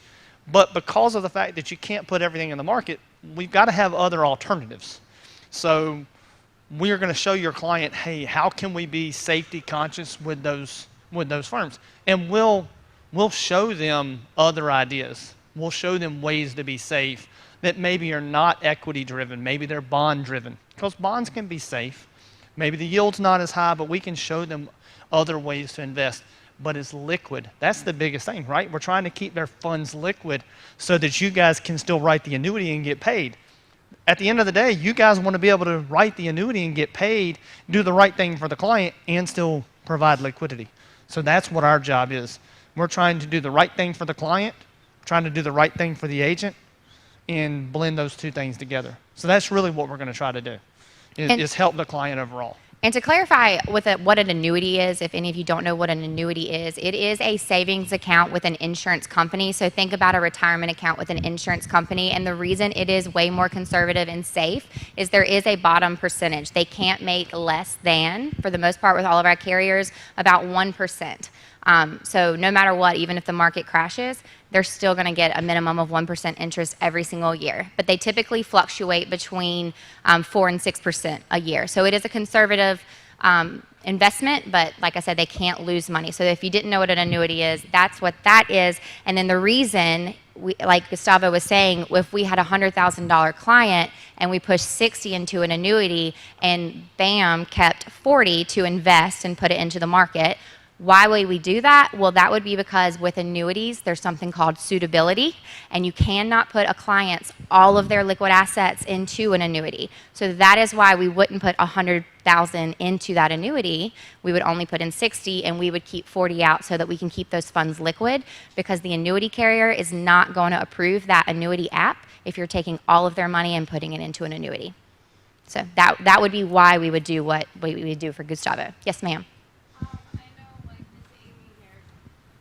She's in Tennessee, and I know for like life insurance, she doesn't need E&O, but for annuities, would she maybe need E&O? Yeah, E&O would be, most carriers are going to require E&O. We have a couple that don't, but every state's going to be different.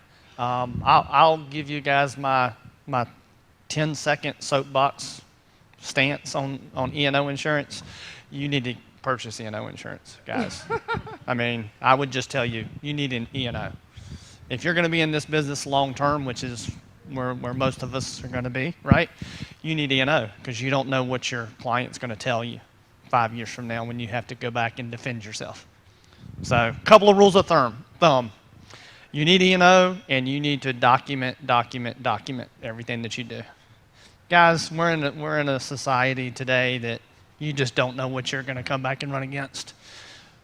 E&O, it's errors and omissions. You may make a mistake, right, where you just forgot to say something right. That's what it is. It's errors and omissions. Carry the insurance. It's not that much, guys. It's not that expensive. Carry the coverage. Yeah, don't put yourself out there, because you're protecting yourself and your family.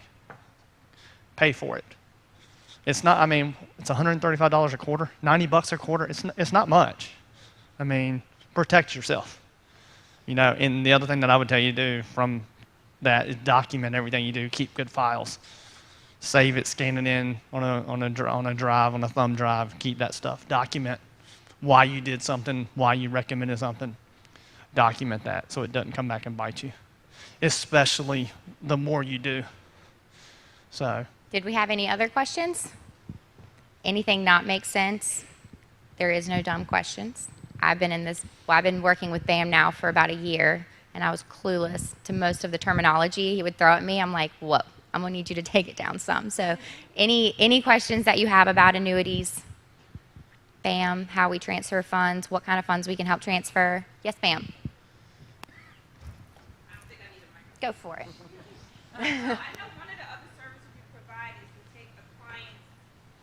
I can see who it is now. Yes, ma'am. I know who this is. Yes.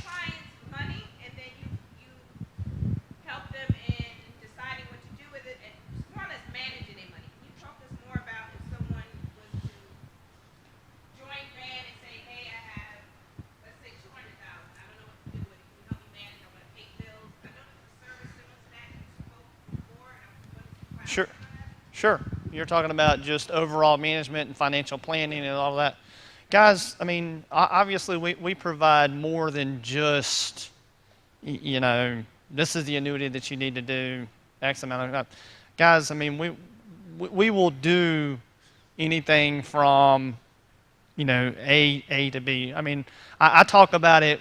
Our role is to get you to retirement and through retirement. Right? So from a planning standpoint, we can build a total financial plan for a client and manage that plan for that client.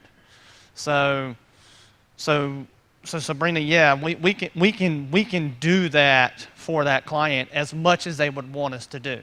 And absolutely, and we have more detailed plans and more detailed what I would call informational sheets that we would use where we're gathering more data. We talked about, and this is probably more than I want to get into, but we have eMoney that I think I shared with some of you guys, which is a financial planning software that we can do for clients, which will put a plan together for a client. Then we can do that. But yeah, in that world, you know, we can put that type of a financial plan together for folks. For if that's what they would like us to do. So absolutely, but in this, our role, guys, to not to complicate it or put the gray area. Our role here for you guys is to help you write more annuity business. That is what our role is. Let's not get deviated from that path. My role here with the company is to help you guys make more money. That's what our role is. So when you guys go out and you are in the role that you're going out and you're helping clients write life insurance, final expense, mortgage protection, and you find a client that has money and you don't know exactly what to do with it and you're trying to help them, protect and find safe money, we're here to help you find the right annuity and protect that money. That's our role. And we're here to help you guys write that annuity business. So we can help find the right carrier, we can help close the case, and we're not going to split the comp with you guys. That's what our role is. So that's it. Right, Brian? I mean, that's what it's about. That's what our role is. Absolutely. And I would say if it is your first annuity, don't be stupid. Just get us involved, and it'll be a lot easier. I promise you it'll be a lot easier. There is a lot that goes into writing an annuity and the suitability cases. So just do it with us a few times, and then once you get a hang of it, you will be so happy that you got involved with BAM. So it's time for lunch. So it is time for you guys to get up and go get pizza. We have all kinds. We've got vegetarian, meat lovers, pepperoni. But you'll just grab a plate and you can go right back there in the Prosperity Hall and grab yourselves a pizza. Thank you. You're welcome. Thank you, everybody.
Thanks.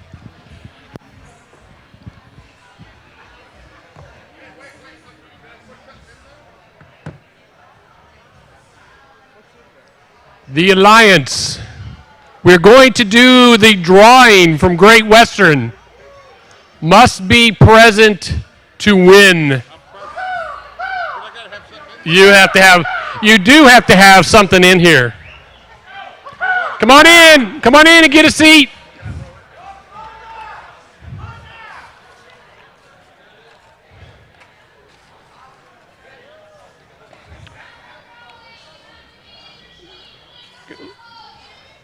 Let's go.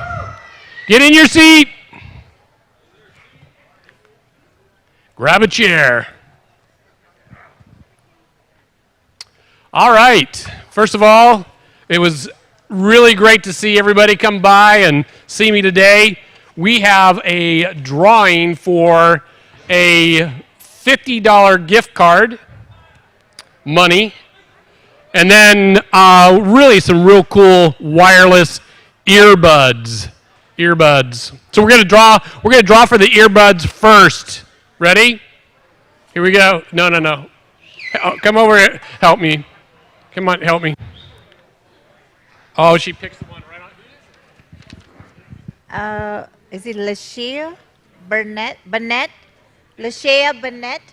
Am I saying it right? I don't know. We're going to see.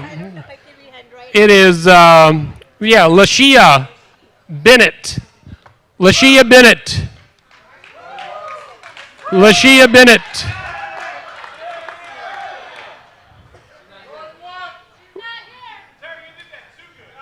Lashia Bennett.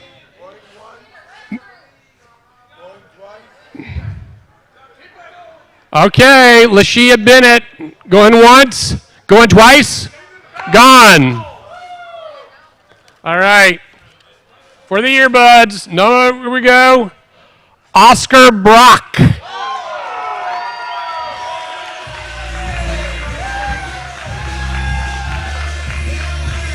There you go, buddy. You're a winner. Okay.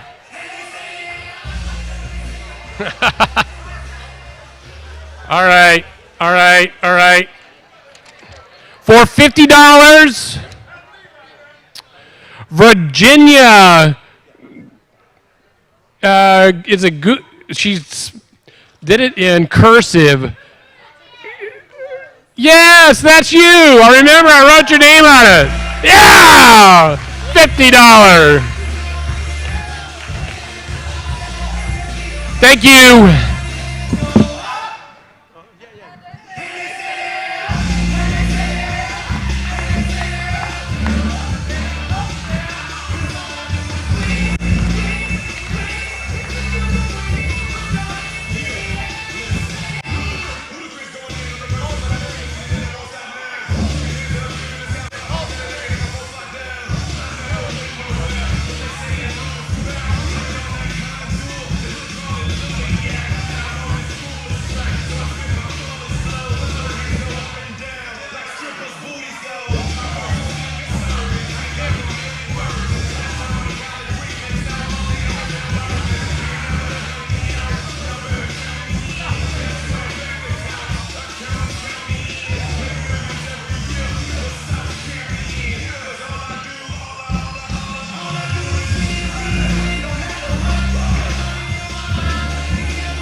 Are we on? We on? Yeah, we on. We on? 1, 2. Oh yeah. All right. All right. Good. The red light. The red light when you're up here. Thanks, friend. All right. So, thank you. Thank you. So this is Marcus Richardson. This is Brian Rojas. I'm Robert, Staff Sergeant Robert Wilson. They call me Sarge. That's my lovely wife over there, Mona. That's right. So I look 1,000 times better when I'm next to her. So, how many people here were all fired up about the training? We're going to get into the training part now. We're going to do the meat and potatoes part, okay? This is like everyone says, I want to know how to work the phones. I want to know how to call clients, all that. Well, we're going to cover that, all right? So, biggest thing about phone, we're going to do phone script. So the biggest thing about phones is, woo! Yeah, really. Woo! I'm going to be honest with you guys. I'm like most people. I actually hate the phone, but when I'm getting ready to do work, I actually tell myself I love the phone. So, how many new agents are here tonight? Raise your hand. All right. Y'all are the future of the Alliance. Come on, Big Mike. I know you ain't new. So, also, how many? Yeah. So, he had a senior moment there. Yeah. So basically, hey, Billy, can you put the time clock up there? Just keep going. Just keep rolling. So We got basically, extra time right now. So basically, what I want to tell all you new people is, if you are nervous, if you're scared, if you're afraid to invest in your leads and stuff, I was there. I'm guilty. I was like, whoo. Okay, so if you want, who here wants to write 35,000? Raise your hand. All right, if you want to write 35,000, 40,000 a month, now all you who raise your hands, keep them up, keep them up. Now, how many of you are spending over 250, 500 a week on leads? Put them down if you ain't.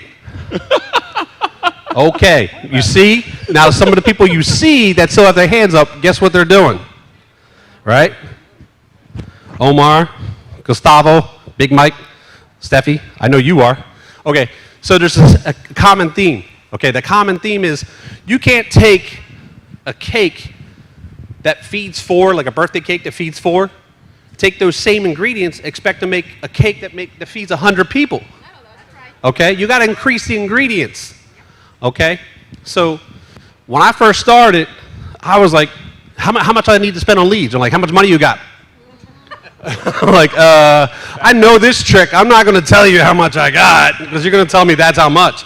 So basically, I'm going to say to you, if you're new, you should be trying to get 250, 500 a week on leads. Okay, so minimum. Minimum, yeah. And I'm not kidding. So so if you're going to say to yourself, well, I got the 250 now, but what if I get the 250, I get these leads, and oh my God, what if I don't get any appointments or any leads, and next week I won't have 250? My goodness, that's stinking thinking, and I've been there. So, but what you need to do is, I got 250 this week. I don't know how, but I'm going to have 250, 500 next week. Okay, because I'm going to get some sales off this week, so next week God's going to bless me with enough so I can keep going. Okay, that's the attitude you need to have, okay? Get rid of that stinking thinking. So, yeah, so, I was nervous, and, I did 250, 250 became 350, 350 became 500, 500 became 800, 800 became 1,000 a week, 1,000 a week became 1,500 a week. So, you have to slowly build your muscle up, your faith muscle. So, that's the biggest thing. You can't expect to take ingredients and make a small cake and build a big cake. So if you want to write 35, 40, 45, 50,000 a month, you need to actually, increase your lead flow. So my biggest month ever was 47,000. Your biggest month was 50,000. Yeah! And your biggest month was 89,000. And I can guarantee you all three of us are not like spending $100 a week on leads. Okay? So, and with the phone script,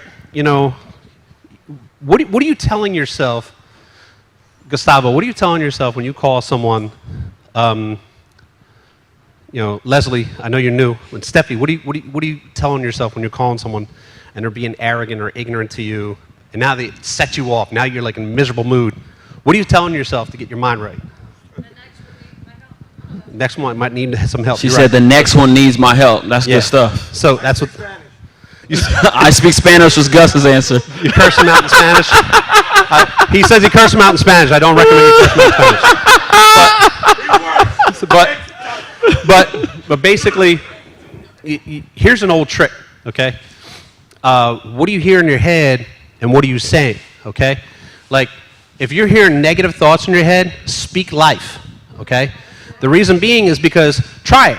Do A, B, C, D, all the way through to Z. Do the alphabet in your head and do 1 through 10 or 1 through 20 or 1 through 100 and out loud. I guarantee, and just stop at a random point, and then what letter was I on? And you won't know, okay? Because you're saying the numbers out loud, okay? Your body is not built for you to be able to do A, B, C in your head and 1, 2, 3 out loud. You can't do both. So the way to shut off negative thinking in your head is speak life. So, like before I'm working on the phones, I say, my wife thinks I'm sexy on the phone. I'm a stud when I'm dialing, man. I say stuff like that. I say, like, I got a product that they need. I got something that they want.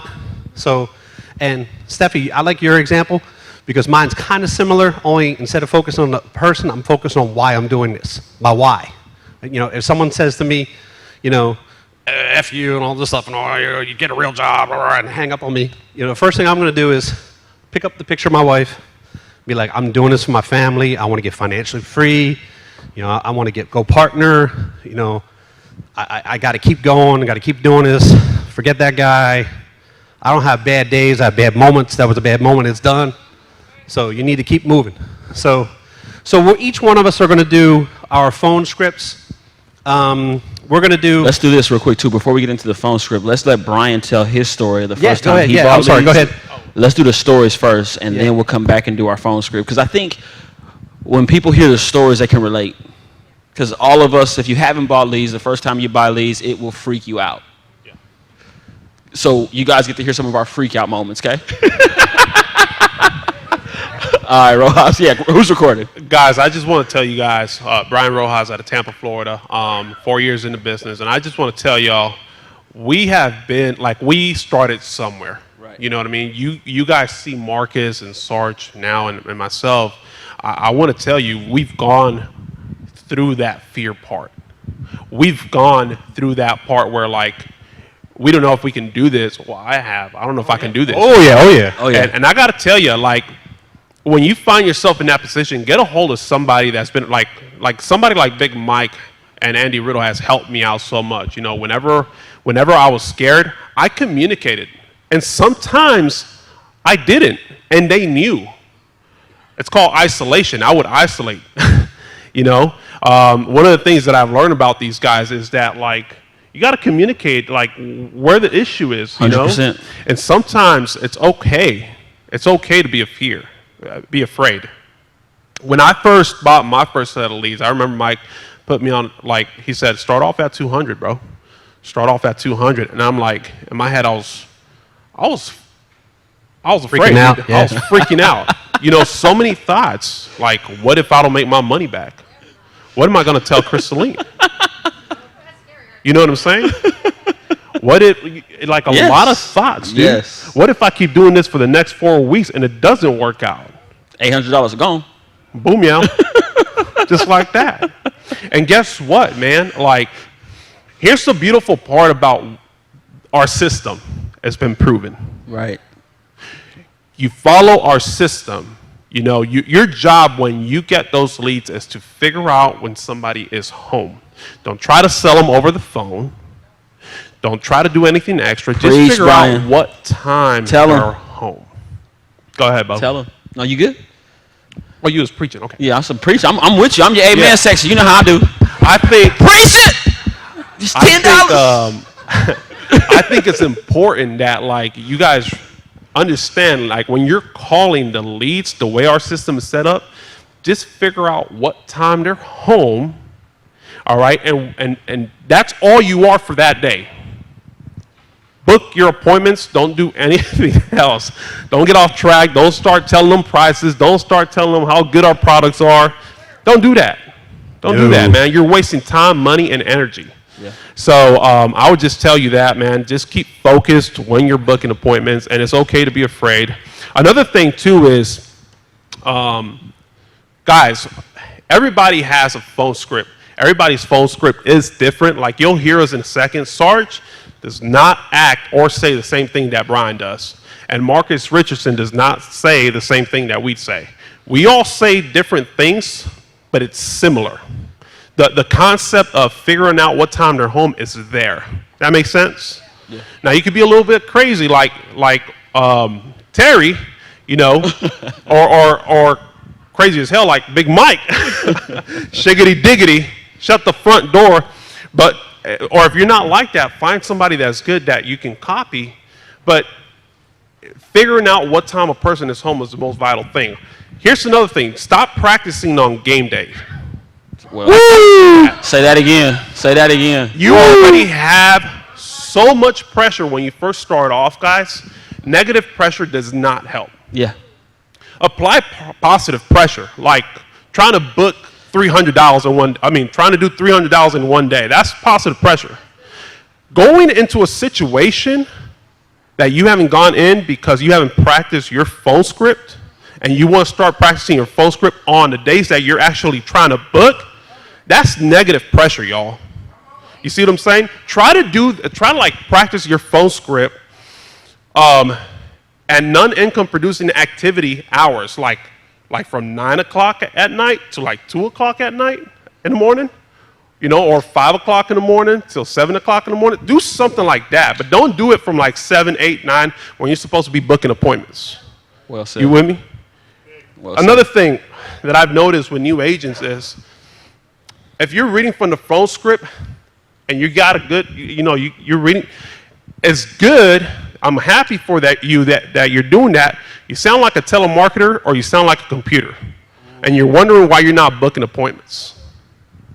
See, the reason why Marcus and Sarge book so many appointments is that they're confident and they're not sounding like a telemarketer. You with me? So start practicing after hours so that when you come on game day, you're playing your best version of yourself. You with me? So a couple things I want to throw out there. That's well says. Good stuff. Good stuff. So I concur with everything. And y'all have heard me say this if you've listened to any of my training. 80% of what we do is the phones. If you suck on the phones, none of this matters. I'm telling you. If you cannot book an appointment, everything we're about to give you does not matter.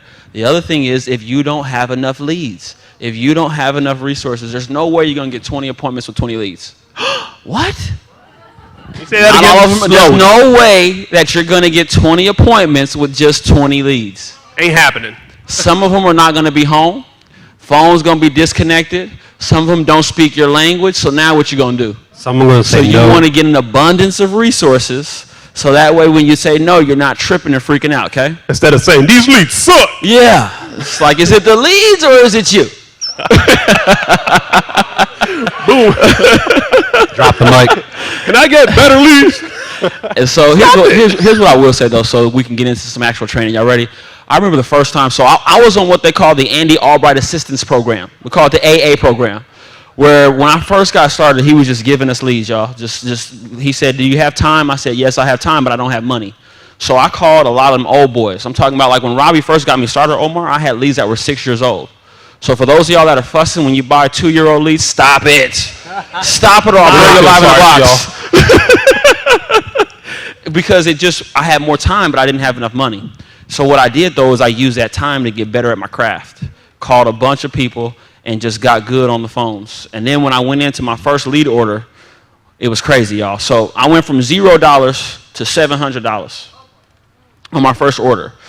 So Robbie was sitting down with me. He was going through the numbers, and he said, Marcus, your numbers are about as good as everybody else's. You just got to get some newer leads. I said, okay, I can do that. So we go through the different counties, and he said, all right, here's what I want you to do. So let me just throw this out there for you. You need to set up a GMR. It's called a geographic mailing request. It's a commitment that says each week I'm going to take this many leads each week, and it has a price that it comes up to. So like what Brian was saying, let's say your budget's $200. So you say every week I'm going to take all the leads in this county and that county. I recommend personally 3 counties.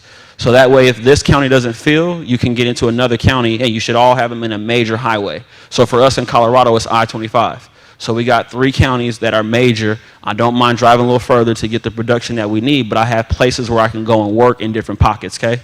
So we go in, we get this lead order like $740. And I'm talking about like panicking. I went from $0, so I don't recommend everybody do this, okay? But I'm that kind of guy that when I jump out the plane, I figure out if we have wings on the way down. So I was like, oh, something's gonna work. So I told Robbie, let's do it. And so we go into it, and then I started making phone calls. But I'm gonna tell you, like, I had been making phone calls for a year, and I was okay, Bill, but when I put my own money in, it was a different feeling. Like my stomach started getting queasy. I felt like I had the boo-boo. My armpits getting sweaty. I'm being honest with you. And I've been calling since I was 17 years old. My hands getting sweaty. Like I'm nervous. And I was more nervous because I was emotionally invested when I put my money in. Because when you're emotionally invested, you're going to try a little harder, but then when it's someone else's money, right? So that's why I encourage you guys to get set up on a GMR, because you're going to get emotionally invested. And when you're emotionally invested, you would try harder for your $200 than if I gave you $200. That's a fact. Right? Yeah. And so we got in, long story short, that week was my best week ever. We wrote $7,000 of premium. The net that week was $5,000 after you take out the taxes and you take out the stuff that we did for leads. That's a good investment. I don't know anywhere in America where you can put in 700 and get out 5,000. 5,000. Thank you. And he speaks Spanish. He got me. Y'all knew I was. In a week. Thank you, Gus. So we want to encourage you guys. You got to invest. And then the other thing, and we'll get into the phone script, is I think most people don't pick up the leads because they hate getting told no. That's true. That's true. Especially when you're at the house by yourself, you fear rejection. The dishes start looking good. You ain't did dishes all week. Now when it comes to dial time, you want to start washing some dishes. You want to start doing some laundry. You know, y'all laughing because you know that laughter is a sign of guilt. Now everything look good. You're getting distracted. You gonna watch Desperate Housewives. You ain't watched Desperate Housewives at all week. Now you want to catch up on your shows because it's time to dial. Never took care of the baby. What you want to do? Good daddy. Yeah. Just get told no. Just get told no, because those who fail the fastest succeed the fastest. That's the truth. So the more no's you can get, the more no's you can go for, the better you'll become at this business. And I 100% agree with Brian. You don't come to game day and then start practicing your plays on game day. You practice your plays before you get to game day. Your game day should be set every week. If you make your calls on Saturdays at 8, that's when you're going to be making calls Saturday at 8. You should have practiced before Saturday at 8. And then when you get on the phones, you're already polished. So when they say, do you have to come out here? You're not like, can you just mail it to me? I'm not interested. What? They said you were interested. You filled out the lead, right? So that way you're not caught off guard when that time comes, okay? So those are our little stories. So hopefully y'all can relate. When you meet your first big lead order, you're going to be scared. It's okay. And y'all heard me say earlier, fear is okay, but doubt is what you don't want to have. You don't ever want to doubt that you can do it. It's okay to be afraid, but you work through it anyway, because eventually you're going to get the results that you're looking for, and stay consistent. So what we'll do now is I'm going to let you hear Sarge's phone script. Before you say that, I just want to point something out. Guys, it doesn't matter how much you invest. Like you can invest $1,000, you can invest $5,000 a week. Note, these folks are not waiting around on the phone just sitting down and waiting for you to call them. Right. Like they're not just sitting down just, I wonder when the phone's going to ring. I wonder when the phone's going to ring. They're not doing that. People got lives. You know what I'm saying? Right. And that's something that I think we got to touch on, because you think just by you investing, these folks are just going to be there. You know, you got to dial them and dial them and dial them. It'd be nice. And redial them. It'd be nice. 6, 12 times. Give them the benefit of the doubt. Maybe they're working. Maybe they're in a hospital because they have cancer. Yeah. Maybe they're visiting out of town. You know what I'm saying? We don't know what people are going through. So. Yeah. All right, let's give them what they came for, folks. Y'all ready to hear some phone scripts? Yeah. All right, so we're going to do Sarge. So Brian's going to be the customer. I'll be the ringy guy. And then Sarge is going to be the agent. So we're going to give you one that's just clean, so you can hear how he flows and his script. You can write it down if you want to. You can go back and listen to the recording. And then we'll give you one objection that's a common one that Sarge will hear, and so you'll be able to hear how he overcomes it. Also, real quick, make sure you're tracking your numbers hourly. Like, make sure you're tracking how many dials you did hourly, how many contacts you did hourly, how many appointments you booked hourly. Second point I want to make was Marcus hit on something. There's a book in the NAA store called Go for No. Make sure you get Go for No. It's a good book. So Ringy. Hello? No, I'm gonna do No. So you say hello. Hello, Brian. Yeah, who's this? Hey, Brian, how you doing? It's Robert. I'm just getting back to you here from the Home Protection Center regarding the form you filled out for your place there at 1313 Mockingbird Lane. It says here in the form your date of birth is December 4th, 1988, and that you're a non-smoker. Is that correct? Yeah, that's right. All right, and your wife, Crystalline, she's January 5th, 1990, and she's a non-smoker. Is that correct? That's right. Okay. Any major health issues for you or your wife, Crystalline, like any heart attack, cancer, stroke, organ transplant, hospitalization for depression, anything crazy like that? No COPD? No, we're clean as a whistle. Okay. And any prescription medications that you guys are taking or anything? No. Okay. And I hate asking a woman this, but I got to ask of both of you. What's your approximate height and weight, roughly? About 6 foot sexy and 250 pounds. 6 foot sexy. I've never heard of that one. That's a good one. And what's your wife? She's about 5'2", Okay. about 125 pounds. Okay. Okay. All right. So basically, my job as the agent is to basically go over this with you. I got to physically see that you're insurable. So what's a good time that you're both at home there, morning, afternoon, or evening? Evening would be best for us, man. All right. So today is Thursday. I'm going to be in your area Friday and Saturday. When you say evening, like you're talking like around dinner or a little bit before, a little bit after? After 7 o'clock. Okay, so I got a Friday at 7 and I got a Saturday at 7:30. Which one works best for you? Friday better, man. Friday. All right, cool. Is your house a single house, a duplex, twin, red brick, stone mason? Single house. Single house, okay. So what color is it? Purple. Purple, okay. Prince, all right, purple rain. All right, so I got a tan Kia Sorento, so I'll be pulling up. I look like a cop, just know it's me. All right. All right, so I'll see you then. That's awesome. It's good stuff. Give All it right, up for Sarge, y'all. Let's do one more. We got to hurry. Ringy. This is one with an objection. All right. So Let it go like 4 times. Like I have to dial 4 times to get them. we got to go, bro. Okay, go Ringy. Hello? Brian. Yeah, who's this? Hey, Brian, how you doing? It's Robert. I'm just getting back to you here from the Home Protection Center regarding that card that you filled out to protect your mortgage for your home there at 1313 Mockingbird Lane. It says here in the form here your date of birth is March 5th, 1984, and you're, looks like 5'11" and about 180 pounds. Is that correct? Yeah, that's correct. But listen, man, we already got that taken care of. Oh, perfect. That makes my job a whole lot easier. My job is just to get this information out to you. What you and your wife do with it is up to the both of you. What's the best time that you're both at home there? Morning, afternoon, or evening? Afternoon times. Afternoon? Okay. So today is Thursday. I got a Friday at like 2 or a Saturday at 12:30. What works best for you? Friday. All right, so I'll be there Friday at 2. My name is Robert. I'll be driving a tan Kia Sorento. What's your house look like? Lavender. Lavender, okay. So single, twin, duplex? Twin. Twin, okay. All right, so I'll be there. Thank you a lot, Brian. All right, Bo. All right, good stuff. So let's do this. Let's get through all of them, and then I'm gonna try to see if we got enough time to point out some key things, and then we'll wrap. So Brian, now his phone script. Sarge will be the client. You ready? Ringy. Hello. Hey, Sarge, it's Brian. How you doing? I'm doing great, man. Good. Hey, listen, I got a card that you had filled out, and it looks like you had wanted to see if you can qualify for the state-regulated program, the one that helps you with final expenses. Okay. And I'm the guy that sees if you qualify. Oh, okay? yeah.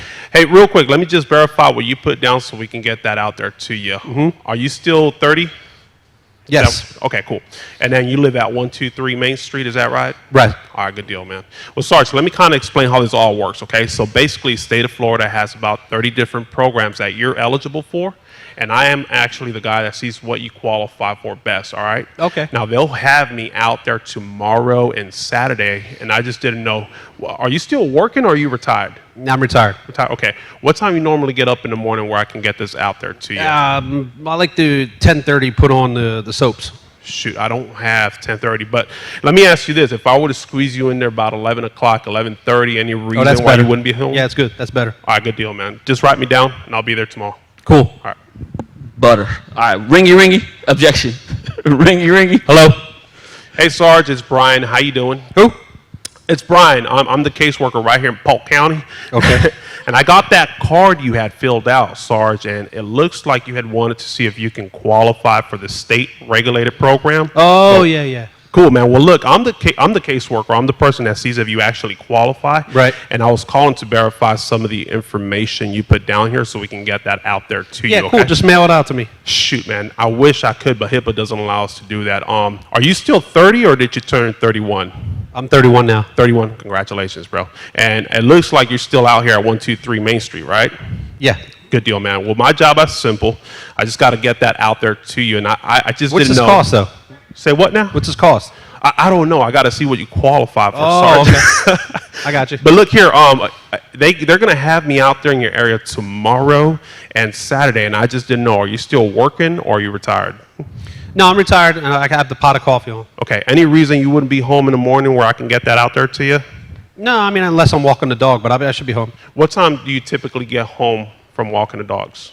Around 10:30. All right. I don't have 10, but if I squeeze you in there at 11, any reason you wouldn't be home then? No, I should be good then. Good deal, man. Well, Sarge, I'll be looking out for you. My name is Brian, and I'll see you around 11. Give me some grace time because I-4 is crazy as hell, okay? I got you. All right, bro. It's good stuff. I wish I hired him. All right, let's go. All right, give me ring. Ring. So, Giovanni, I got to be the client. You be I'll my be the client. I'll be your client. Ring. Hello. Hey, Brian. Yes. Hey, Brian, this is Marcus. I'm getting back to you about this postcard you had sent in requesting some information on the final expense insurance, the one that helps pay for your funeral when you pass away. Right. And, Brian, my job was real simple. I'm just the person responsible for making sure we get the information you requested out to you. Are you still over there at 1234 Main Street? I am. Okay, got it. And then, Brian, you still working or you retired? I'm working. Okay, and what time do you normally get home from work? About 5 o'clock, 5:30. Got it. Okay, so let's do this. I'm going to put it down here for about 6. Is there any reason why you wouldn't be home tomorrow at 6? No, we should be good, man. Okay, and I do see a Mrs. Rojas. Does 6 o'clock work for her also? Yeah, she don't work. Okay, perfect. Now, do me a favor. Just let her know that Marcus will be swinging by tomorrow about 6, so that way I can get the information you requested out to you, okay? That works, man. All right, perfect. All right. Now we're going to do an objection. Ring. Hello. Ring. Hey, Brian. Yeah, who's this? Hey, Brian, it's Marcus. I was getting back to you about that postcard you had sent in, requesting some information on the final expense insurance, the one that helps pay for your funeral and final expenses. Right. And, Brian, my job is real simple. I'm just a person responsible for making sure we get the information you requested out to you. Are you still over there at 1234 Main Street? I am, man. But look, somebody came last week, and I just told them I wasn't interested anymore, man. I know. That's actually why they put this on my desk, because we got a lot of new people who don't know what they're doing. Right. And they just want to make sure we go over the information so you get the best programs available to you. So are you still working or are you retired? No, I'm still working, but I wasn't interested because I already got it, so. Oh, nice. So that'll make job even easier. I'll just give the information they put on my desk to you, and what you do with is totally up to you. Now, with you being retired, is there any reason you wouldn't be there at 11 o'clock, or should we do 1 o'clock? Do it for 1 o'clock better, man. Okay. But I ain't buying nothing. You don't have to. I just got to get you the information. And so you're still over there at 1234 Main Street? Yeah. All right, perfect. So I'm going to put this on the calendar for tomorrow at 1 o'clock. And then is there a spouse or significant other? Yeah, my wife, but she'll be here. Okay, She don't cool. work. All right, so we'll put that down for tomorrow at 1 o'clock. Let her know that Marcus will swing by so she doesn't get upset with us. Good deal, man. All right, perfect. All right, so a couple things, and we're going to wrap up. Thank you. Butter. So couple quick things, since we went a little bit over. We're supposed to talk to y'all about door knocking, which we will not get into right now. But I think couple things. And I learned this, rest in peace, Chris Long, but it's not what you say, but it's how you say it. Facts. Yes. So what he taught me was when you start, you don't want to start too high. Because if you say, Marcus, it sounds like a question. And they're like, who is this? And people are going to determine if they want to listen to you in the first 10 to 15 seconds of every phone call. And so when you call them, you don't want to say, is this Brian? You see how none of us said, is this Brian? Right. Because when you say, is this Brian, you now sound like a telemarketer. Right. And then they're going to hang up the phone on you. So you almost want to call them like this your best friend. So when I call Omar, I'm like, what's up, Omar? Right? Hey, Omar. So when you call your client, it's the same thing. It's like you're calling a friend. Hey, Mercedes. You want them almost like, wait, who is this? Do I know you? You want that kind of approach, because when you do, it'll put their guard down and they're going to be more prone to listen to you. And then on the objections, did you hear what Sarge and Brian did? It didn't matter what they said. We just agree with them. We acknowledge, ignore, and move on. Aim. Because I'm going to be honest with you, is that majority of the time when they give you an objection, people lie. Okay? Oh, I already got it. Yeah, right. Sure you did. Or, oh, I'm not interested anymore. Or, oh, can't you just mail that? Yeah, I wish I could, but I got some COVID weight. I can't fit in your mailbox now. You got to say some stuff like that to them, because a lot of times when they're giving you an objection, people are just like ingrained in their mind to give you an objection. They're afraid. It's like that game we play. They know that you're calling to help book some appointment. They think, oh, I have to give an objection. A lot of times I also say, if people are giving you objections, don't want you to come, that's probably because they're the person that knows that they're always are going to buy. So they know that since they're always going to buy, they want to give you an objection. And look, here's a perfect example of how this works, okay? We got lots of melon, a little bit of melon challenged. And we all are really good at this, okay? See what I'm saying? We're all really good at this. It doesn't matter who you are, where you come from, what stage in life, old, young, it doesn't matter. It works if you work it. Absolutely. We were supposed to do questions, but we don't have time. We're over, so we got to be respectful of that. So they asked us to come back. Come up to us. If you guys got questions on the side of something that you heard and you're wondering from myself, Sarge, or Brian, feel free to grab us, and we'd love to help y'all. Appreciate y'all. Let's get after it.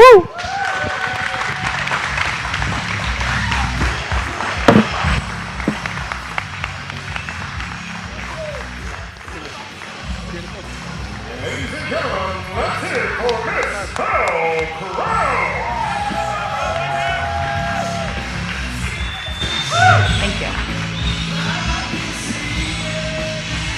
Hey, everybody. I am fired up to be here. This is exciting stuff. This is exciting stuff for me. I love coming back here to Burlington. I love being with my Alliance family. I am Belle Krause. My husband Jake and I are out of Puyallup, Washington, just south of Seattle. And today, I was asked to talk about how to get multiple policies in the home, how to dig deeper. And as I was thinking on this topic, I kind of had some stuff laid out yesterday, and then I got up on stage this morning with my family. We were up here, and just listened to the heart of each person that spoke. Totally changed how I was going to approach today. When we talk about what we do in the home, how to dig deeper, it all resonates back to one thing, and that's belief. It's belief. Do you believe in what we do? Do you believe that what we have is truly going to help that family? What is the belief? I can throw statistics at people all day long. 1 in 3 people will get cancer in their lifetime. So look to your left and look to your right. That's 3 people. Which one's it going to be? Do you believe that? Like, do you believe that? My husband and I were a military family for 22 years. He deployed 15 times to combat.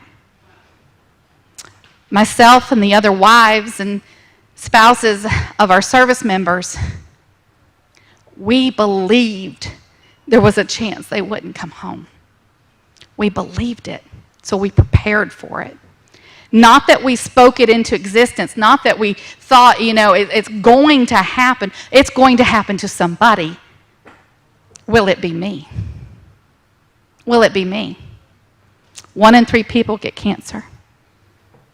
I sell a lot of cancer policies because I had a very good friend of mine call me one day on Christmas Eve and tell me his 2-year-old daughter was just diagnosed with leukemia.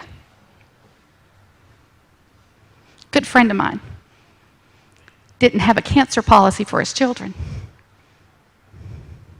I tell people that when I go in the home because I believe it because it happened. We are the statistics. 1 in 4 men, 25 years old, will have a critical illness before age 65. Heart attack, stroke, aneurysm. 1 in 4 men. Right? We have great friends in the prime of their life taken away from us. We don't know who it's going to be. 1 in 4 men. Look to your left and look to your right. How many men are in that row? If there's more than 4, it's one of y'all. I can't tell you when. I can't tell you which one. I can tell you it's going to happen because I believe it. Believe it's going to happen. When you go into a home to protect that family, a lot of us go in there and we try to serve them at the level of our own belief. We serve at the level of our own belief. So I wanted to ask each one of you, who in here has a cancer policy on yourself and your family? Who has a cancer policy on yourself and your family? Because cancer's out there. We don't know when, we don't know who. It's 1 in 3. How many in here have heart attack, stroke plan, or a critical illness plan on you and your family? Do you not believe it can be you? Are these things that happen to other people? When I walk into that home, I talk to the families that I serve as if it's my family.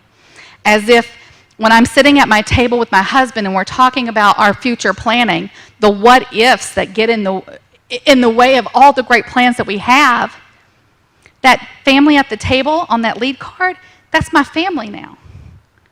I'm going to talk to them like I would my sister and my brother or my mom and my dad, because it will happen to them too. It will happen to them too. What's the level of your belief? What's the level of your... Number 1 cause of death for ages 1 through 44 is accidental death. Who in here has an accidental death policy for your whole family? It's the number 1 cause, ages 1 through 44. I think the problem comes in a lot of times is we hear these, but we don't think it applies to us. We don't think it applies to the family we're sitting with. Has anybody in here ever got a call from a family member who found your card at a house of a client you went to and they never got the policy and that person has passed? We were their last shot. Did we believe enough? Did we believe enough that we could share that belief to the degree that we knew it's going to happen? Y'all, 100% of us are going to die. 100% of us are going to die. We don't know when. We don't know how. We know it will happen. When I walk into a home, I see myself as a first responder. That house is on fire and I'm the only person who can see it because they don't know. And it's my job to sound the alarm. It's my job to help them know their house is on fire and we need to give them some fire extinguishers. I had a client that was in his mid-40s, and he was out last summer putting up one of those above-ground pools for his kids, and he slipped and fell. It wasn't like on a 2-step ladder. And this guy was a welder by trade, and he was up on a 2-step ladder, very competent, hands-on kind of person. He slipped and fell off that and hit they had a pallet of like pavers. They were doing the pool area and they had a pallet of pavers. He slipped and fell and he hit that just right, broke his neck. He is paralyzed from the neck down. From the neck down. We are the statistics. The families we sit with are the statistics. Do you believe it? I can tell you the level of belief by the number of policies that you have on you and your family. I can tell you. Because if you can't sell yourself, how can you help another family see that their house is on fire when yours is burning down behind you? How can you help serve that other family to the highest degree when your own house is in flames? Examine what your belief is in what we do. Y'all, I know when I go into a home, I am 100% their last shot. I believe it. I believe I'm my family's last shot. I get up each day and I wonder, have I done enough to this point that if I don't have tomorrow, will my daughter be hungry in 30 years? Because she is autistic. She may never live on her own. She is financially dependent on Jake and I for the rest of her life. Have I done enough? Have I done enough? When you wake up in the morning, do you feel the fire inside of you that says, there are people dying out there without my help? And to what degree? So when you dig deeper in the home, first you got to dig deeper in yourself. Dig deeper in yourself. Where are you vulnerable? Because if you explore that within yourself, you'll be able to have that conversation with your clients. You'll be able to have that conversation with your clients. You'll be able to share that fundamental belief that I know I am the best person to help that family because I know I'm trying to look out for them. I don't care if they get a $2 policy or a $200,000 policy. I don't care. Get something. Your family needs something. They are depending on you for everything. If you got something for when you're dying, do you have something in case you live? Do you have something in case you live? Guys, we got products for everybody. We got products for everybody. If somebody tells me they don't have enough money, perfect. We got debt relief and Medicare Advantage. Debt relief will help you get rid of the debt. Medicare Advantage is no premium to you. No premium to you, right? If you ain't got enough money, you got just the right amount of money, let's keep it that way. Let's make sure your family has at least just the right amount of money if you die, if you have a heart attack or stroke, if you get cancer, if you go in the hospital. Do they have just the right amount? Let's keep it that way. Let's get you some insurance. Well, I got too much money, extra money. Perfect. Let's get you an IUL. Let's get you an annuity. Let's get you investing with Burlington Alliance Capital Management because that's the best place to put that extra dollars that they want in the market. Some people don't want it there. I know the best person to do that with. It doesn't matter what financial status your client is in. We have a service we can provide for them. Do you believe it? Do you believe it? Because you cannot... Many of you may have heard, I tried to sell Mary Kay when I was, I guess, 20 years old or so. I never wore makeup, y'all. I was in the Army. I did bomb disposal. We were in the dirt a lot. Didn't see the purpose of wearing makeup. In fact, actually, I did wear makeup. I think they called it camo, you know, where you paint your face, all kinds of different colors and stuff like that. So I did wear that stuff. But I couldn't sell Mary Kay to save my life, right? I didn't believe in it, y'all. I didn't believe in it. I got into it for the wrong reasons, had nobody showing me how to do it, none of that, right? Didn't believe it. I am not a salesperson. I'm a first responder. I'm a first responder. I'm there to help that family get out of that burning house before somebody gets hurt. Before somebody gets hurt. And I may not do it all at once, right? It may take a couple of trips. You might need backup firefighters, right? So you might go in there and you help them first thing first because we all know we're going to die, so let's take care of that part first, right? And then once that's taken care of, we know 1 in 3 get cancer, so let's take care of that. And then we know 1 in 4 men age 25 or the age range of 20 to 35 will have some sort of critical event, critical health crisis before age 65. Let's take care of that. Accidental death is the #1 cause for ages 1 through 44. Let's take care of that. If you go into the hospital, who's going to help you make your house payment?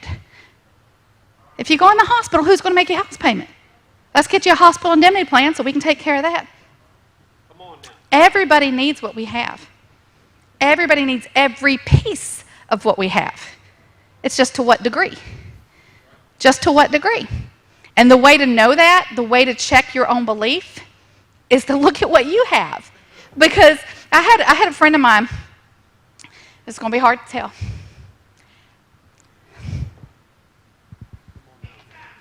On Monday, we lost our good friend. We did. And another friend of mine called afterwards and we were chatting. And they had mentioned that they asked their husband, do we really need all this insurance? And I thought to myself, you would never ask that question if you truly believed it could happen to you. If you truly believed it could happen to you. Many of us know it's going to happen. We just don't believe it could happen tomorrow. We don't believe it could happen tomorrow. I couldn't believe that my great friend, Nick Thace, called me on Christmas Eve. I'd just been out to see him 2 days earlier to tell me his 2-year-old had cancer. I didn't think it would happen right then. I didn't think it happened to us. But it does. Where's your belief? When we encounter objections in the home, all objections mean one thing. The client is not certain enough yet. The client isn't certain enough yet. They're in the same boat. They believe people get cancer. They just don't believe it would happen to them. They believe people die of accidents. They just don't believe it could happen to them. Are you in the same boat as them? Can you impart your belief to them? We are in the solution business. We provide solutions. But y'all, if they don't know their house is on fire, they're not going to accept the bucket of water you're offering them. If they don't believe their house is on fire, they're not going to accept the fire extinguisher. It is our job to help them see themselves in this situation by asking questions, finding out their family history. Has it ever happened to your parents, your grandparents, a good friend of yours? Ask questions, tell stories. If you don't have stories, borrow stories from the other agents in this room. You do this long enough, you'll have your own. You'll have your own. Each time, I can tell how my belief grows by the type of product sales that grow in my personal production. I had only sold a handful of cancer policies until sweet little Rory got cancer. I've sold a lot of them after that because my belief changed. My urgency changed. I saw a bigger fire in the house. A bigger fire in the house. When Jake's 35-year-old cousin Amanda dropped dead of a heart attack in her living room in front of her 2 children, my belief level changed. My urgency changed. When our good friend passed away, belief level changed. Urgency changed. Have we done enough in our own home that we have the moral authority to step in someone else's and give them guidance? Have we done enough to take care of our own family that we can say, follow me, I can help you? To what degree do you believe? To what degree do you believe? So when it comes to multiple policies in the home, I believe they need everything we have. Now I just have to find out, do they qualify for everything we have? I have to figure out what's the right mix of the things we have for them. Not everyone needs debt relief. That's great. Some people need an IUL. Even better. To sell multiple policies in the home, you got to go beyond the first layer. You got to keep first thing first. They ask for mortgage protection. They ask for final expense. Keep the first thing first. But don't stop there. Don't stop there. Ask more questions. Now that we've got this plan in case you die, let's take care of the plans that help you in case you live. In case you have that stroke and live. I have a client that's 49 years old. He got COVID. And he had been a Seattle City bus driver. And he got COVID, and he had asthma prior to that, pre-existing condition, so COVID was very rough on him. He was hospitalized for 7 weeks. Of those 7 weeks, he was on a ventilator for 5 weeks. When you're on a ventilator, they can't rotate you around in the bed, and he developed blood clots. When you get blood clots, it can lead to a stroke. My friend had a stroke, paralyzed on the left side, blind in the left eye. He recovered from COVID, hasn't recovered from the stroke. 49 years old, brand new baby at home. Brand new baby at home, and he's now paralyzed on the left side. Living benefits. I helped my client get a $42,000 check from his living benefits from that stroke. We were able to say, you're not going to lose your home. You're going to be able to sell it and take that equity and take care of your baby girl. What we have matters. Those are not add-ons. Those are not, oh, little extras. Those are vital pieces of protection for the families that we serve. And we cannot neglect them.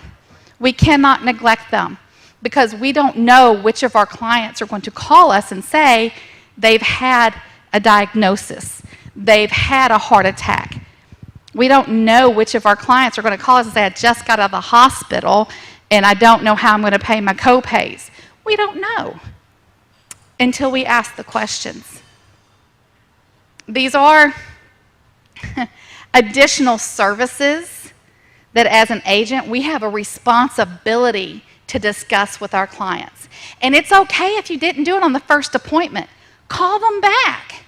Hey, by the way, I know we got your policy there with foresters all taken care of, and you got that death benefit of $100,000 that will help make that mortgage payment if you pass away. But Marcus, I wanted to ask you, you know, if you got cancer and couldn't work, would Carla be able to make that house payment? You know what?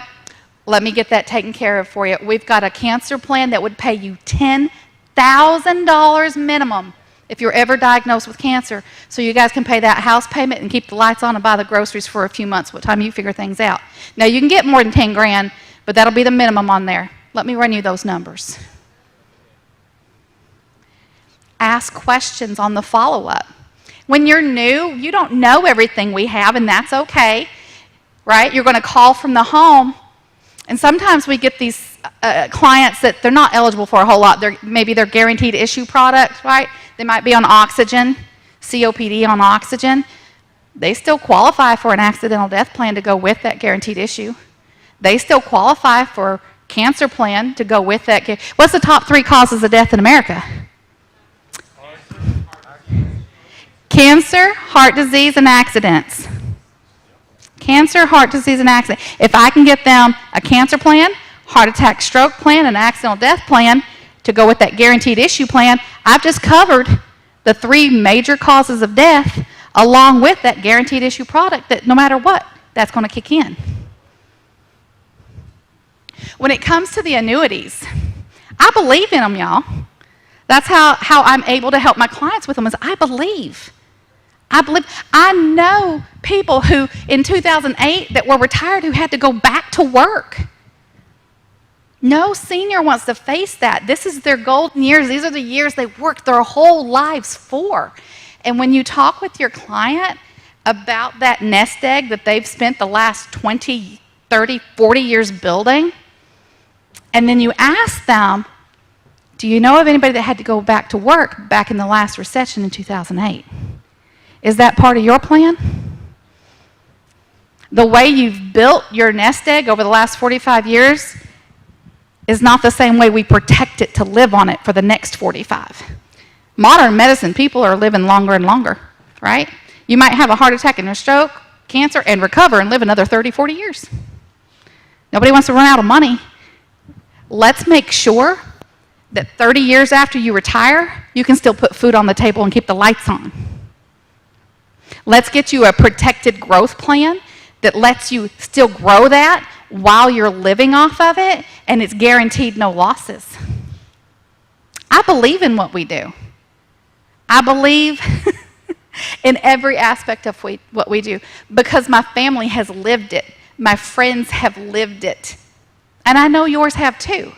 But sometimes we have that illusion that it won't happen to us or it won't happen right now. Because if we believed our house was on fire, we'd be throwing water on it, we'd be calling 911, we'd be asking the neighbors to help. Most of us just don't notice our house is on fire. Most of us, because we don't notice our own house is on fire, can't help convey that to our clients when we meet with them. I believe in the IULs, tax-free retirement. Everybody needs tax-free retirement. When I think about it, I think about my children, I think about my husband and I think about our golden years and how I want to live those out. I believe in what we do. And when you believe in your products, when you believe in what you do, then you can go in there and you can share that belief with your clients. That's how you can get multiple applications in the home. You tell them a story of how it affects you and your family. Ask them if they've known of anybody that it's affected in their family. And then let's get that taken care of so they don't have to face it. If they have a hero story where someone died and did have insurance, then you have a story of someone who died and did not have insurance.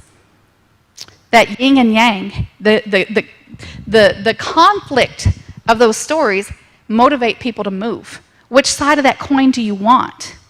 If they have a tragedy story, then tell them a hero story. I have both, and it comes from my mother-in-law. When my husband's biological father died, he didn't have insurance. They lost everything. They went homeless. He went into foster care. They lost everything. Fast forward to 11 years ago, when my husband's stepfather died, He had plans in place. He had provision there. She was able to pay off her home, pay off all her debts, put money aside in annuities, have streams of income coming in. She didn't have to worry anymore. She lived both sides of those coins. It has happened to my family. I believe. I believe. Do you believe? Got 7 minutes left. That is how we get multiple apps in the home. This is how you dig deeper in yourself so you can dig deeper in them. Questions?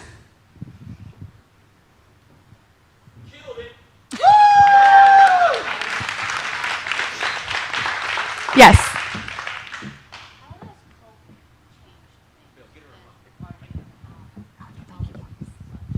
I'm sorry, just a second.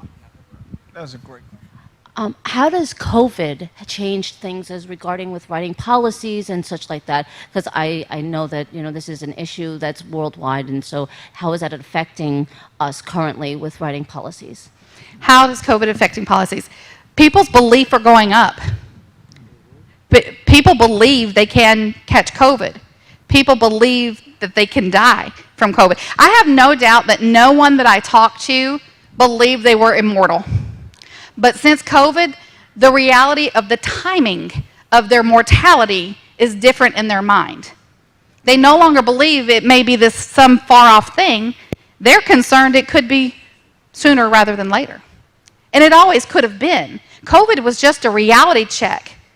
That's all it is. COVID is a reality check of the unknown. We don't know what will take us out or when it'll take us out. We just know we're going. And so all COVID did for most people was wake them up. Is wake them up. I'm referring to the insurance companies. What are the insurance companies offering? Is there any changes being made in regarding that? That's what I was asking. So changes since COVID, it's going to vary from carrier to carrier. We have COVID questionnaires now. So you'd have to check with each carrier. They each have some different criteria. They each have different criteria on who they're going to cover, who's had COVID, what time frame they had it, what conditions linger from it. But that varies by carrier. The key is to get something in place before that's a problem. Once it has become an issue, it's just like any other underwriting, right? We got to dig into our grids and access Gina Hawks and find out what they're eligible for after having the event. But the best time to get anything is before an event. Don't forget that IULs can also be written on children too. I've got one that I'm writing on my granddaughter, and she's only 2 years old. Absolutely. We have amazing products that can set our family members up for generational wealth. We have amazing products that can create a legacy. All right. I can't quite see what he was saying. All right. Okay, guys. So I think we got what? Any more questions? Yep, I got one more. One more question. All right, so that you believe in the product so much, and when you're helping your client and you find a need that they need each and one of these products, but how far do you go in knowing to put it into their budget as well? We'll do it. Go for no. Go for no doesn't mean you're getting through all the rejections and get to the yes. It means when you run into a yes, you keep going with that client until that client finally says, stop it. No more, right? I wrote 10 policies in one home from a couple who said at the door, we don't buy anything on the first meeting. 10 policies, because they didn't stop. They didn't stop, right? You go for no. When you get to the yes, you keep going. They agree to that term policy. You write the term policy, and now you're going to talk about the accidental, and you're going to write that, and then you're going to talk about the critical illness, and then you're going to write that. You're going to keep pulling applications out of your bag until they say stop. That's what you're going to do. And each time, okay, now we're up to this per month. Is that comfortable in your budget? Now we're up to this per month. Is that going to work if the hot water heater goes out or if you need a new set of tires? Okay, now we're up to this. Does that still work if, whatever minor repair comes along? Yes. While I'm there. That was a 4-hour appointment. 4 hours writing 10 apps. I missed, 3 other appointments. I didn't care. I wrote 10 apps. That's right, reschedule. Love the one you're with. Love the one you're with. Once they are on that journey with you, they are feeling the emotions with you. They see it happening for their family with you. Keep going. Keep going. They will let you know when to stop. Don't stop too soon. They will let you know when to stop. And when they say that's enough, okay, no problem. We'll get these all taken care of for you right now. And then on the review, we'll circle back and we'll look at some of these other things and see if you're ready for it at that time. And I come back. And I come back. Just last week, did a 6-month review and wrote another policy for, it was over $8,000 on a current client. They maxed out a guaranteed issue Great Western policy. Their belief level had changed in 6 months because something happened in their family. So a client who was barely spending anything at all is now spending nearly $700 a month. Belief changed everything. Belief changed everything. All right, y'all. That is my time. Oh, one real quick.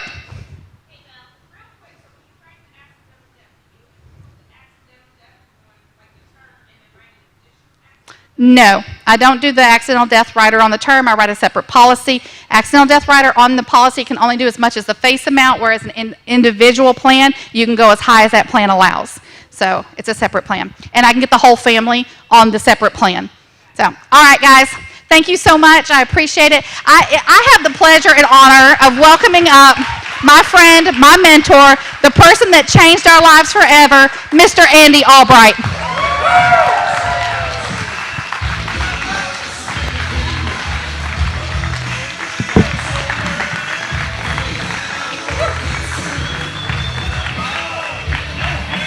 Proud of you, girl. Good job.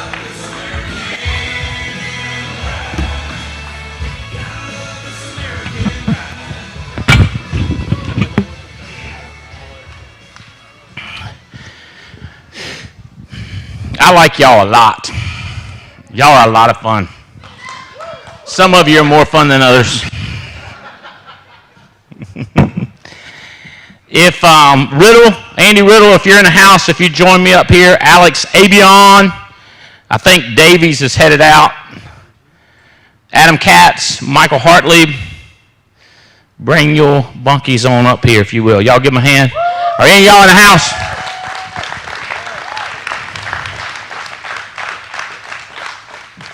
Is Abion still here? I don't know if he is or not. That's okay if he's not. Does that mean, how about Riddle?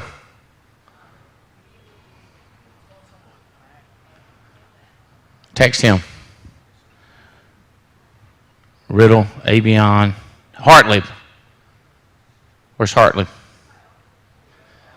Y'all need to tell these people before I call them up so they won't get caught off. Pull your chair up here, Adam. And a mic. So, pull your chair up. Well, yeah. So, God, like, I just love this business. And I mean, the people and getting to know people and messing up and doing the right thing and doing the wrong thing. It's just nonstop activity and getting paid. You know, that it boggles my mind what makes it go round. Like what gets the money moving. You know, like what I was saying to Chris, money moving. Grab your chair, Mike. Big Mike. That's the way it's always been. Yeah, even in Amway. You know? Like, remember that guy that his wife wouldn't leave him alone? Oh, yeah. Lumberton. No, Ohio. Oh, it was Lumberton, wasn't it? Yeah. Jay? Jay Bloom. Don't say his last name. Jay. He'd be like, my wife will not leave me alone. We're like, phew. Everybody's got problems. And that's bad. He's like, yeah. Like sometimes you just want to watch television. I'm like, huh.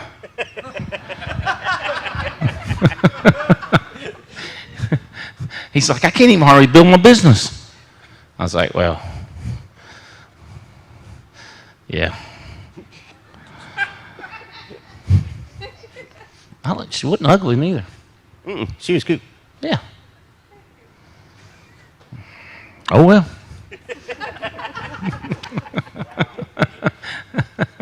It was crazy. Like it was a discussion. For years, we dealt with that. They got divorced. If I was her, I would have. I would have said, you're out. You got to go.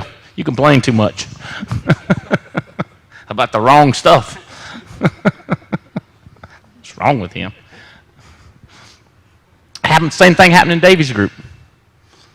I can't remember. If he was here, he'd tell me the first name only.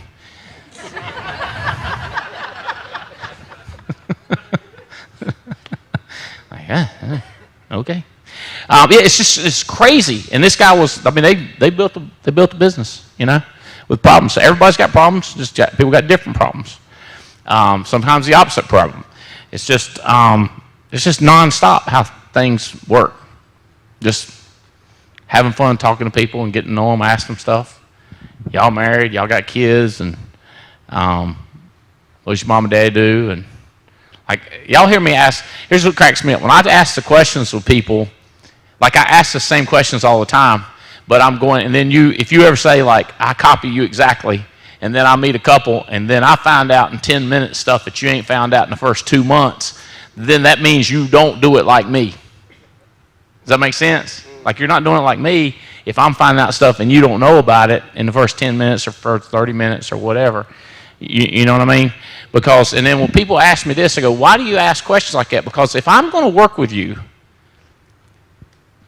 and I'm going to take time away from my dogs and my wife and my children and anything else I'm doing to work with you, I need to know that I'm not dealing with the dumbest human beings in the world that I hate and I don't trust and don't like and don't believe in.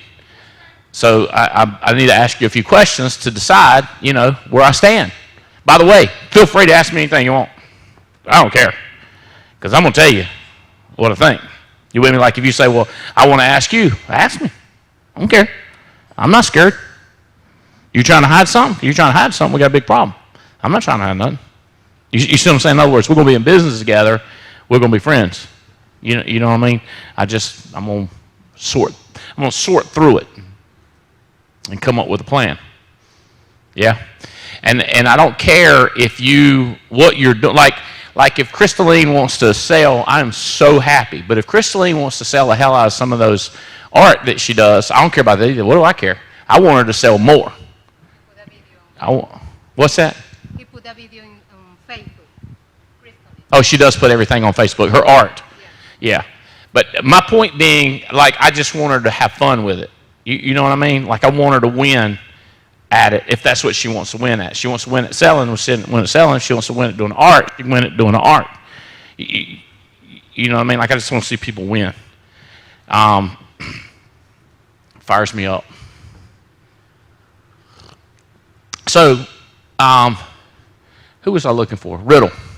Did you find out where he was? He's on the way.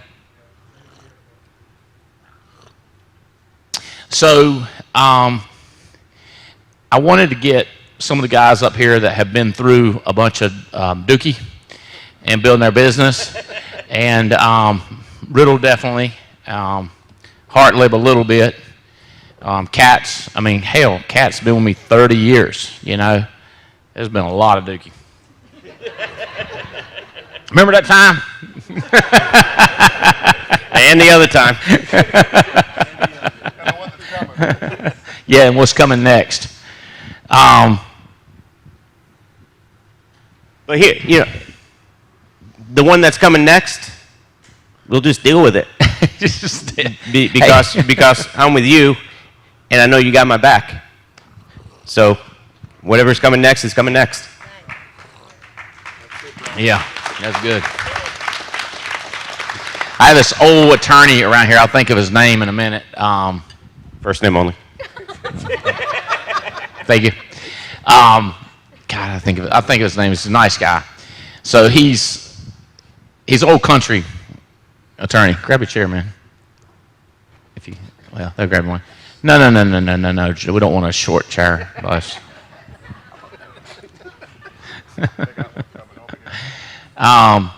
We had this nightmare. I won't bore you with it. Well, I will tell you. These guys wanted me to invest in a real estate deal, and they wanted me to put up $1 million. And I was like, I'm not giving y'all nothing. And this one dumb, he's like, we're going to make 47% return. And it was like, 5% return times 9 years. So Ding Dong Head thinks it's 45%, And I'm like, these are dumb people. I keep messing around. And eventually, they let me in the deal, and all I had to do was sign a note. Well, my smart young attorney said, you're going to get screwed. I say, how? He said, I don't know. You're just going to get screwed. Because the property was worth $13 million, and they only owed $7 million, and it's worth $13 million. And so I signed a note, and didn't give them no money. I signed a note for $1 million of the $7 million debt. How do you screw that up? I tell you how. You can't make the $7 million note payment. That's how. You say, well, it's worth 13. Well, you got to find some fool to give you 13, right? Well, they couldn't find nobody to give them 13, and they couldn't make the payment for $7 million, and so the banks were pissed. You know what I mean? And I'm on the list of people to be pissed at, right? And so I called this old attorney, and I said, what are we going to do? He said, we're going to unravel it like things like this are unraveled. I was like, oh, okay. We're going to unravel it like things like this are unraveled. Yeah. Huh. Yeah.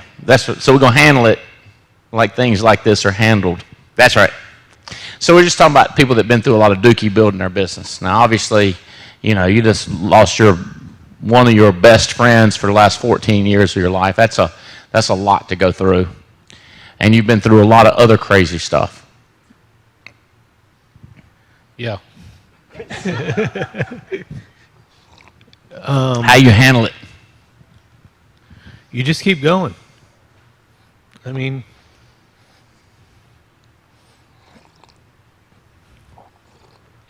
you can sit there and do nothing, or you can get up and go. And I chose to get up and go.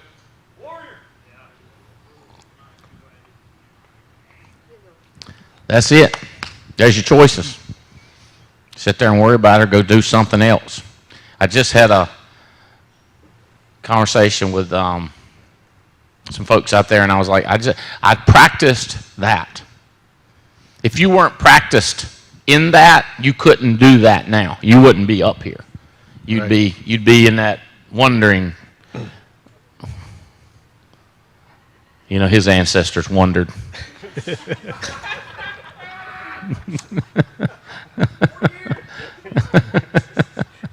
I ain't do much for 40 years wondering, you know what I mean?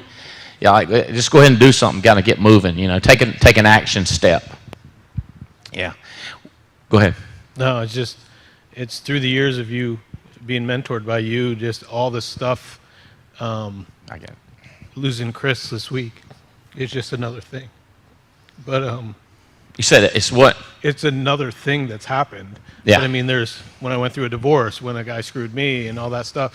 I mean, you have the choice to just lay there and do nothing, or get your ass back up and get working. And I would say each time I've gone through something, I've gotten up faster. I would say the divorce, I stayed down longer. Yeah. I would say that when the guy screwed me, I got up faster, and I would say I got up faster with this one. And every time I've gotten up faster, I have felt better.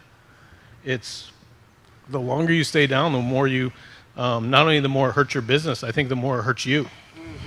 Mm-hmm. And it definitely would have hurt my family if I stayed down.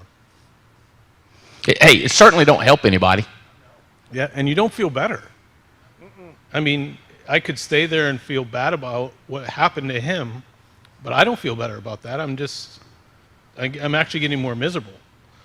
And I just keep moving and getting up. You still have moments, I had a preacher, he'd say, sit, sulk, and sour. That's what most people do. Sit, sulk, and sour. So I'll sit for 5 minutes, but then get right back to work. I'll think about something. I'll walk in the office and look in his office.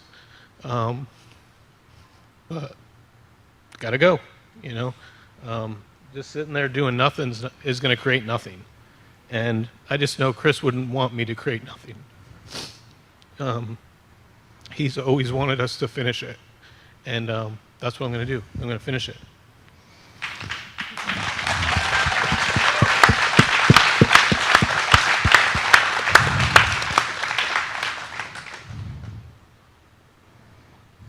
So the guy above him wanted to quit, above Riddle, and he was actually above him too. So, and it was hilarious talking to this dude. I mean, he's like, huh? He thought anyway. But he was telling me how Big Mike loved him and wanted to, you know, work with him and not work with me, and I was like, all right, okay. It's kind of weird. So I call up Big Mike. He'd be like, that's not true. And I'm like, well, you need to tell him. You didn't have to tell him. He was on the line with us. Well, that time I did get him on the line with us. Because, wasn't that crazy? Yeah, and the whole time I was telling Riddle, and Riddle thought it was me that was leaving, and he was going to him, telling him I was going to leave. I forgot about that part. Yeah. So then when he left, it was Riddle. That reminds me of textiles. When a textile mill, people would always be like, me and all the people on first shift are leaving. I was like, nuh-uh. You ever hear people do that? Like, we're all quitting. I'll be like, uh-uh. And then Albright, he's good because he'll call up. Like, you're in the middle of doing something. Hey, Mike, I got such and such on the line. He says you're going to leave. Is that true? No. End of story. Okay, later. That's how quick it goes. He don't play, son. So then the other guy got on there and him, and I was like, what are you going to do now? And he was like, well, he told me he was. I said, well, then he either lied to you or he lied to us. So I'm going with what he said to us. So can't change the spots on a leopard. And if he did that to him after 20 years, why in the hell am I going to go there? Common sense has got to prevail somewhere. He's not doing. I heard he's trying to get your job, Michelle, UPS. I heard he got a driver job, huh? I heard he's trying to get on there. Yeah, put in a good word for him. I can't.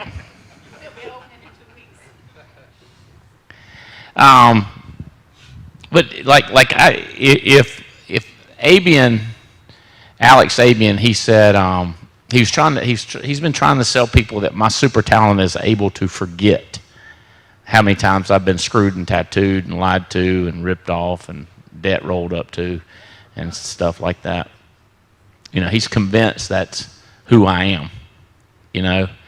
And I don't know what truth there is to it because I remember stuff. I just, like, it don't help to remember.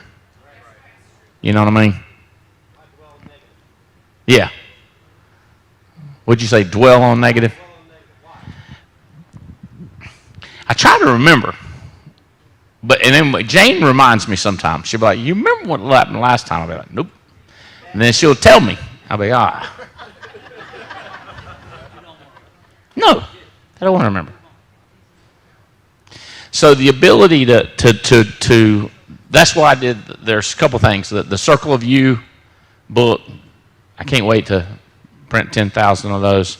And then that coin, like everything I try to talk about is centered on what are you going to do next? Like what's next, you know? I remember, like, I've got great secretaries. One time Jane was mad as hell at me. Well, not one time, a million times. But this one time, Oh, there he is. Come up here, Avian. We're talking about the dookie that we've went through building this business. But I was like, what could we do? And so I run out of ideas. So Missy, I can't remember if this was Missy. I don't know who to give credit for, Missy or Amber. But we had a plane fly across the sky where we were hanging out that said, I love you, Jane. Forgive me or something. I don't know. Whatever Missy said it should say is what it said. It was like 13 things we came up with to do to get me back in good graces. Yeah. Oh, yeah. I don't even remember what I did. She remember what I did. But it was bad. It was bad. And I had to, no doubt it was bad. And so we had to make up stuff. We had to come up with all kinds of plans to get back in good graces. And, yeah. They come up with some good ideas, Missy and Amber, and Tia's pretty good about coming up with stuff, ideas, strategies to get me back in good graces. I can get out of good graces myself. It's getting back into good graces I need help with.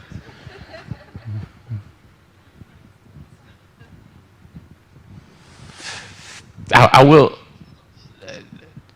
tell you one thing that shifted in, like, y'all know, like, I'm a delegator, right? Like, I believe what I do, but as soon as I can get someone else to do it. So I said, all right, Missy, here's the deal. Whenever we walk in a new facility, like if we go into this hotel to stay, I want flowers for Jane, big flowers. If we go to a different hotel, I want new flowers. And when we go back home and get back home, I want flowers. You with me? And so I get flowers everywhere she goes. I get flowers. Now, in the beginning, I would say things like, I wonder who's sending them flowers. That screwed it up royally whenever I did that, because, you know what I'm saying? Now I go like, hey, did you get my flowers? You know, like, hey, look what hours I sent. Oh, they sent up everyone's, you know. But at first, she was skeptical. Like, Missy does this. Then she got to be nice, okay with it. Now she's over the top excited about me doing it. Every time. It's like the progression has been bizarre. Like she's finally, I don't know, just figured out, like, who cares? We might as well give him credit because he's the body that's here.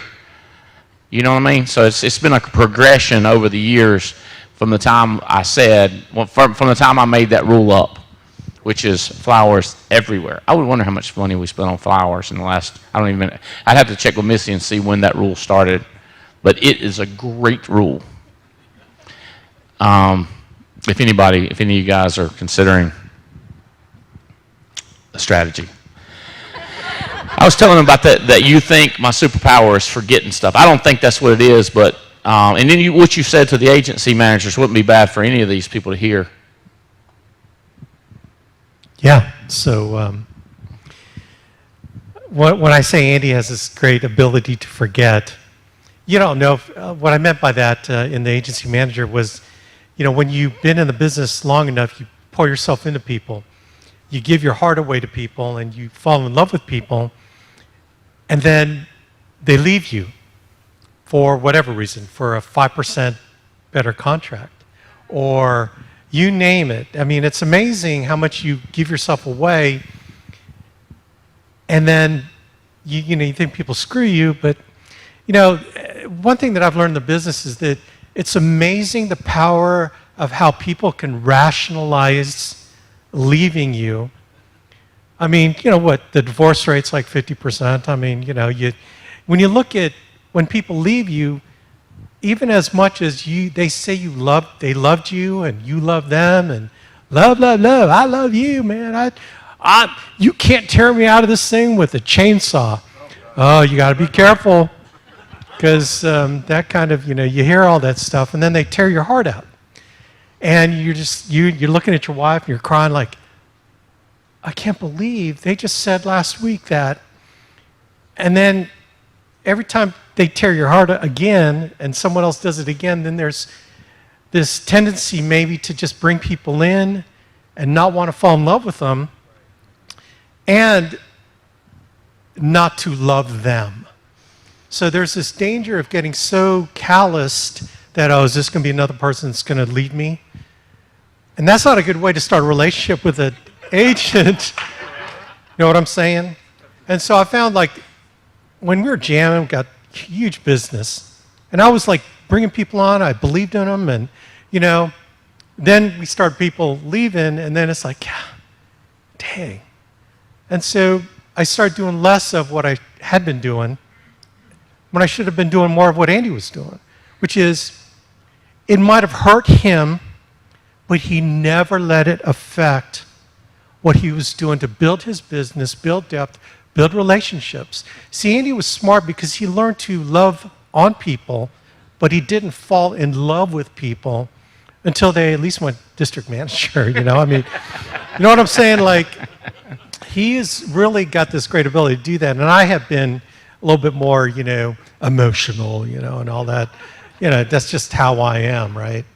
Blubbering idiot, you know, sometimes when I get my heart stolen from me and stepped on and stuff. And then, so I'm learning from Andy, especially with building depth, is that you do have to love on people. You have to believe in people. You got to be optimistic that this might be my next person, but who do you know? Who do you know? Who do you know? Man, rock on, we're going to make some money. Who do you know? Because the who do you know question will always lead you to someone better, someone who you can fall in love with, someone who will not tear your heart out. But you can't automatically think, oh, I found my person. I got a guy, right? The I got a guy syndrome. You can't automatically think that person, but you can let people think that you're just using them to get to their list of names, right? I mean, you got to believe in them. You got to help them. But at the same time, man, who do you know? Because I want to help you, right? Because you really want to help them. It's kind of like the ERS program. Some people say, well, that ERS, you're just trying to get referrals from, like, you sneak referrals off people. I go, dude, if that's your attitude to get ERS, then don't do it, because you are trying to snake people. It's all in your tent, right? But if you're really doing it because you believe 30 years from now, when that person dies and 2 people off that list of 20 call you, it did what it was supposed to do, that you are trying to serve them. And if it happens to lead to people that want insurance from you, rock on, that's the benefit. Depth is the same thing. Who do you know? You're trying to help them, because you know what? People won't quit overrides. They'll quit them, getting 3 no-shows in a row. But if they got 2 people under them or 1 person under them, they have the hope that they're going to earn an override on somebody. So, yeah. That's right. Yeah, I heard what he said. People will quit selling, but they will not quit taking overrides. But hey, I think you've got enough overrides off of them. No, I'm good. You know what I mean? Like if you can get them getting overrides, it's more likely they'll stay with you. You get them selling and making money, they'll just quit out of the blue. But you get them making overrides, they'll be like, I like that. How many of y'all have got an override? One time got an override check? Okay, put your head down. Now, those of you who have never got an override check, raise your hand. Like you've never made any money. Ooh. Wait till you get some of that money. That's a different kind of money right there. That's sweet money right there. It's like, ooh. It's crazy. Like it's like a shark. You get that blood. Like, ooh. I don't know if it's more of that. What, Sarge?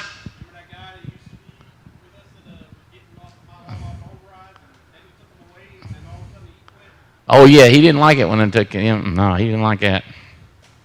He didn't mind not working, but he didn't mind that at all.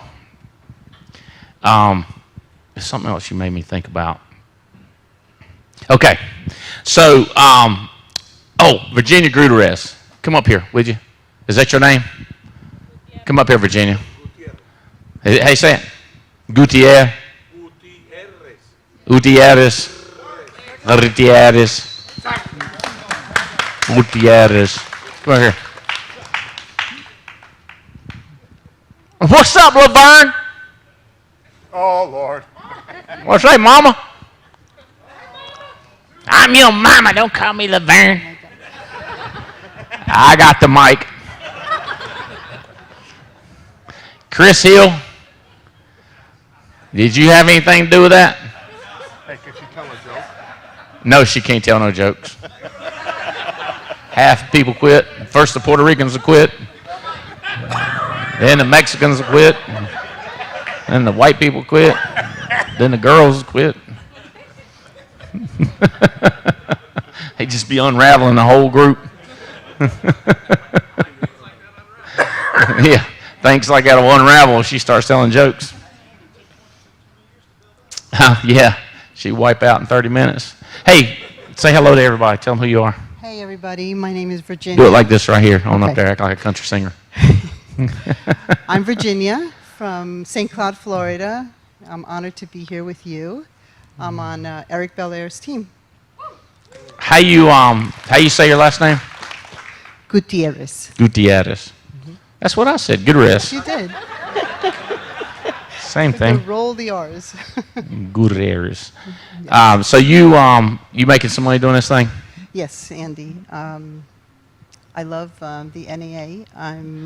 Holler at that person back there at the back so they can hear you. Okay. Yeah. No. This is an awesome business. It's very. It can be very lucrative. You can just grow. The sky's the limit. If you want to make a good living, this is where to be. You making any money? I'm making some money. Yes. Yes. You want to make more? Yes, sir. Do you know what the holdup is? You know what the challenge? You know what the crimp in the hourglass? You know what's keeping you from making more? Or is it a shocker? No, I think being involved in too many different things can distract you. You mean like the Martini Club? No. No, I mean like library again. Is that what you mean? I mean like, well, if you sometimes in life you want to study a lot or you want to explore different things and you start to get education degrees and Are you trying to do that inside of this business or things outside of this business too? inside this business. Inside this business. Yes. Yeah, you got a good point. Yes. And you just have to say what's important to you, what have you dedicated most time to, where have you spent your time, your energies, that's what you should focus on. And so my struggles have been doing a little bit of real estate, doing a little bit of health insurance, doing a little bit of this and that, and I have to just say, that's right, focus on one thing, on what you're good at, and stick with it. Focus. Focus, yes.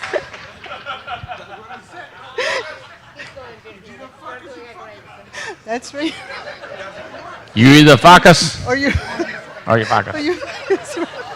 There's your two options. Terrible accent. Is that what you're saying? That's What he said? Focus, focus, yes. Yes, just tunnel vision. You have to really just zero in on this. Zero in. You're here, you're learning, you're spending time, you're spending money, you're away from your Are you friends. talking to them or are you talking to yourself? I'm talking to me. Good. And I just I'm want to make sure we're talking to clear. myself to just do it. I just need to focus on focus. Mercedes.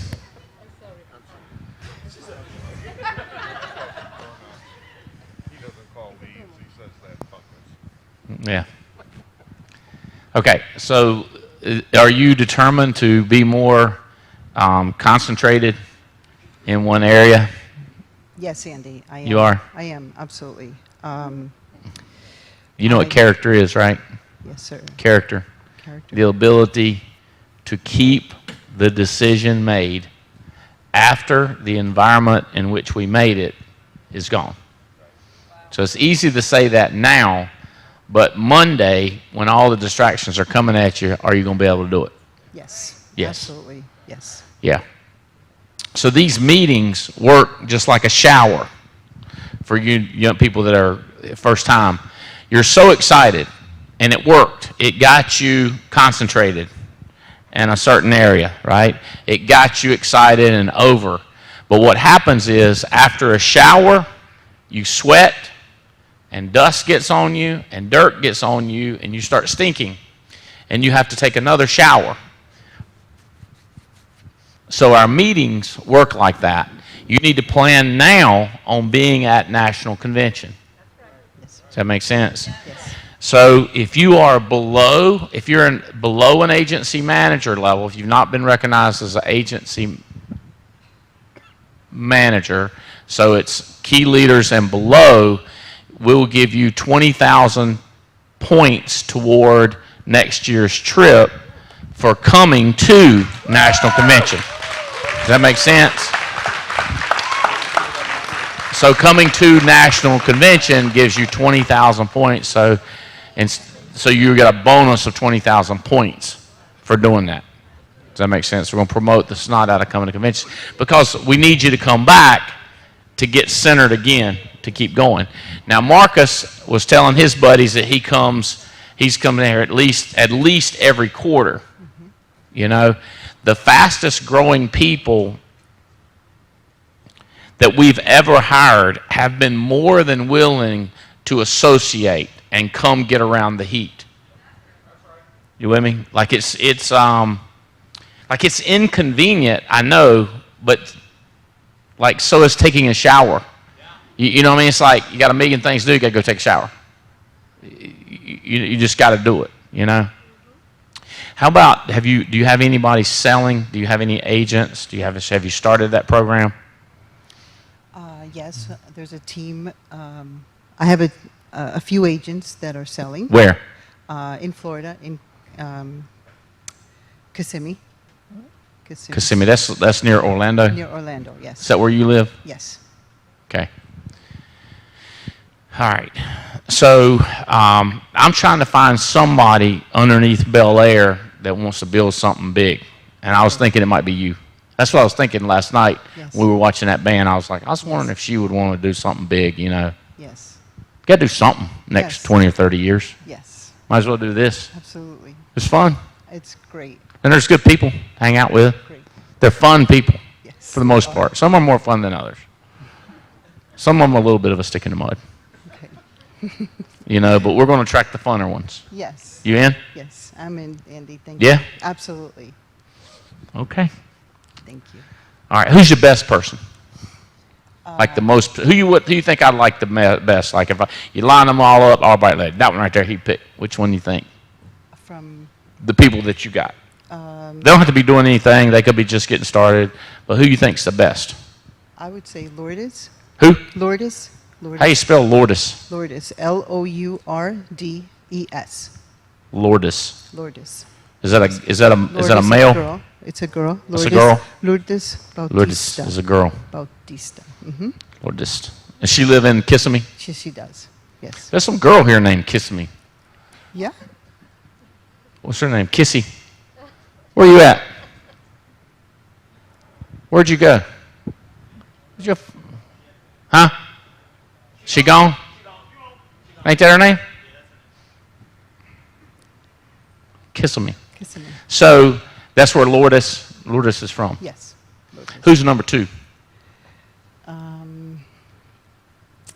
see. So it's a sorting process, Abian.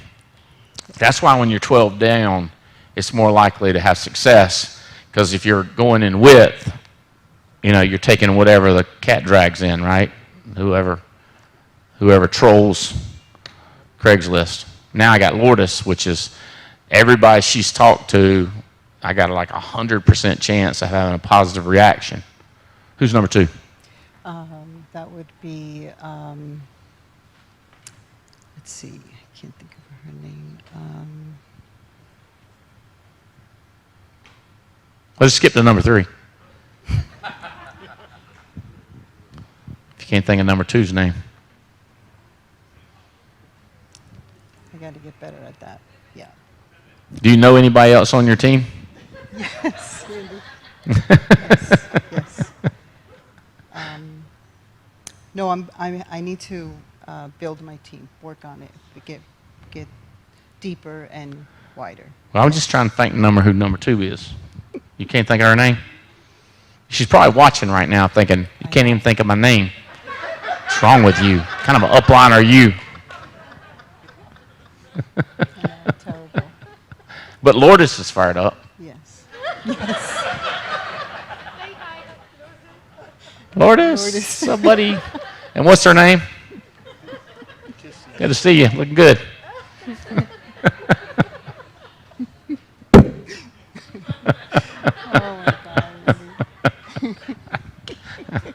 Now you know I'm crazy daytime and nighttime, right? Hey, that was a good band last night. That was a good band. That was an awesome It was band. like front row concert. Front row. Somebody bringing us drinks. I don't know what. Hey, who's going to concert tomorrow night?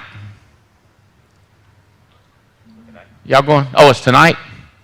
Who's going to concert tonight? Y'all going? Y'all got in? Brooks and Dunn? It's going to be awesome. Who else is going? Staff going, Chris? Tia, you going? Who else? Y'all should take Laverne to one of them concerts. Yeah. That'd be a hoot. Mama, this is my friend Virginia. What are you eating back there? Okay. All right, Andy, thank you. Okay. Hey, text me Lourdes's contact information. Say, here's Lourdes's phone number.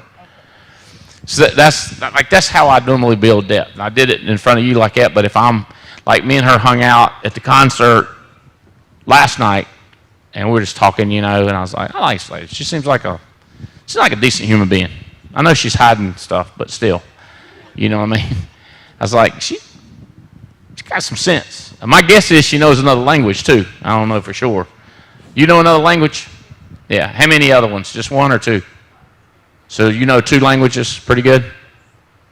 That's a plus. If you find somebody that's knows another language, you get in a bind, they can talk your way out, help you.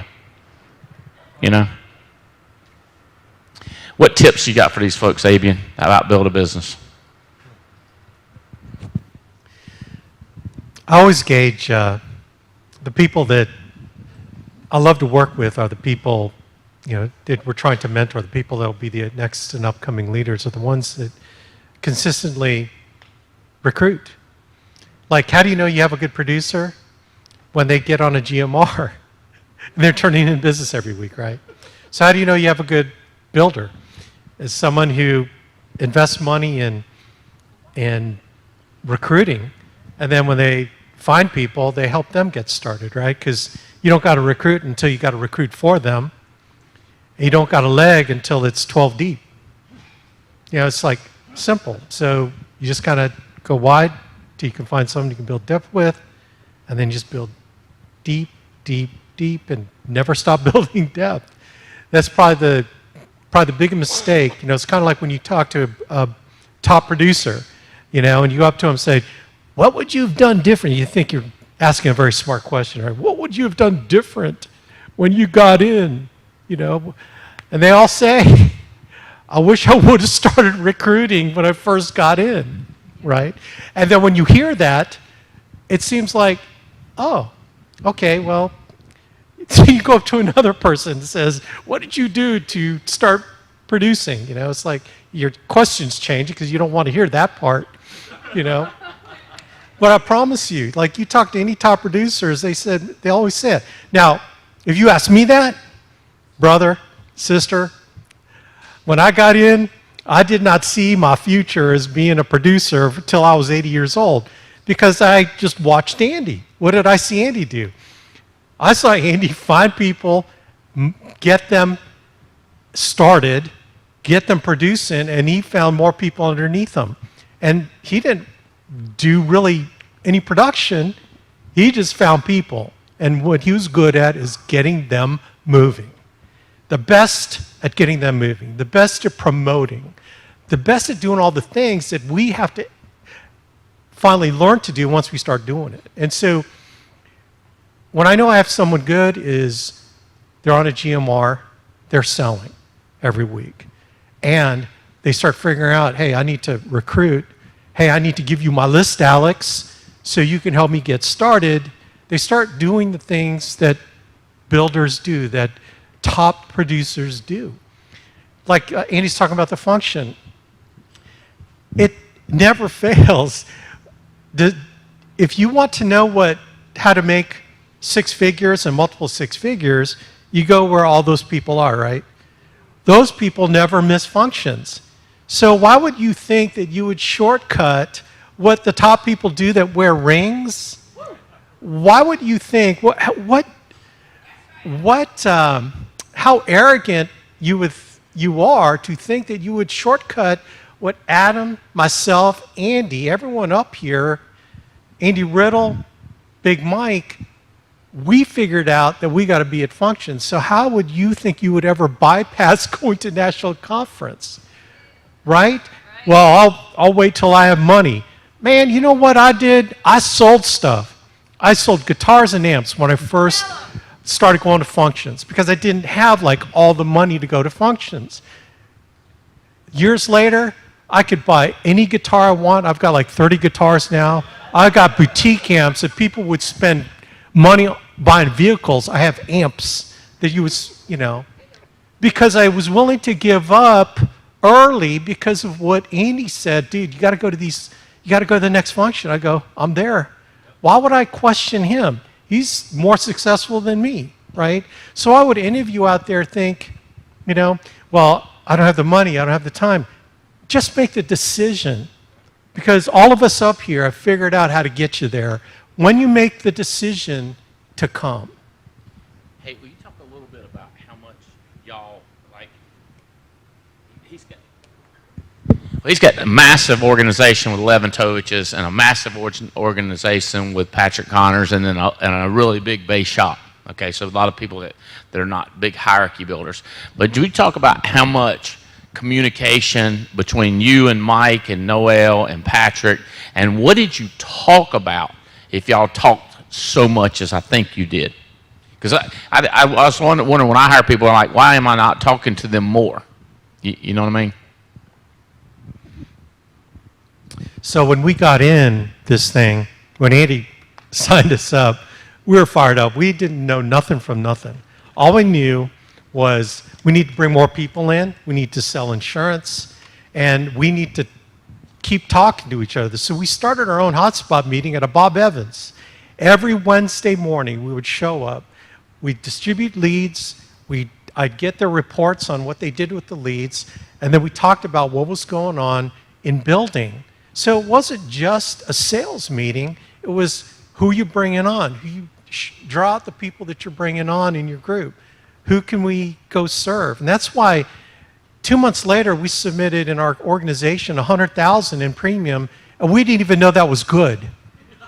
See, because Andy was smart, he shielded us from all these other insurance agents that did, we said, okay, what else do we need to do? Well, keep selling and keep bringing people in. We just mushroomed in 2 months because we didn't know what we were doing. The problem is we started thinking we knew what we were doing and then we slowed down. And that's what we figured, that the more we communicated with each other, the more that we encouraged each other, the more that we knew what we were doing. Because one of us would have a down week, and then Mike and Noel would have an up week, and we needed to hear them talk about their up week, which kept us fired up.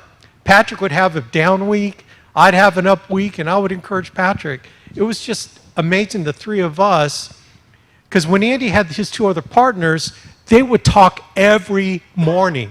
Every morning they'd be on a call, and these guys were already making gobs of money, and they still would be talking every morning. And it's like, well, heck, if those guys are talking every morning, maybe we should talk every morning.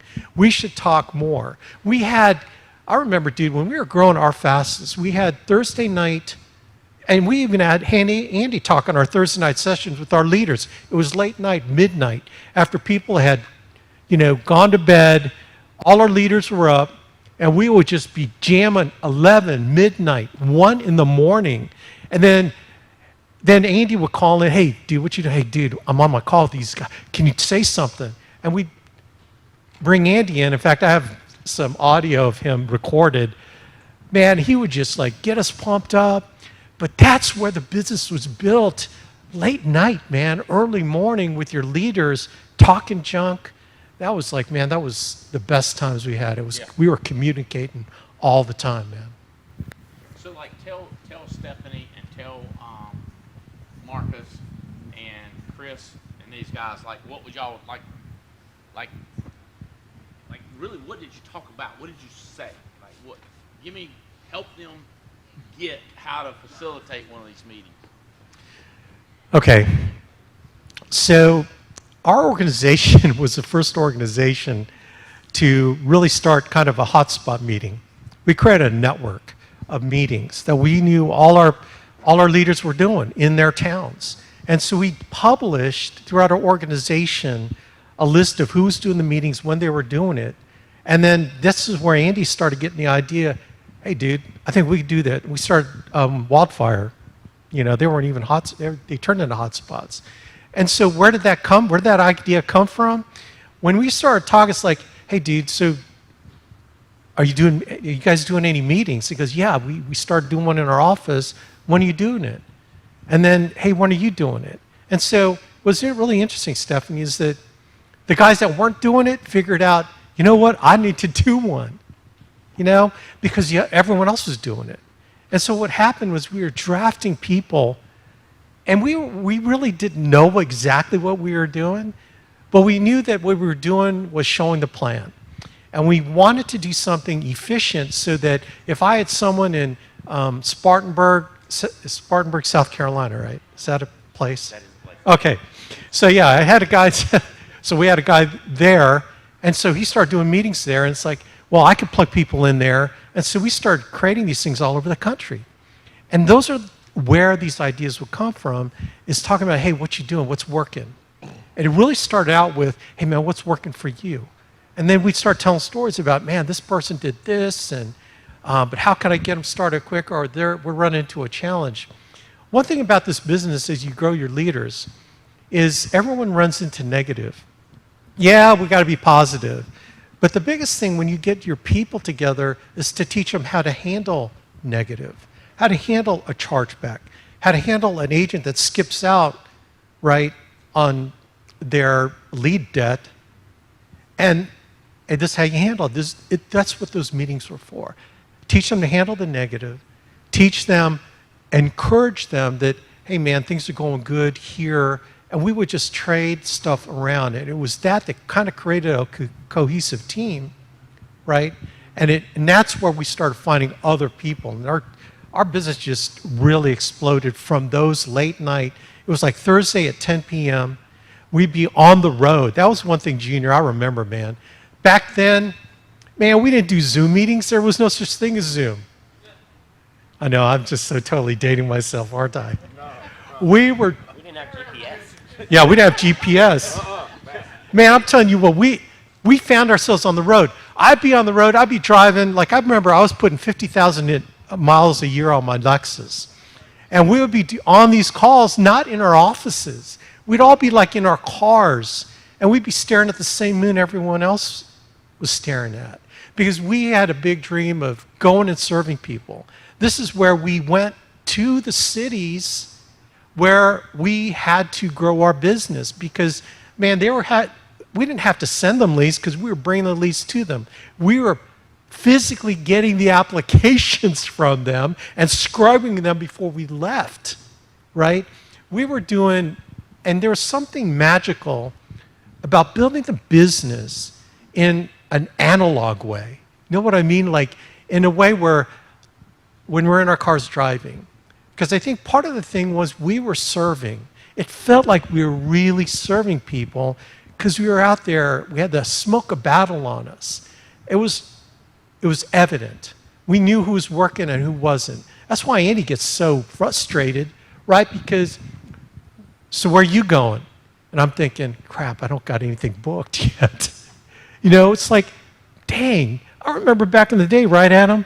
We had our schedules. I remember I did 4 hotspots every week. We were traveling like crazy because we were serving the team, you know, and Andy keeps reminding us, we got to do that. We got to keep doing that. And yes, we got to keep doing it. I got to do that. I got to get back in my car. I got to get in on the plane. I got to do what, you know, what all the top leaders did when we were building, when we were like peaking, like back in the day, which we can do now, right? So, what else, Adam? Yeah. Man, one thing that was serving the other teams. It started off our own teams. And then Andy said, you know what? Why don't we let everybody else in on this where everyone else is doing meetings? And here's where the whole thing coalesced, where everything got together, was when we started serving each other's teams. Like, I would serve Adam's team. I would go to Wilmington, and I'd have a few people there, which you should have people there, but it was given to another team that made me feel like, you know what? We're tight. And then Adam would serve my people, and then we'd tell each other about their people. We'd take pictures of their people, right? Like I remember Chris Long. He had a huge group in Atlanta, right? And I would go there in Atlanta almost twice a month. I'd be in Atlanta serving his team. And he'd call me and say, dude, I appreciate you going down there. It's like, bro, you know, and I might not even have one person there.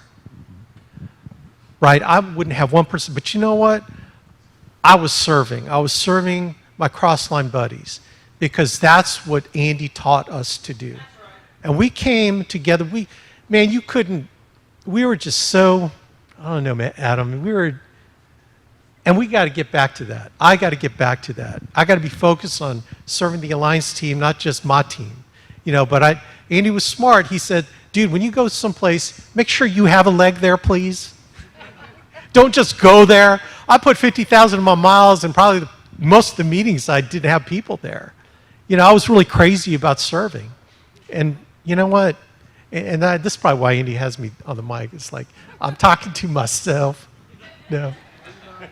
But you know what? I'm fired up because I've got a lot of good stuff going on because I'm remembering. I'm remembering what it was like, you know? So when I think about how tight Chris and I got, it was because of those old days, man. And you know what? Those people end up leaving. But you know what? Me and Chris still loved each other. And to me, I don't care how many people leave. What matters are the people that stay, that really love you, and that you love them.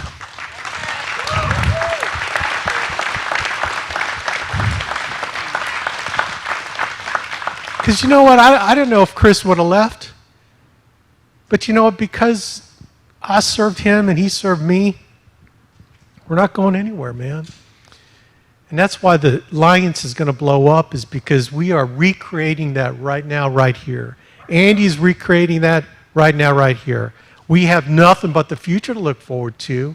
And we forget about all that stuff. Because you know what? We're going to make sacrifices that Chris Long made with us, made for his family. We're going to be right. We're going to make all that right by him. And we're going to rock, man. When you go and start up these hotspots again, are you going to be doing any in New England by chance?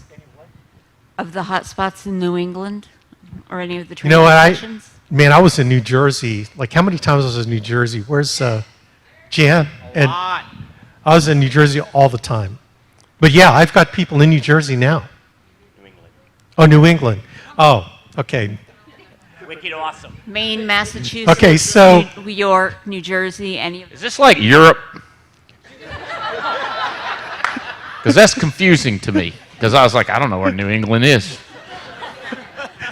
No, I'm one of the very few agents in New York. I think there's maybe 4 of us total.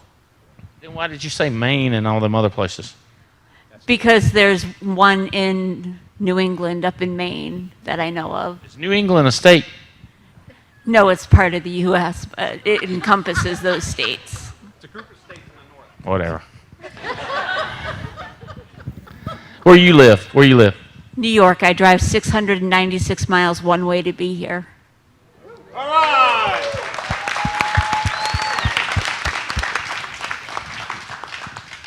You know you can. Are you against flying? No, I just like the drive. And I'm moving here soon. Oh, you are going to move here? Yes. Burlington? Salisbury. Salisbury? Yep. All right. We got leads in Salisbury. That's the idea. That's why I saved up my lead money from driving here for the Medicare training. Oh, you did? Yep. All right. So where do you want AB and do a meeting at specifically? Somewhere along the New York-New Jersey border. Who is somebody else here from New Jersey? Yeah, Jan's in my group. Jersey. Jersey. Do a meeting in Jersey, Bo. Okay. Huh? It's pronounced Joyzy. That's not true.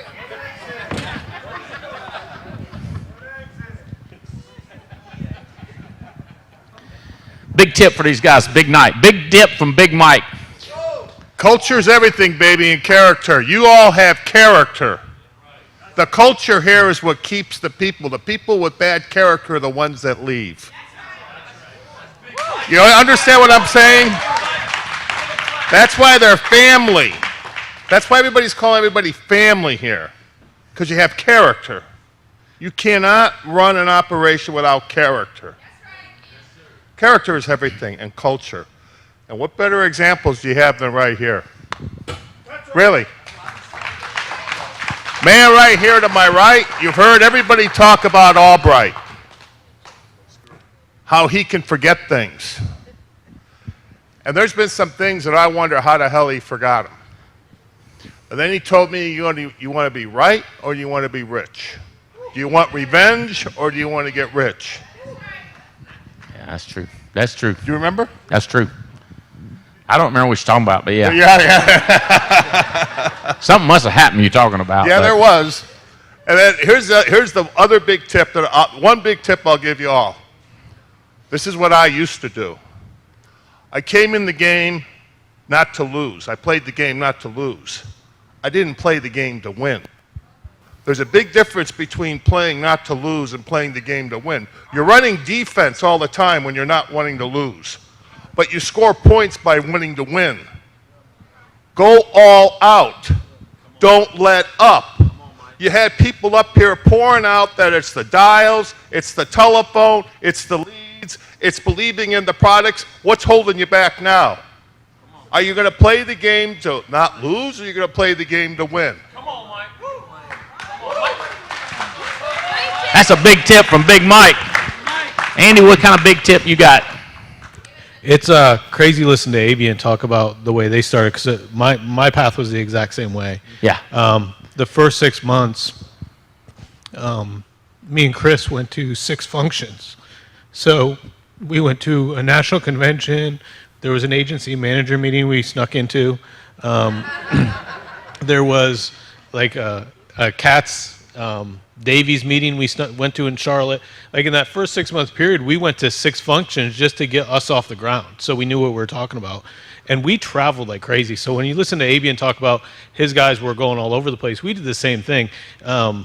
Just traveling to different cities, traveling to do stuff, and those late night phone calls that Avian was talking about, my group did the same thing, but it was always driving home from a city that we were at. And back then you couldn't conference on. We didn't do a conference on. It was like I'd call Mike, and then I'd be like, hey, so and so's calling me. You got to bring them on because I can't bring any more on my phone. And we'd have like 8 or 9 of us, but we'd all be driving home from a city to our houses.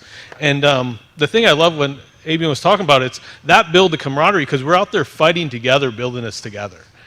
We weren't always in the car together, but we were together doing the same things. And that's what builds this relationships, and that's what builds it's going through those hard times. And when someone talks about, what do you talk about? We talk about what we just did. We talked about our day, like the good things we have going on, the bad things, worked them out, all that kind of stuff. And one thing I would say is that if there's not meetings in your city, start one. Develop yourself. That's why we went to 6 functions in 6 months, because we wanted to know what the heck we were talking about. But we also started a city. I remember when I started going to Tampa and started recruiting, I went 6 consecutive weeks, and I was interviewing down there about 50 people a week, actually talking to them, and I would invite them back to my sales meeting the next week. In 6 consecutive weeks, I had 0 people show up for my sales meeting. But that 7th week, I made over $1 million off the people that showed up to that one. You're going to go through a learning curve to do this stuff, and you're going to get punched in the face, and you're going to go through stuff. That's why you need to have this family. That's why you have to have that team. If it's part of your team, great. If it's not part of your team, great. But have that support to go through it so you can go through those battles. Because I'm telling you, for those first 6 weeks, every time I drove home from Tampa, I wanted to quit in my head. And then I remember I'd have a phone call with Chris or Andy or something like that. They would say something to change my mind for a minute. And that's all my mind needed to be changed for. And then I would just keep fighting another day.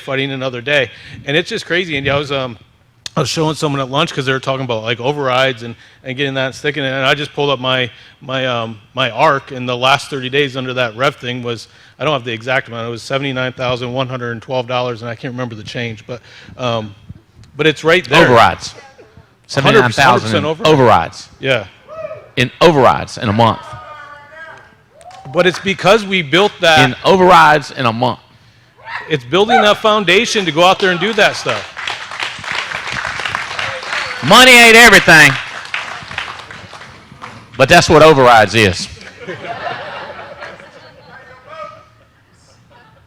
Hey, Michelle, is she here? Get your little team up here on the. See how I said that? Get your little team up here. Little? Get your little fun team up here. Get it up!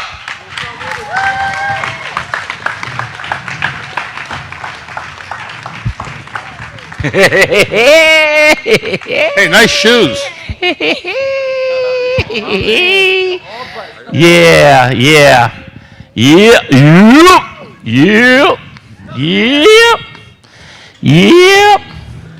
Tell us who everybody is.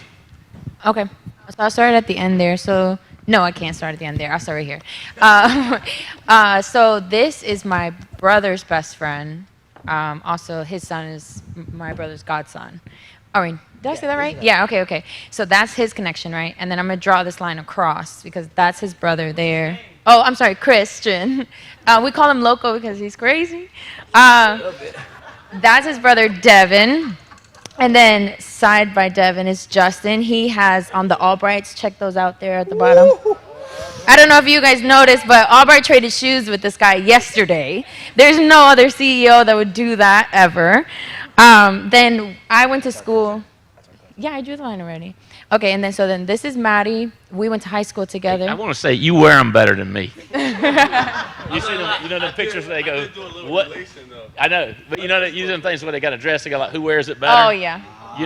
And they got the shape, and then don't have the shape, and they got. Andy, I think he slept with those on yesterday. He got a slept in look. I think he did.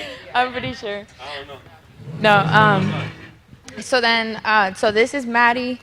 I don't know if she wants me to say Madeline or not, but this is Maddie. So we went to high school together. Didn't reconnect until like a couple months ago. And then that's her best friend, Marissa.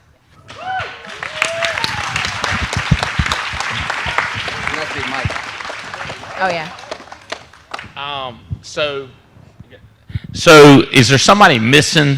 It seemed like there's somebody missing that was in the meeting. There's I liked a lot. There's a person between him and I. Well, that's Jason, right? That's Jason, yeah. But then there was no more of them. It's just them three. It seemed like it was one more dude. There's another girl. Or there's 2 other girls. Who? Brittany from Jacksonville. Uh-huh. And then What's Corey Brittany look like? I from can't Miami. remember Brittany. She was right in the front. She was wearing that USF shirt, and you were like, take Oh, it yeah. off, you know. Yeah. Yeah. Central Florida. Yeah. No, South Florida. South Florida. USF. USF. Yeah. Because we had just whooped them or something. You did, yeah. Yeah, our football team. I whooped their football team. And then she was like, it's not my shirt. Somebody was. It was my shirt. It was my shirt. Yeah, who hired her? Jason hired her. Did we try to get her here? No. Well, no, I did try to get her here. She's going to be at the office on Monday instead. She will be. Yeah. How about you New Jersey boys? Did you try to get any of them down?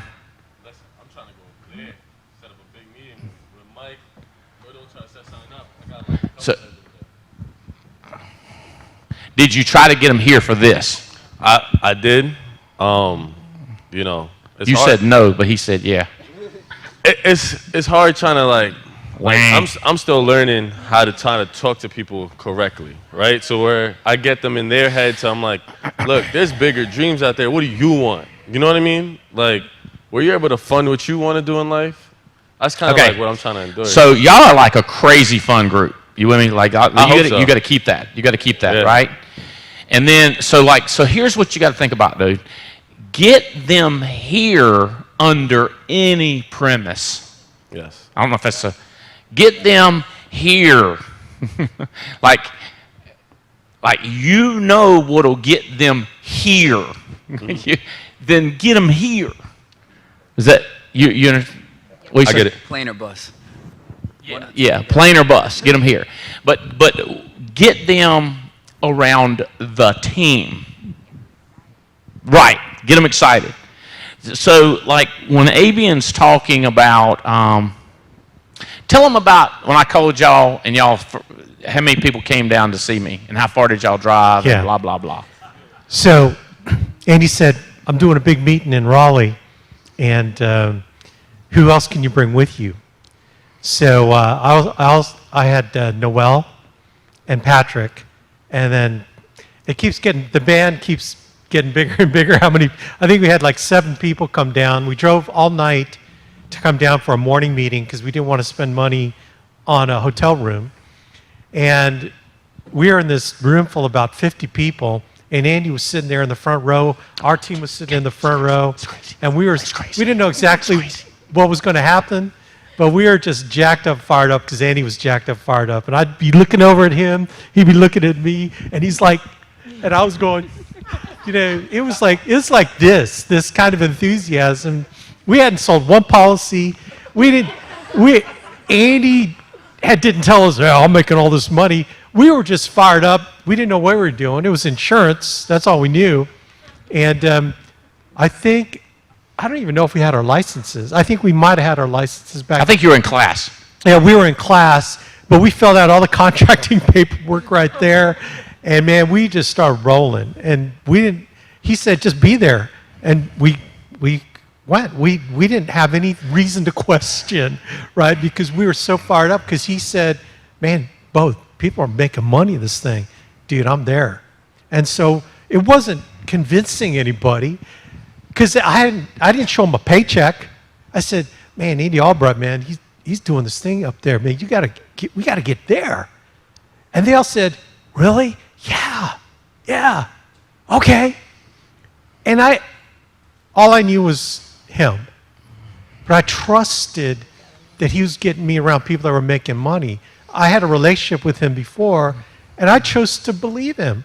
I didn't say anything, any objections you think you're going to get. Why? Because I was looking. I was looking to make money. He didn't have to convince me. I was ready, willing, and able. And the people that are ready are going to say yes. And those are the people you want to run with now. And that's where I've made multiple millions of dollars in the last 20 years off 2 agents that came with me to that meeting. Multiple millions. You have. So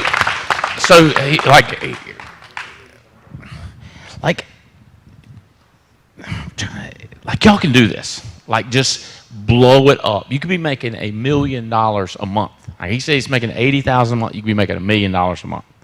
And I'm talking about 9 months from now, you could be making $85,000 a month. Like it's not kidding, but it's based on excitement, energy. I was thinking about this. I know it's childlike.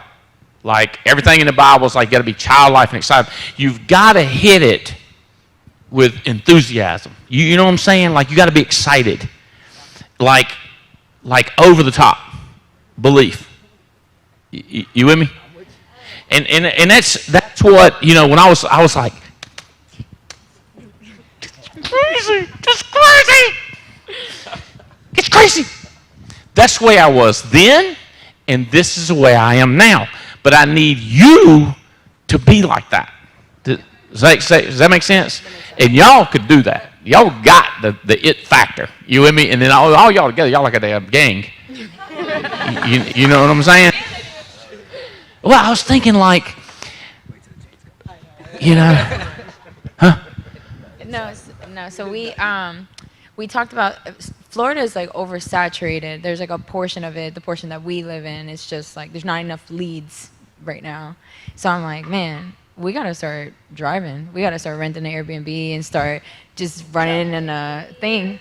So we started calling ourselves. Well, he started calling us. New Jersey. Listen. Yeah. So I didn't know this, but.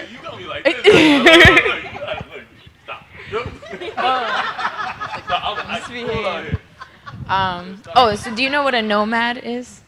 A nomad?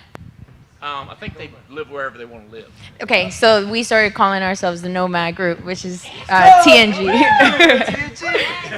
So we're gonna go wherever, whenever. The Nomad Group. Yeah. Like you don't have a home. No home. Where's the money?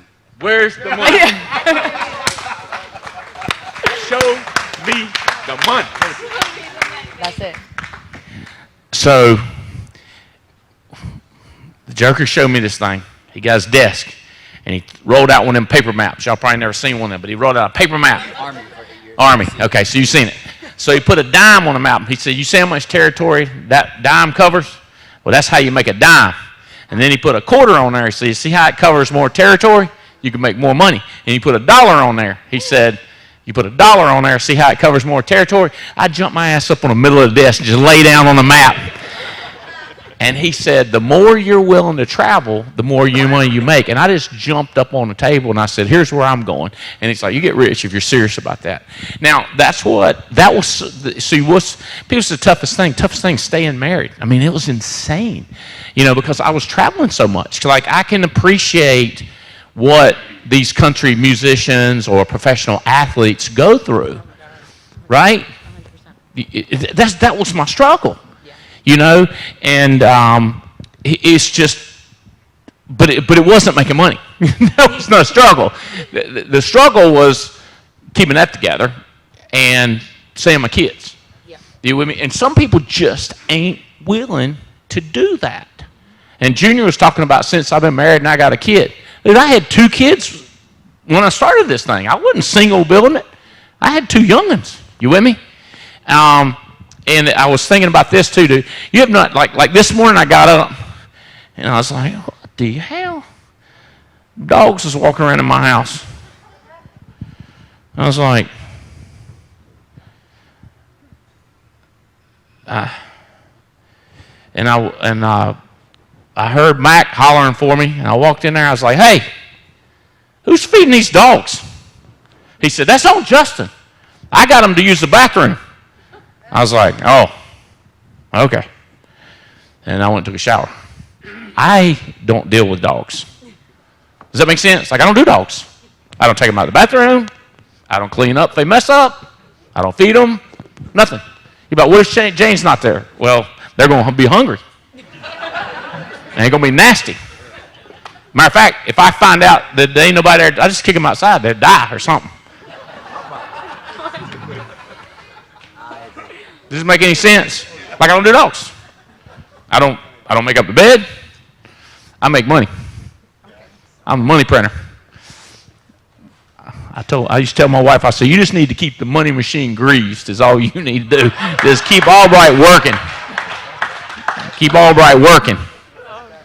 I tell my staff, I go, have you ever seen the thing where the little guy's got the little hat on, and he's got playing the thing, and a little monkey's on a chain. And then they put the money in the hat for the monkey, and then the monkey brings it back and gives it to the daddy. You know what I'm saying? I'm the monkey. Jane or Tia or Mac, like, I am the monkey. keep my cage clean, keep me fed, and I will keep the money coming in the house. For everybody have benefits and shit. you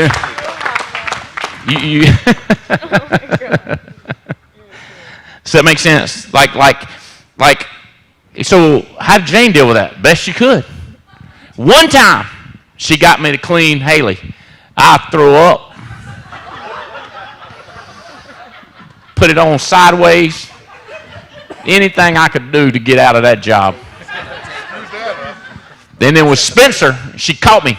I had that jugger. He was running around. I had the hose spraying him. I said, what are you doing?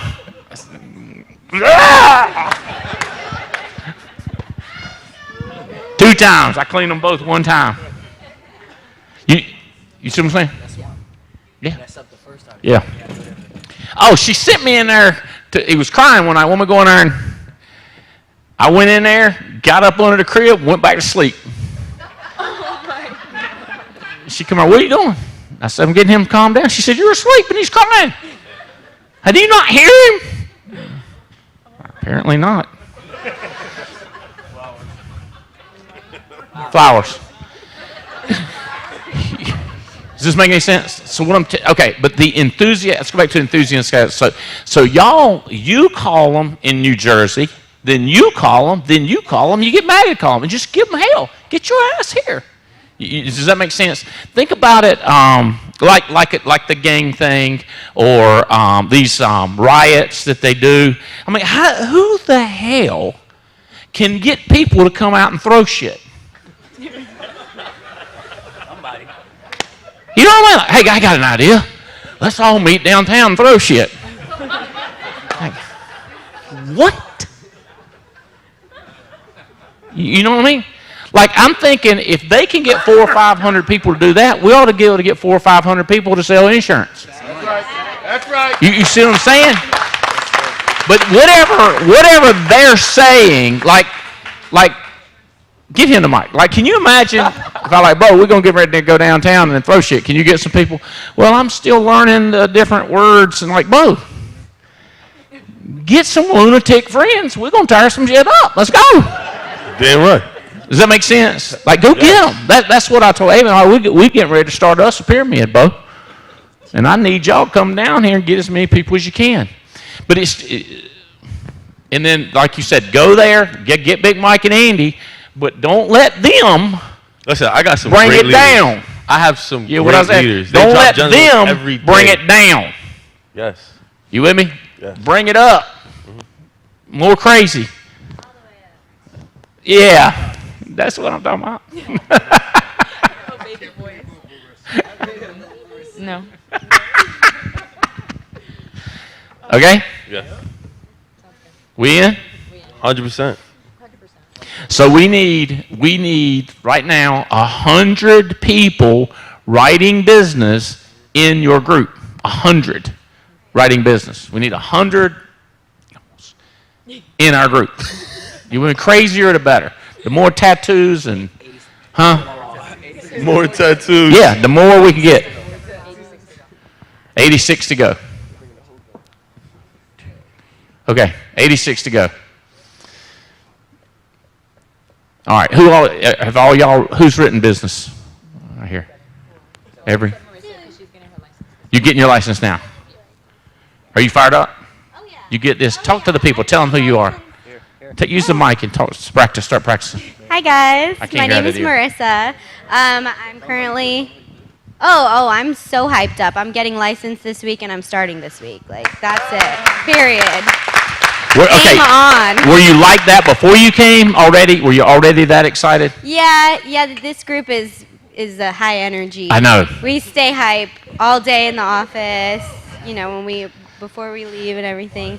I was, around the group for a little bit before I started my course, just trying to figure out, work situation, getting time off from my current job What do you do? so I can work on my course. Oh, I'm a cosmetologist, but I specialize in lashes. I have my own studio, so it was more me managing my own schedule so I can You do hers? make that time. Yes, I Yeah. did her lashes Yeah. the other day. Yes, amazing. Hit me up. But yeah, it was just more of finding the time to do the course so that once I'm licensed, I can just put everything else to the side and get on top of it. So, being around, every time I come around you guys, I'm like, oh my God, okay, I'm doing it right now.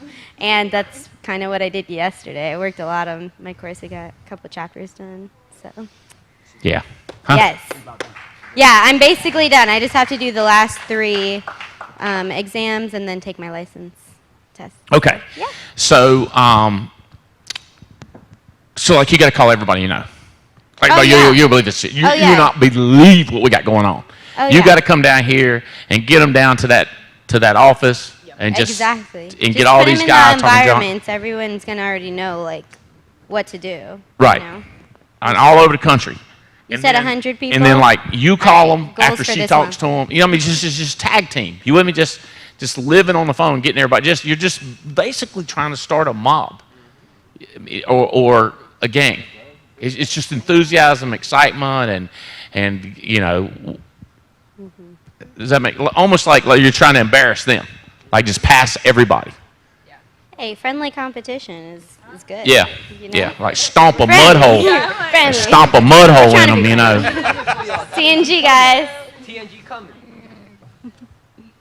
Okay, Big Mike was, yeah. Let's load these people up. Thank you, Tia. Ooh, swag bags. I like gifts. Scared money don't make money.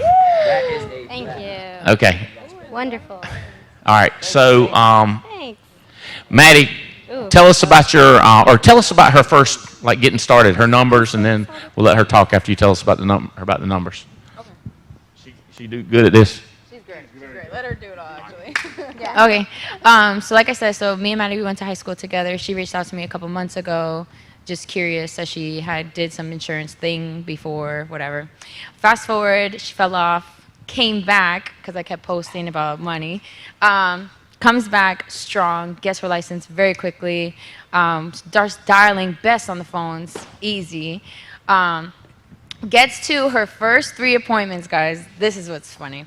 Gets to her first 3 appointments, and they tell her, like, hey, Maddie, I just forgot you were coming today. Can we reschedule? She's like freaks out because that's 3 reschedules. I'm like, girl, reschedules are good. Okay, we like a reschedule. So those people rescheduled on her for that following week. Booked some more. I think you went 5 for 7, maybe. Like 5 for 7. She wrote in the 3 days. She wrote 8,800 in premium.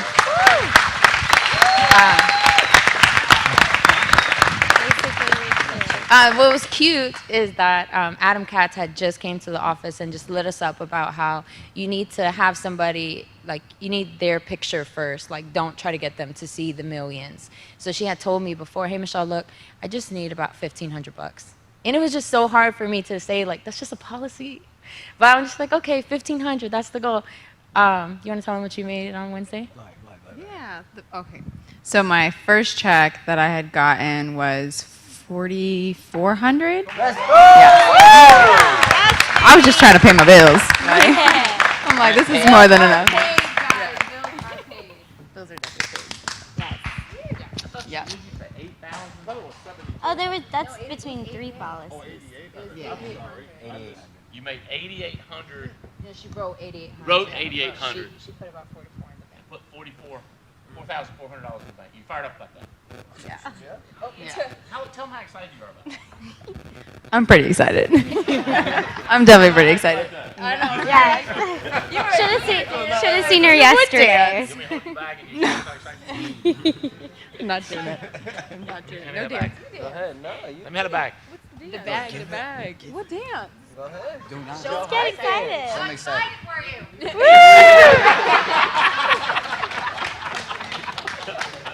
Money down.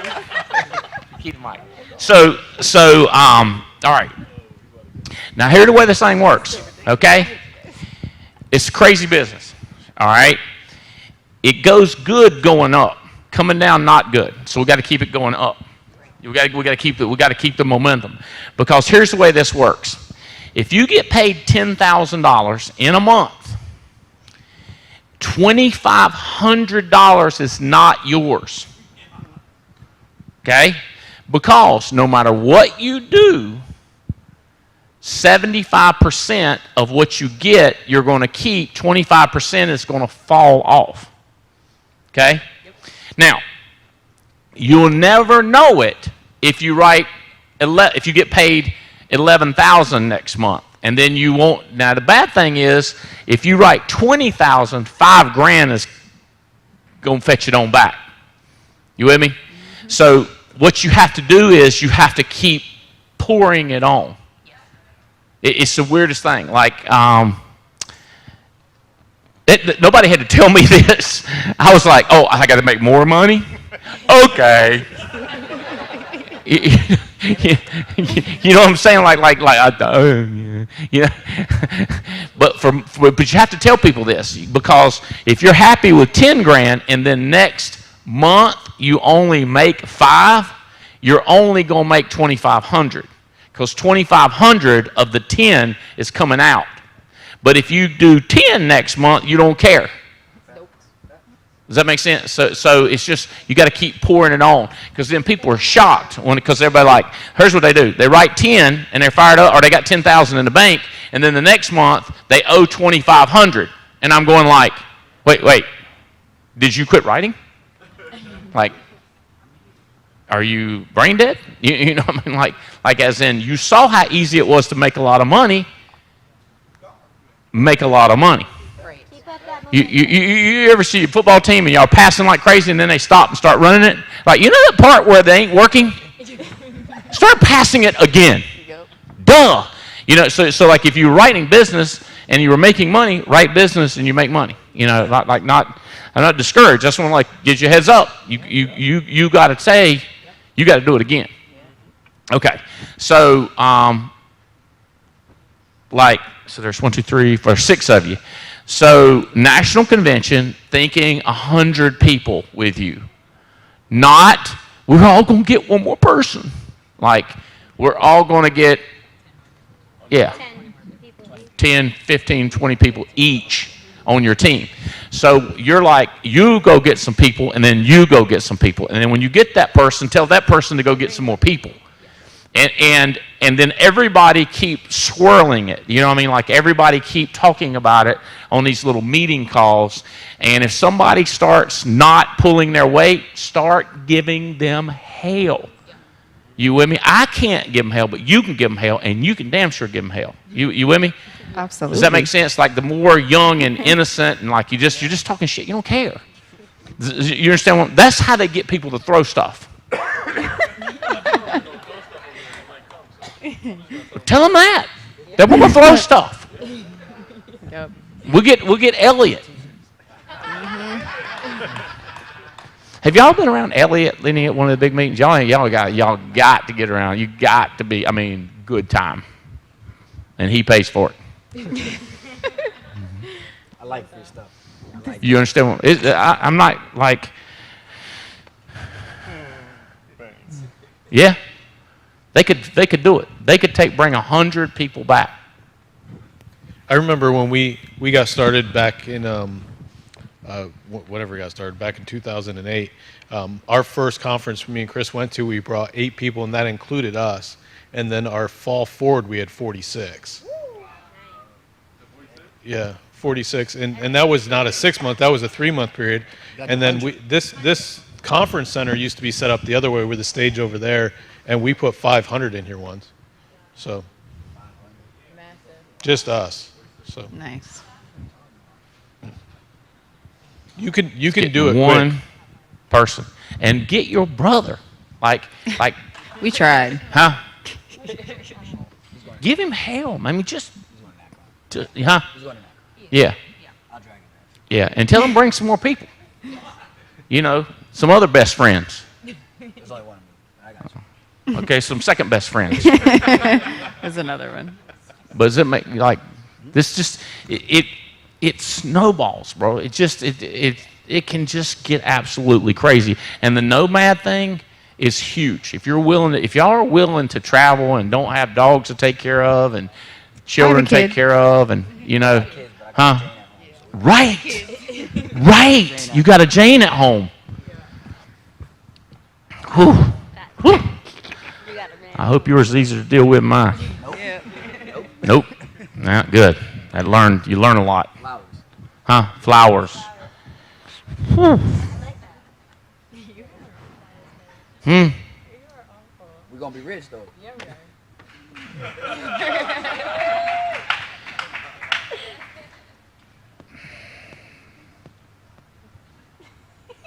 What is she saying? No, never mind. I don't want to know. You see them one on each side of her laughing their ass off. You know. All right. Y'all in the spotlight. Bring back 100. The Nomad group. And like everybody on your team, they have a reputation to uphold. Being fun, being crazy, excited, willing to travel, willing to invest, you're willing to sacrifice, the whole deal, and just keep selling them on it. That's all we did in the beginning when it was ABN and Cats and Cuz and Fitz, and we're just lunatics. And we'd have dinners and we'd go out, we'd party, God, just crazy, you know. And then, yeah. That's Mike. Huh? I said we're getting Mike to act crazier. Like it's not even. He's acting. I don't even know this man. This conference, he's not even acting the same. I'm like, oh, we tapped into a different Mike. It's over. Okay, it's over. Benjamin Button. He's Benjamin Button. He's going backwards. I think that's just business. That's like it. Okay.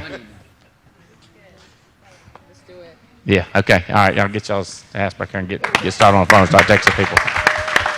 Thank you, Maddie. Bye-bye. Gotcha, man. 46. 46 is the number to beat. 100 is the goal. Hey, Marcus, let's get your team up here. Let's see these boys up here. We'll see what the competition look like. See what the competition look like. Who we working with? So this is my brother Leslie. We call him Deuce. This is my oldest brother. So every y'all who were here with Joshua, this is not Joshua. He's not the dancer. This is Deuce. And then this is my partner for 26 years, Tarek. What's up, y'all? What's happening? And then this is Days in 20 plus years, my partner.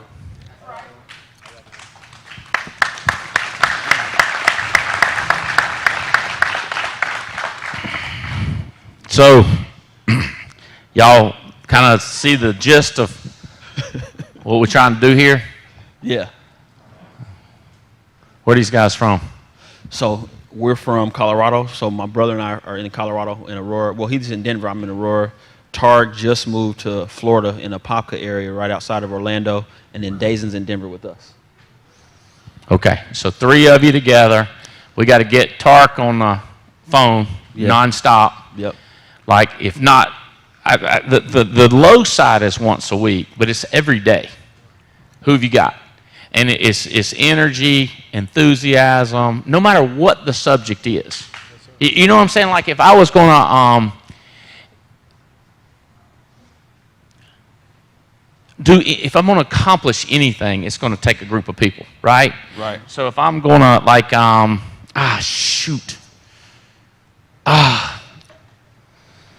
I forgot to put some money, this congressman who's trying to run for Senate. And anyway, if I was going to help him, it would just be, all it is work and enthusiasm and excitement. I think I could get him voted. I think I could get him to win. You with me? Yes, sir. Like there's another senator, his name's George Daniel, and he lives in Caswell County, and he always talks about how grateful he is to my aunts and my cousins for getting him in. All they would do is just basically sell people on the fact that George Daniel can walk on water, which is not true. You with me? On the other hand, he's as good as any other candidate out there. Right. You with me? Right. It's like I was talking about these people that throw stuff and turn over cars and stuff, and these people that get these rallies for candidates. Right. I just can't get behind that. But I can get behind me and you getting rich. Right. I'm with that. I'm with that. You with me? I'm with that. So if I was going to build a church, a mega church like Crazy's done, Stephen Furtick. Right. He got his three boys, his three, amigos, Yep. sidekicks, and said, all right, here's what we're going to do. That's all y'all looking to do. It's like, all right, here's what we're going to do. And this picture what is, and then just go to work on it. Yeah? Yeah. Tell me about these guys. Tell me something good about them. So, so I've known my brother the longest. Here's the crazy thing about us, though. We're super competitive. Super competitive. Like, when we were growing up as kids, Leslie's so competitive, he would beat you up if you win. He'd try to fight you. Throw the remote control at your head. So did you think that group stirs some competitive juices up in there? Absolutely. Okay. Absolutely. All right, tell me more. And then, so Tarek and Dazen went to Central together, but we all grew up together, and we all just want to win. So when we met you yesterday getting off the jet, I think the belief level went through the roof. Yeah. And when you were sitting down talking to us in the hangar and you made a statement, which is what you were just sharing with the people up here, is the enthusiasm, and then what Belle was sharing about the belief level. She believes in all those products and she owns them. You believe that you're supposed to have $14 million of product in your hangar because you own those jets. And so you can sell people on that belief level because you own it and you have it. And it's like, Marcus, you can have it too. And that transfer of belief is what we got yesterday, just being able to see it, touch it, feel it. Like, this is incredible. It's crazy. It's crazy. It's crazy. Yeah. So we ready to run it up. Okay. All right. So you understand that the first time I met him, I didn't have a jet and a Ferrari and a Lamborghini. Yep.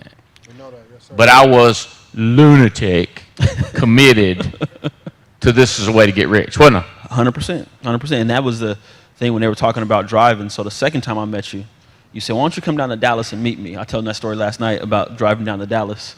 It was a 13-hour drive. I had 3 other people in the car with me. Didn't really understand what we were trying to accomplish. No. But you said, I'm going to pay for it. Yeah. I'm going to pay for the room. You just got to get everybody, get down here, come down here and meet me. So we drive down 13 hours. We get there. We're in Dallas, and they wanted to go see the town. Yeah. I remember that. And we were in the elevator, and this is my only second time meeting Andy, and we were in the elevator. And it's me, him, and Jane. And I'm like right here. Listen to Andy's this. right here, and Jane is over here. Colin Group. And he looks, and he's like, where your partners at? And I said, well, they up in the room, and they want to go see the town. And he said, what? They want to see the town? I said, yeah. He said, oh, no, they don't. Not when I'm paying for it, they don't. He said, if I'm paying for it, they're going to have their butts down here, and they're going to be getting around associating with us. We're going to Night Owl. And then he looked, and he grabbed me like this. He turned me around. He did one of these. He touched my back like this. And he said, Jane, you think he has one of these? You think he got one of these? And then Jane said, I think so, Andy. And she said, all right, so let's see if he got some backbone and some spine. And so Andy, I don't talk quite like he does, but he has some explicit language to motivate me to get them to come down. And he said, I don't know how you communicated to them, but you do whatever you got to do to get them to come down here, or they're going to be paying for everything. Night Owl. Like we hang out, at the band. They didn't want to come hang out with the band. And I done paid for their ticket. They're going to go see the town. Nuh-uh. Yeah. I wouldn't have been happy if I didn't pay for it and they wasn't coming down there and hang out. But I done paid for it. Yeah. So good though. Like we're all working, got kids. So my brother has 2 kids, my niece and nephew. His oldest son, Leslie, is in college up at Pueblo Mesa, full ride scholarship, football player, 6'4", cannon arm. My niece, Layla, she's 15. She's a volleyball player. And then Tarek is in Florida. He just moved to Florida. And him and his wife both, great job, 6-figure income, but he really sees what we're doing here, and he's ready to run it up here. And Tarek has his oldest son, Rajai, who lives in Georgia. And then he also has his 2 younger daughters. And then he's also, so it's a little interesting story, but he is the stepdad to my niece and nephew. Okay. Yep. And then you got Dazen. Dazen has 3 daughters. And Dazen was, so when we were here in July, we were taking all those pictures and Joshua dancing and stuff like that. I'm putting everything on social media. And I ain't talked to Dazen in probably 15, 20 years. He hits me up on Facebook and says, Marcus, what are you doing? You look like you're doing well. Like, what is going on in your world? I said, I'm going to call you, tell you a little bit more about it. So I called him. We connected on the phone. And he was like, man, I'm ready for a change. Like, I need that in my life. Like, put me on, put me on. And so Tarek had come out to Colorado because he works in Colorado for his job. And him and I were kicking it. And then we went and saw Dazen that Sunday that I wanted to give him one of your 8 Steps books. Yeah. And so we're sitting down at the thing. And I didn't even tell him about this. And I just, Dazen, we going out to North Carolina in 2 days, bro. You want to go? He said, let me see if I can get my kids situated, but I think this is something I should do. I said, man, it'll change your life if you come, bro. And so Dazen made it out, got a next day plane ticket, and here we are. See what he thinks. Give him his mic. See what he thinks. What do you think, man? Oh, man, I'm speechless, man, to say the least. I mean, I'm here speaking to, so, counterproductive. But, I love it, man. This has been a great experience, to say the least. Man, I've had this great opportunity to be here with Andy and have this chance to have this great insight. I've gotten a lot of knowledge from everybody who's spoken today and yesterday. So I appreciate everything that's been going on. And thank you. So we need you to go back and jump both feet on Joshua. Yes. Yeah. And so what are you doing? We got national convention coming up. We got to get 100 people. And you're one. And you need to find 15 or 20 other people. Who are you thinking about? You with me? You help Joshua, then he'll help you get your friend to him, and then get his friend to Leslie. You with me? Like, it's just like a swirling where everybody's talking to everybody, and y'all are trying to get 100 people. That's how you get 100 people. Then you start by like, you got to get Leslie get 100 people, and then you got 100 people, and then Leslie get 100 people, and then get 200 people. That's the way we built the whole thing. Yeah. Like with crazy, like just on each other's team, on the phone, just calling around, just talking junk. What's going on? Now you got to be doing it. You got to be doing it to be talking to junk. But you know what I mean? It's like it's so simple. It's not like you got to learn the talk. It's you already know the talk. Do the talk. Right. Whatever it takes to get them moving. Right. You know what makes Joshua mad. You know what gets him excited. Talk about what gets him excited to get him here, and talk about what makes him mad if he stays at home. You just create this big divide. Yeah. Like, this is all the bad stuff that's going to happen to you if you stay at home, and this is all the good stuff that's going to happen to you if you go. Right. So he's got no choice. Yeah. I like it. Yep. And then you let them do it. I get y'all at the hangar, and then you ain't seen me no more. You know what I mean? Just mingle. Right. Talk among, and then I got you up here again. And then you go just mingle. Yep. So all you're doing is just trying to get everybody stirred up. Yeah. Yeah. And then they print money. That's it. That's it. All right, we ain't heard from Tarek. I just want to say, man, first off, glory to God. Second, thank you for Marcus Richardson, man. Can we clap it up for Marcus Richardson one time, y'all? If we gonna clap it up for Marcus, we'd be remiss if we didn't show some love to this man, Andy Albright. Can you show some love to Andy, please? It may seem as though I ain't got the right energy, and that's only because I've really been soaking up so much game and getting this knowledge, for real, for real. And I want to let y'all know that the next time that we come here, we're going to put some work in, and we're going to get back. I just got my license last week. I've already been in the field making phone calls with my partner. Marcus came out there to come see me, man. We was on the phones, knocking doors. I'm not averse to hard work. I'm a natural salesman. I'm naturally out here going to get this bag and run it up just for everybody. I'm going to let y'all know who we are. So I want to just say real quick, I know Andy's been waiting for me to try to tell y'all that I'm excited about this business. And I see an opportunity. And like Marcus said, I got a pool at my house. I make a 6-figure income. But when I was sitting over there with Mr. Albright yesterday, I realized that there's levels and there's dimensions to this life. Because I don't have a private jet. I ain't got no Ferrari either. You know what I'm saying? so I just recognize that, you know, you might be doing all right, but you might want to do a little bit better. So I haven't really been on this microphone or haven't been up here because I haven't done a damn thing yet. And until you do something, you ought to keep your mouth shut. I like it. I like it. I like it. I like it. Cowboy, I need you to come up here. I ain't talked to you all day. Come up here. All since you've been here. How did he know I was talking to him? You're the only cowboy in the room.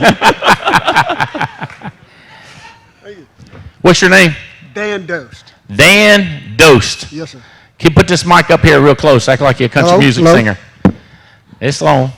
Tell him, look at you. Dan, where are you from? Enid, Oklahoma. You get give this thing right up here. Enid, Oklahoma. And where's that at? It's in Garfield County, northwest corner of the state. What kind of work you do, Dan? Yeah, honestly, kind of a jack of all trades in the last 30 years. What? He said, that's right. In the last 30 years, I've done a lot of manufacturing, done a lot of cowboy work. What's cowboy work? Horses, cattle, training horses. I don't do it full time. It's more of a hobby for me anymore. Too dangerous on the body. Yeah, I imagine. But last 4 years, I've been in manufacturing in the quality assurance department. And Who invited you to this party? I wasn't really recruited by anybody. Did you recruit yourself? Did you recruit yourself? Pretty much, yeah. I mean, How'd you do that? my journey started after making a decision to make a change in my life. You want to change in your life? Yeah.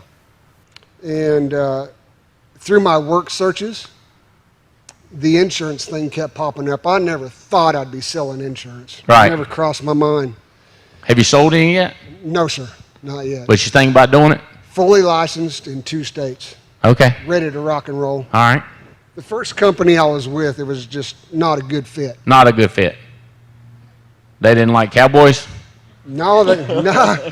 Just for me, the training, the whole process was not They weren't right. helping you? Just was not right. Not returning phone calls? No. How about the case with no leads?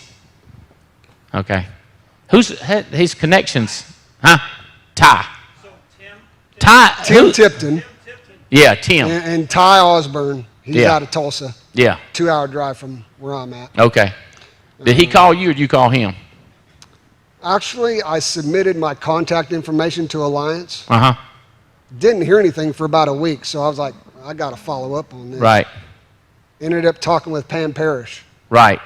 And then she said, I got to get somebody else on the line. The 3 of us need to talk. Yeah. Now I'm here. So then Pam hooked you up with Ty And Tim. and Tim. Yes, and then they told you to come out here. They didn't really tell me. They didn't even really suggest it. Well, they had mentioned it. They mentioned it. Mentioned it. And That's what most people do. They mention it.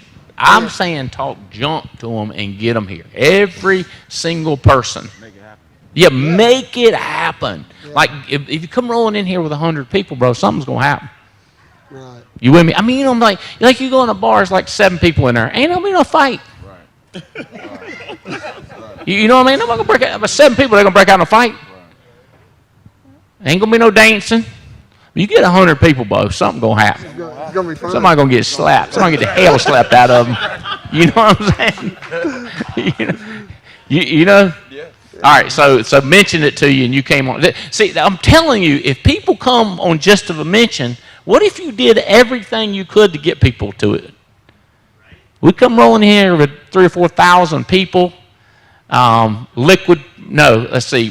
What's the name of your group, Mac? Your daddy's group. Yeah, that. What he said. Fat I don't know what he said. Fat City, I think. Fat City. Fat City coming here on Thursday night playing. And then Perfect 10 on Friday night. Tim go do some preaching on them. Richardson get up here and get the stuttering and stuff, you know. Hey, by the way, I got a organ up there. If I need an organ player the next time, you know what I mean? Like when TD Jakes gets to playing, I got the organ. I just need a player. It's like a $10,000 organ just sitting there still. Terry Edwards, you know you got somebody you can bring to play the organ. You know what I mean? Yeah. We'll mess them up, Mo, with some research wine if we have to. Yeah, all that. We'll baptize. We'll bring a big bucket in here, one of them big old tubs. Let go do some baptism. Something. Yeah. Do you? Well, next big meeting, you better be here. And all that, you know. He can get. You know what I'm saying? Somebody can get. They can like when the organ need to be playing when Richardson was preaching. You know, we had some. Rojas was starting to do the.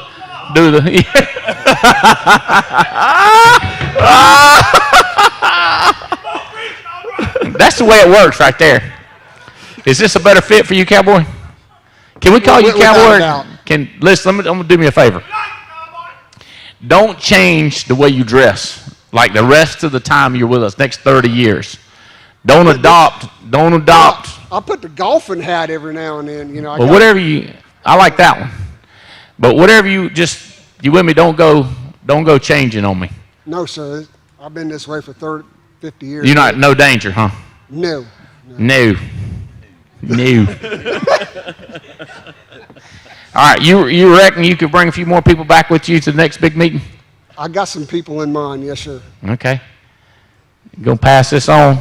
Yeah. I know you're not part of Tab's group, but I keep thinking because you were with me when we called Ty Osborne, right?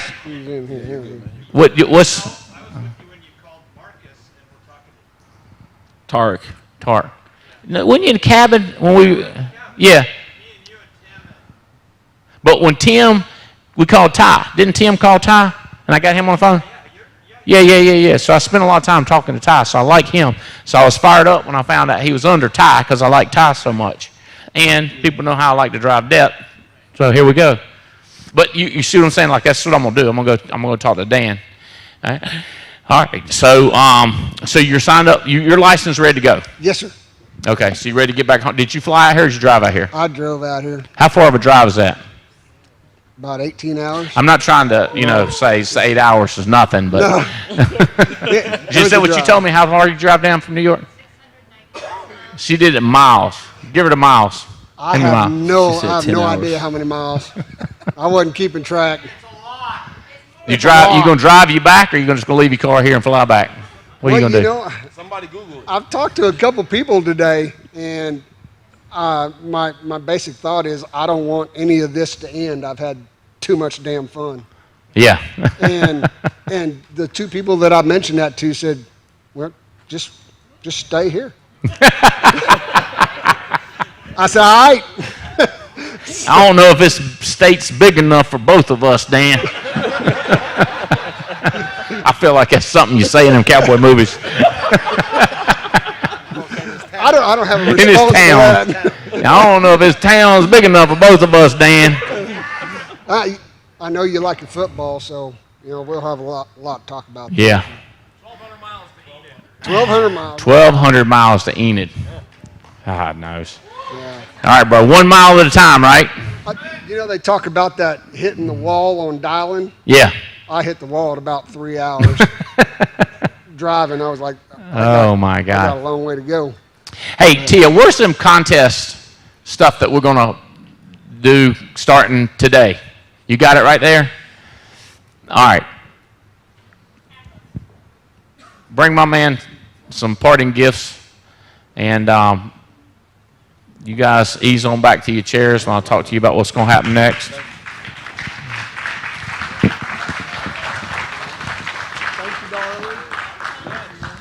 Welcome through. Do what? Alaska first? Oh, yeah, let's do Alaska. Oh, yeah. Now you messed me up. Thank you.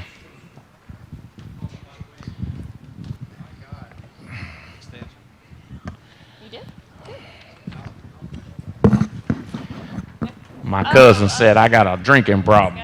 I got 2 hands and 1 mouth.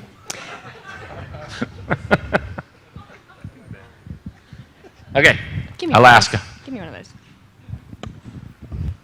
Okay, so we do pre-trip gifts every year we're going to go to Thailand, but now we're going to go to Aruba because we can't get into Thailand, so we said we're going somewhere, so we picked Aruba. So those of you who are going to Aruba in October, you will always get a pre-trip gift. And we said, well, since you're here, we might as well give it to you now. And everybody else, we'll just ship it out to them. I'm going to read off everybody's name that won. So come on up if I call your name, but we're just going to read through everybody. Okay. Megan Wood, Mark Hutchinson, Mike and Noel Leventovich, Roberts, Katrina Gustin, Kyle and Janina Wilson, Jonathan and Megan Yakey, Jake and Belle Krause, Adam Johnson, Brant and Jeff Swindell, Marcus and Carla Richardson, Kelly and Jeff, Turner, Robert Wilson, and Mona. Joe Dukes, Mike and Michelle Alleman, Stephanie Rodriguez, Terry and Tia Edwards, Evan Patzer, Jr., Korea. Katz's. Huh. What's that? What about it? You want me to read their name? Yeah, Courtney Long. Chris and Courtney Long.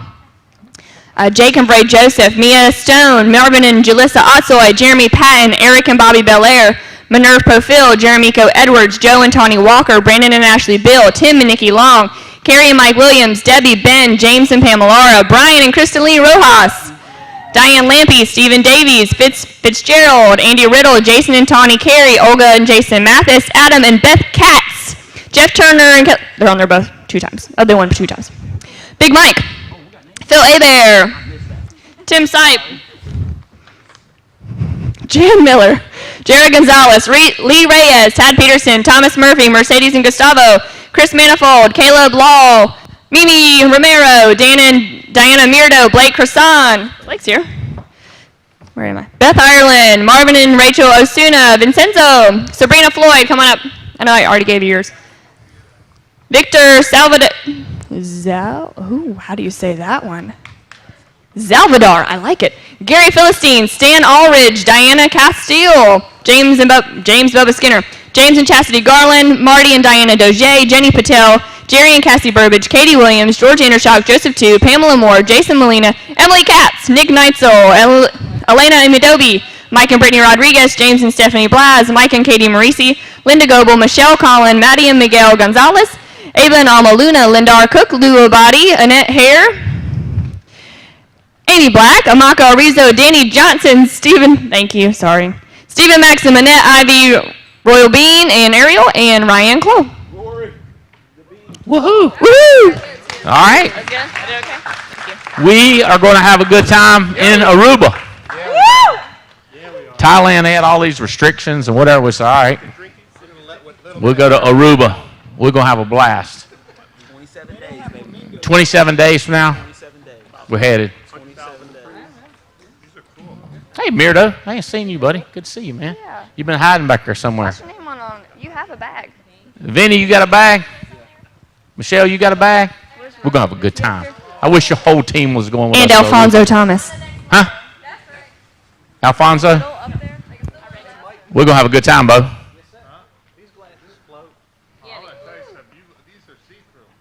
Hey, any of y'all, it's your first trip? Is any of y'all your first trip? It's your first trip? It's your first trip, Sabrina? Your first trip, Mirdo? Oh, my gosh, I thought y'all been with us forever. We're going to have a blast, buddy. Hang with me. We're going to be crazy. You too, bro. Hang with me, man. We go, man, we go. Don't plan on sleeping. Plan on partying and riding and seeing stuff and eating. We just go crazy, man. We act like we ain't got no sense at all on these trips.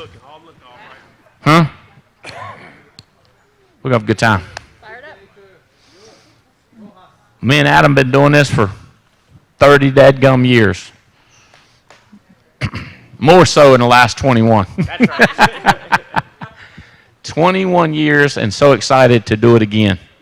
Where are we staying? Where are we staying? Anybody know? Jennifer, where are we staying in Aruba? Oh, for the main, we're staying at the Hilton Aruba Resort and Casino.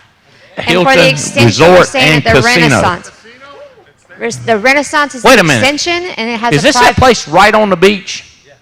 Hilton is right on the beach. It used to be the Radisson. Yes. This place is awesome.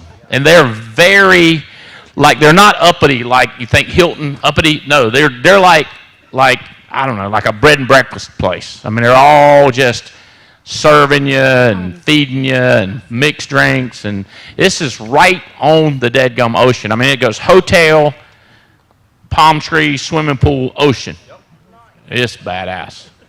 This is my favorite, by far my favorite hotel.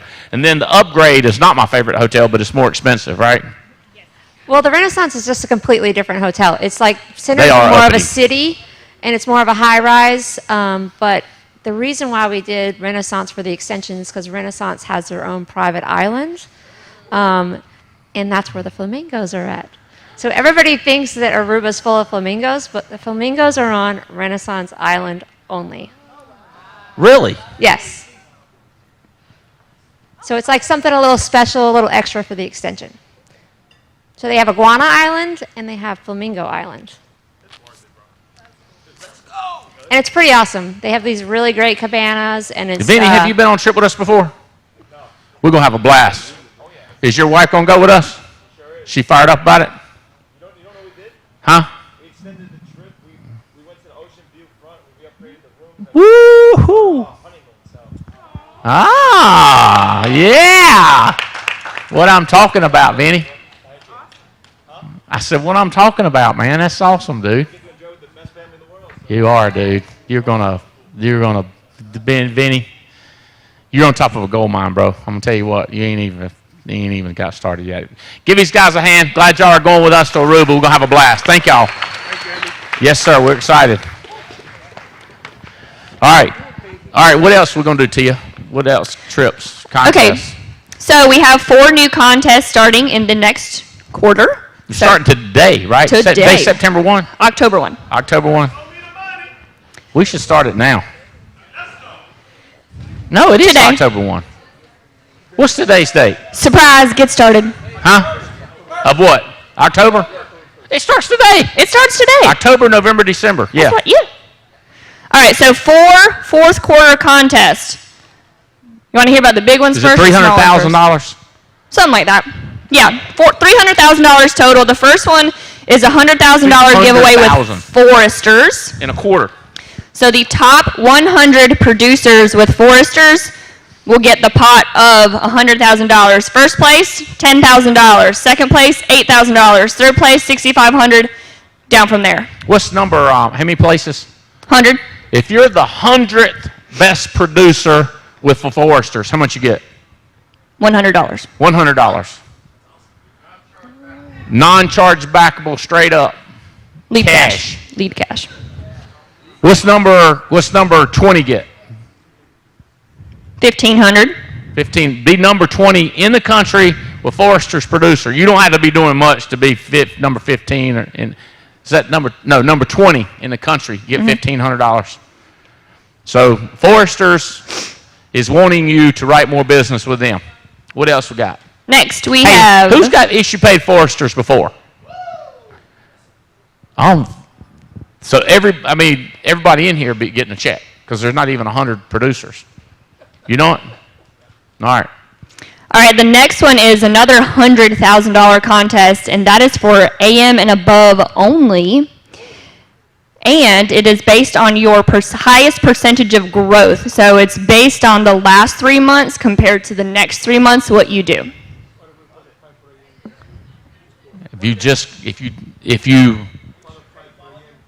If you qualified for it this quarter, you're in the foresters contest.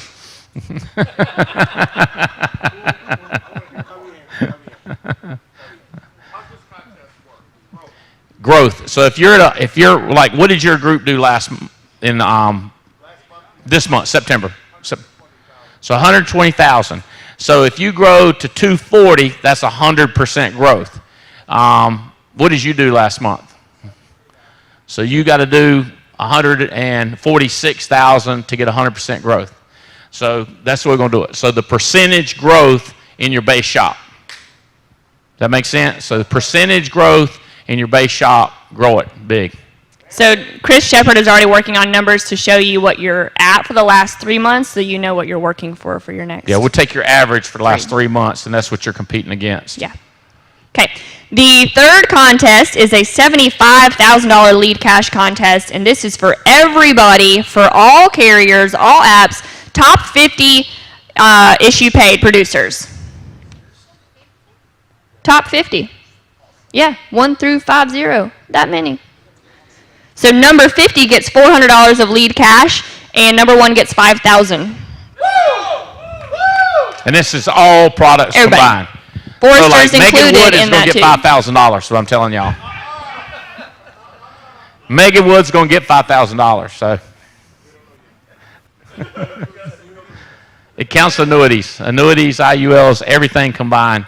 So if you're a top forester producer, you could. What was number 1 for foresters? I mean, 10,000. So you could 10,000, and then what's number 1 for the all-in contest? 5,000. So $15,000 should be the top prize if you win foresters and win the all-in deal. And the 4th contest is with CVS. So the top 25 issue paid with CVS get it's 25,000 broken up over those 25. So what's number 1 get there? I don't have my numbers in front of me. Oh, just kidding. So CVS and foresters are in the money contest. So wanting you to put them first. 2,000 lead cash for top CVS producer. Okay. 500 for 25th place. The 25th place gets an extra $500? Mm-hmm. Okay. So it might not be 25 people. In one policy might get that. Well, in fact, you get paid $400 for the policy and $500 for the contest. What are you going to do? We're crazy. And then national convention, attending that is 20,000 points, bonus points for the trip. So if you just plan on going to AMs and below AM, key leaders and below. So key leaders, yes. AMs, no. And I know we're going to do full all-in for IULs and annuities again. Do what? No. If you're agency manager before January, you are out of that money, or anytime you reach it. What else we got? Oh, yeah, okay. National Convention, January 20 to 23. We are going to slam this place out with people. Yeah, we are. Actually, over there. It's crazy talk. Albright might not remember this, and he might yell at me for still allowing this. We didn't stop early bird pricing. It's still $50 down. Oops. Go get your $50 down, and then... Yeah, actually, sorry, it doesn't matter about $50 down. It's only $305 still. We did not increase it yet. All right, so... You're welcome. Yeah. And you have a hotspot Monday. That's the last thing. Do what? Hotspot Monday, Winston-Salem. Andy Albright hosting. Oh, yeah. Thank you. So, Monday, what time are we going to do that? 7? 7. Terry, we're going to do, it's a hotel somewhere. Is Terry still here? Did they take off? Him and Tia take off? Took off. Does anybody know the details? Yes. Don't? Okay. If you visit arc.naaleads.com and go to events on the left-hand side, shows you where all the hotspots are. Click on Andy Albright, Winston-Salem. There's an address to the Marriott. Okay. All right. Colin, is your group, they got to get out of here quick this afternoon? No rush?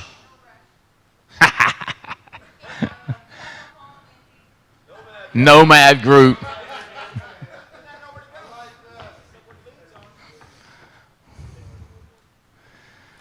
Oh, God. What a mess.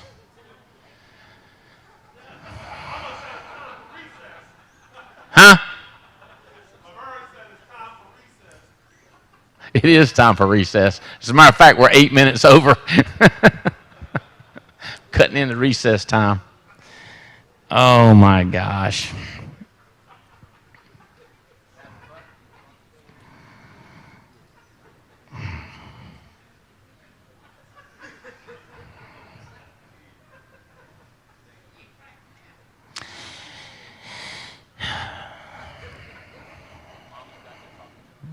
Is that her talking? I was like, who is talking? Come up here, Laverne. Come up here, Laverne.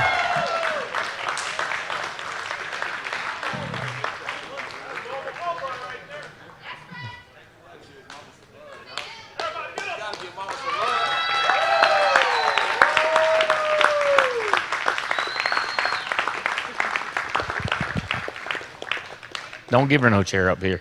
She'll stay longer. Yeah, we ain't gonna let her stay that long. Woo, she about went over. All right. All right. I'm gonna tell a little cute joke. It's these these three ladies were well that junk Andy. Three little ladies was talking one day, and they was beginning to get dementia, Alzheimer's, whatever you call it. And one said, said, I don't understand. Said, I go upstairs and I don't know what I went up there for. I said, that ain't nothing. Said, I opened the refrigerator and I don't know what I opened it for. And the third one said, well, I haven't got that far yet.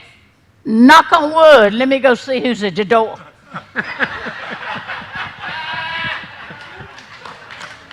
All right, and this one, this is a bunch of guys talking. They say, you been saved?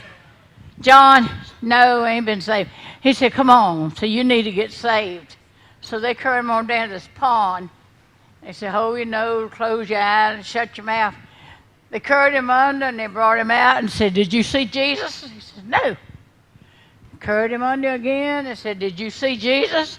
No. Carried him down the third time, said, did you see Jesus? He said, no. So are y'all sure this is where he fell in?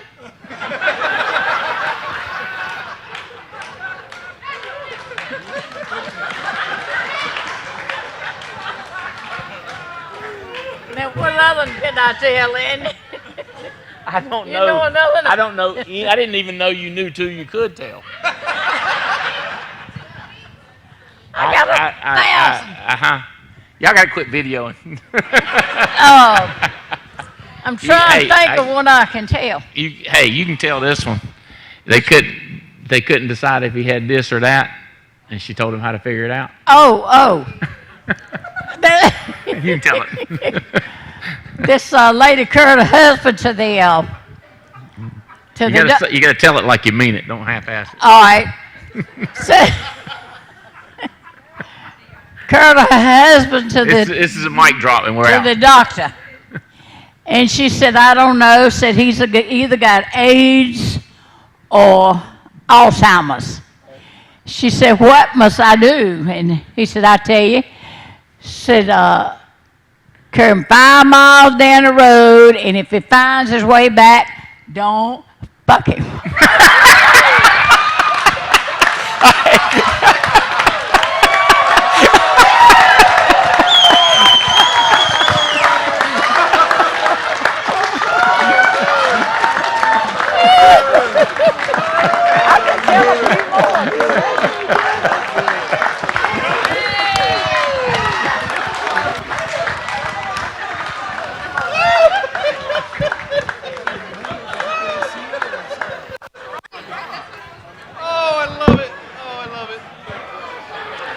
Don't nobody quit.